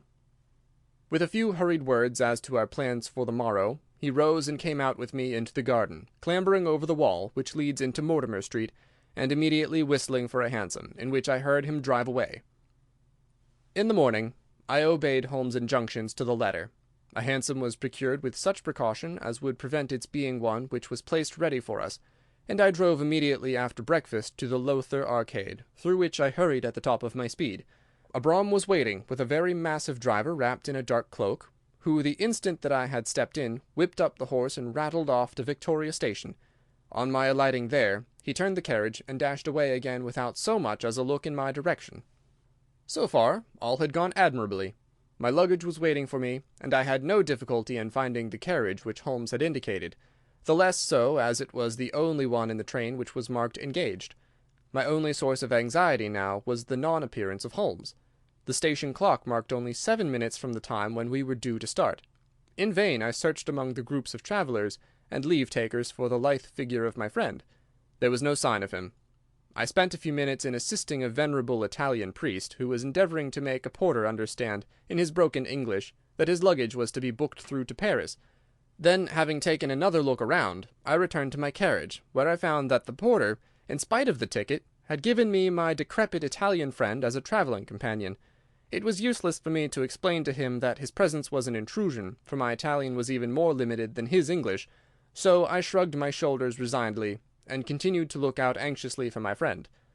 A chill of fear had come over me, as I thought that his absence might mean that some blow had fallen during the night. Already the doors had all been shut and the whistle blown when— "My dear Watson," said a voice, "you have not even condescended to say good morning." I turned in uncontrollable astonishment. The aged ecclesiastic had turned his face towards me. For an instant the wrinkles were smoothed away, the nose drew away from the chin, the lower lip ceased to protrude, and the mouth to mumble. The dull eyes regained their fire, the drooping figure expanded. The next, the whole frame collapsed again, and Holmes had gone as quickly as he had come. "Good heavens!" I cried. "How you startled me!" "Every precaution is still necessary," he whispered. "I have reason to think that they are hot upon our trail. Ah, there's Moriarty himself." The train had already begun to move as Holmes spoke. Glancing back, I saw a tall man pushing his way furiously through the crowd, and waving his hand as if he desired to have the train stopped. It was too late, however, for we were rapidly gathering momentum, and an instant later had shot clear of the station. "With all our precautions, you see that we have cut it rather fine," said Holmes, laughing. He rose, and throwing off the black cassock and hat which had formed his disguise, he packed them away in a handbag. "Have you seen the morning paper, Watson?" "No." "You haven't seen about Baker Street, then?" "Baker Street?" "They set fire to our rooms last night. No great harm was done." "Good heavens, Holmes, this is intolerable." "They must have lost my track completely after their bludgeon man was arrested. Otherwise they could not have imagined that I had returned to my rooms. They have evidently taken the precaution of watching you, however, and that is what has brought Moriarty to Victoria. You could not have made any slip in coming?" "I did exactly what you advised." "Did you find your brougham?" "Yes, it was waiting." "Did you recognize your coachman?" "No." "It was my brother Mycroft. It is an advantage to get about in such a case without taking a mercenary into your confidence. But we must plan what we are to do about Moriarty now. As this is an express, and as the boat runs in connection with it, I should think we have shaken him off very effectively." "My dear Watson, you evidently did not realize my meaning when I said that this man may be taken as being quite on the same intellectual plane as myself. You do not imagine that if I were the pursuer I should allow myself to be baffled by so slight an obstacle. Why, then, should you think so meanly of him?" "What will he do?" "What I should do?" "What would you do, then?" "Engage a special." "But it must be late." "By no means. This train stops at Canterbury, and there is always at least a quarter of an hour's delay at the boat. He will catch us there." "One would think that we were the criminals. Let us have him arrested on his arrival." "It would be to ruin the work of 3 months. We should get the big fish, but the smaller would dart right and left out of the net. On Monday we should have them all. No, an arrest is inadmissible." "What then?" "We shall get out at Canterbury." "And then?" "Well, then we must make a cross-country journey to Newhaven, and so over to Dieppe. Moriarty will again do what I should do. He will get on to Paris, mark down our luggage, and wait for 2 days at the depot. In the meantime, we shall treat ourselves to a couple of carpet-bags, encourage the manufactures of the countries through which we travel, and make our way at our leisure into Switzerland via Luxembourg and Basel." At Canterbury, therefore, we alighted, and only to find that we should have to wait an hour before we could get a train to Newhaven. I was still looking rather ruefully after the rapid disappearing luggage van which contained my wardrobe, when Holmes pulled my sleeve and pointed up the line. "Already, you see," said he. Far away from among the Kentish woods there rose a thin spray of smoke. A minute later a carriage and engine could be seen flying along the open curve which leads to the station. We had hardly time to take our place behind a pile of luggage when it passed with a rattle and a roar, beating a blast of hot air into our faces. "There he goes," said Holmes, as we watched the carriage swing and rock over the points. "There are limits, you see, to our friend's intelligence. It would have been a coup de maître had he deduced what I would deduce, and acted accordingly." "And what would he have done had he overtaken us?" "There cannot be the least doubt that he would have made a murderous attack upon me. It is, however, a game at which two may play. The question now is whether we should take a premature lunch here, or run our chance of starving before we reach the buffet at Newhaven." We made our way to Brussels that night, and spent 2 days there, moving on upon the 3rd day as far as Strasbourg. On the Monday morning Holmes had telegraphed to the London police, and in the evening we found a reply waiting for us at our hotel. Holmes tore it open, and then with a bitter curse hurled it into the grate. "I might have known it," he groaned. "He has escaped." "Moriarty?" "They've secured the whole gang with the exception of him. He has given them the slip. Of course, when I had left the country there was no one to cope with him. But I did think that I had put the game in their hands. I think that you had better return to England, Watson." "Why?" "Because you will find me a dangerous companion now. This man's occupation is gone. He is lost if he returns to London. If I read his character right, he will devote his whole energies to revenging himself upon me. He said as much in our short interview, and I fancy that he meant it. I should certainly recommend you to return to your practice." It was hardly an appeal to be successful with one who was an old campaigner as well as an old friend. We sat in the Strasbourg salle à manger arguing the question for half an hour, but the same night we had resumed our journey, and were well on our way to Geneva. For a charming week we wandered up the valley of the Rhone, and then branching off at Luc, we made our way over the Gemmi Pass, still deep in snow, and so by way of Interlaken to Meiringen. It was a lovely trip, the dainty green of the spring below, the virgin white of the winter above, but it was clear to me that never for one instant did Holmes forget the shadow which lay across him. In the homely Alpine villages, or in the lonely mountain passes, I could tell by his quick glancing eyes and his sharp scrutiny of every face that passed us, that he was well convinced that, walk where we would, we could not walk ourselves clear of the danger which was dogging our footsteps. Once, I remember, as we passed over the Gemmi, and walked along the border of the melancholy Daubensee, a large rock which had been dislodged from the ridge upon our right clattered down and roared into the lake behind us. In an instant Holmes had raced up onto the bridge, and standing upon a lofty pinnacle, craned his neck in every direction. It was in vain that our guide assured him that a fall of stones was a common chance in the springtime at that spot. He said nothing, but he smiled at me with the air of a man who sees the fulfilment of that which he had expected. And yet, for all his watchfulness, he was never depressed. On the contrary, I can never recollect having seen him in such exuberant spirits. Again and again he recurred to the fact that if he could be assured that society was freed from Professor Moriarty, he would cheerfully bring his own career to a conclusion. "I think that I may go so far as to say, Watson, that I have not lived wholly in vain," he remarked.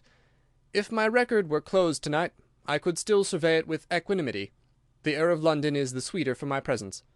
In over 1,000 cases I am not aware that I have ever used my powers upon the wrong side. Of late I have been tempted to look into the problems furnished by nature rather than those more superficial ones for which our artificial state of society is responsible. Your memoirs will draw to an end, Watson, upon the day that I crown my career by the capture or extinction of the most dangerous and capable criminal in Europe. I shall be brief, and yet exact, in the little which remains for me to tell.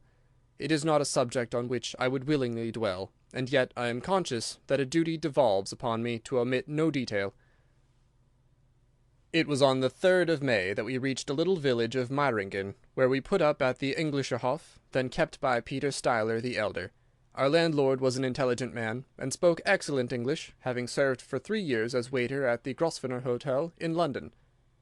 At his advice, on the afternoon of the 4th, we set off together, with the intention of crossing the hills, and spending the night at the hamlet of Rosenlaui. We had strict injunctions, however, on no account to pass the falls of Reichenbach, which are about half-way up the hill, without making a small detour to see them. It is indeed a fearful place. The torrent, swallowed by the melting snow, plunges into a tremendous abyss, from which the spray rolls up like the smoke of a burning house. The shaft into which the river hurls itself is an immense chasm, lined by glistening coal-black rock, and narrowing into a creaming, boiling pit of incalculable depth, which brims over and shoots the stream onward over its jagged lip. The long sweep of green water roaring forever down, and the thick flickering curtain of spray hissing forever upward, turn a man giddy with their constant whirl and clamour.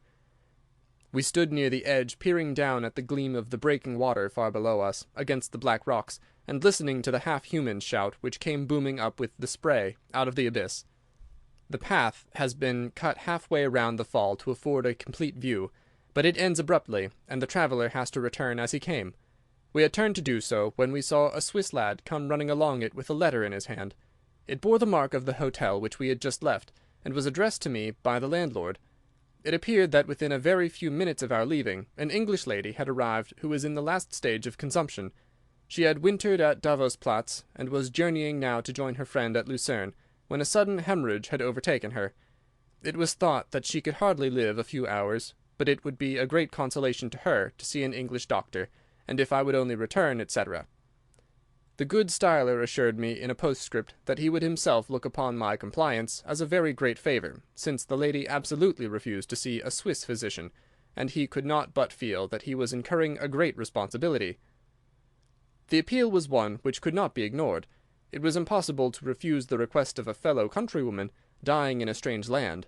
Yet I had my scruples about leaving Holmes. It was finally agreed, however, that he should retain the young Swiss messenger with him as guide and companion while I returned to Meiringen. My friend would stay some little time at the fall, he said, and would then walk slowly over the hill to Rosenlaui, where I had to rejoin him in the evening. As I turned away, I saw Holmes with his back against a rock and his arms folded, gazing down at the rush of the waters. It was the last that I was ever destined to see of him in this world. When I was near the bottom of the descent, I looked back. It was impossible from that position to see the fall, but I could see the curving path which winds over the shoulder of the hill and leads to it. Along this a man was, I remember, walking very rapidly. I could see his black figure clearly outlined against the green behind him. I noted him and the energy with which he walked, but he passed from my mind again as I hurried on upon my errand. It may have been a little over an hour before I reached Meiringen. Old Styler was standing at the porch of his hotel. "Well," said I as I came hurrying up, "I trust that she is no worse." A look of surprise passed over his face, and at the first quiver of his eyebrows my heart turned to lead in my breast. "You did not write this?" I said, pulling the letter from my pocket. "There is no sick Englishwoman in the hotel?" "Certainly not," he cried. "But it has the hotel mark upon it. It must have been written by that tall Englishman who came in after you'd gone. He said—" But I waited for none of the landlord's explanations. In a tingle of fear I was already running down the village street, and making for the path which I had so lately descended. It had taken me an hour to come down. For all my efforts, 2 more had passed before I found myself at the fall of Reichenbach once more. There was Holmes' alpine stock still leaning against the rock by which I had left him, but there was no sign of him, and it was in vain that I shouted. My only answer was my own voice reverberating in a rolling echo from the cliffs around me. It was the sight of that alpine stock which turned me cold and sick. He had not gone to Rosenlaui then. He had remained on that 3-foot path, with sheer wall on one side and sheer drop on the other, until his enemy had overtaken him. The young Swiss had gone too. He had probably been in the pay of Moriarty, and had left the 2 men together. And then what had happened? Who was to tell us what had happened then?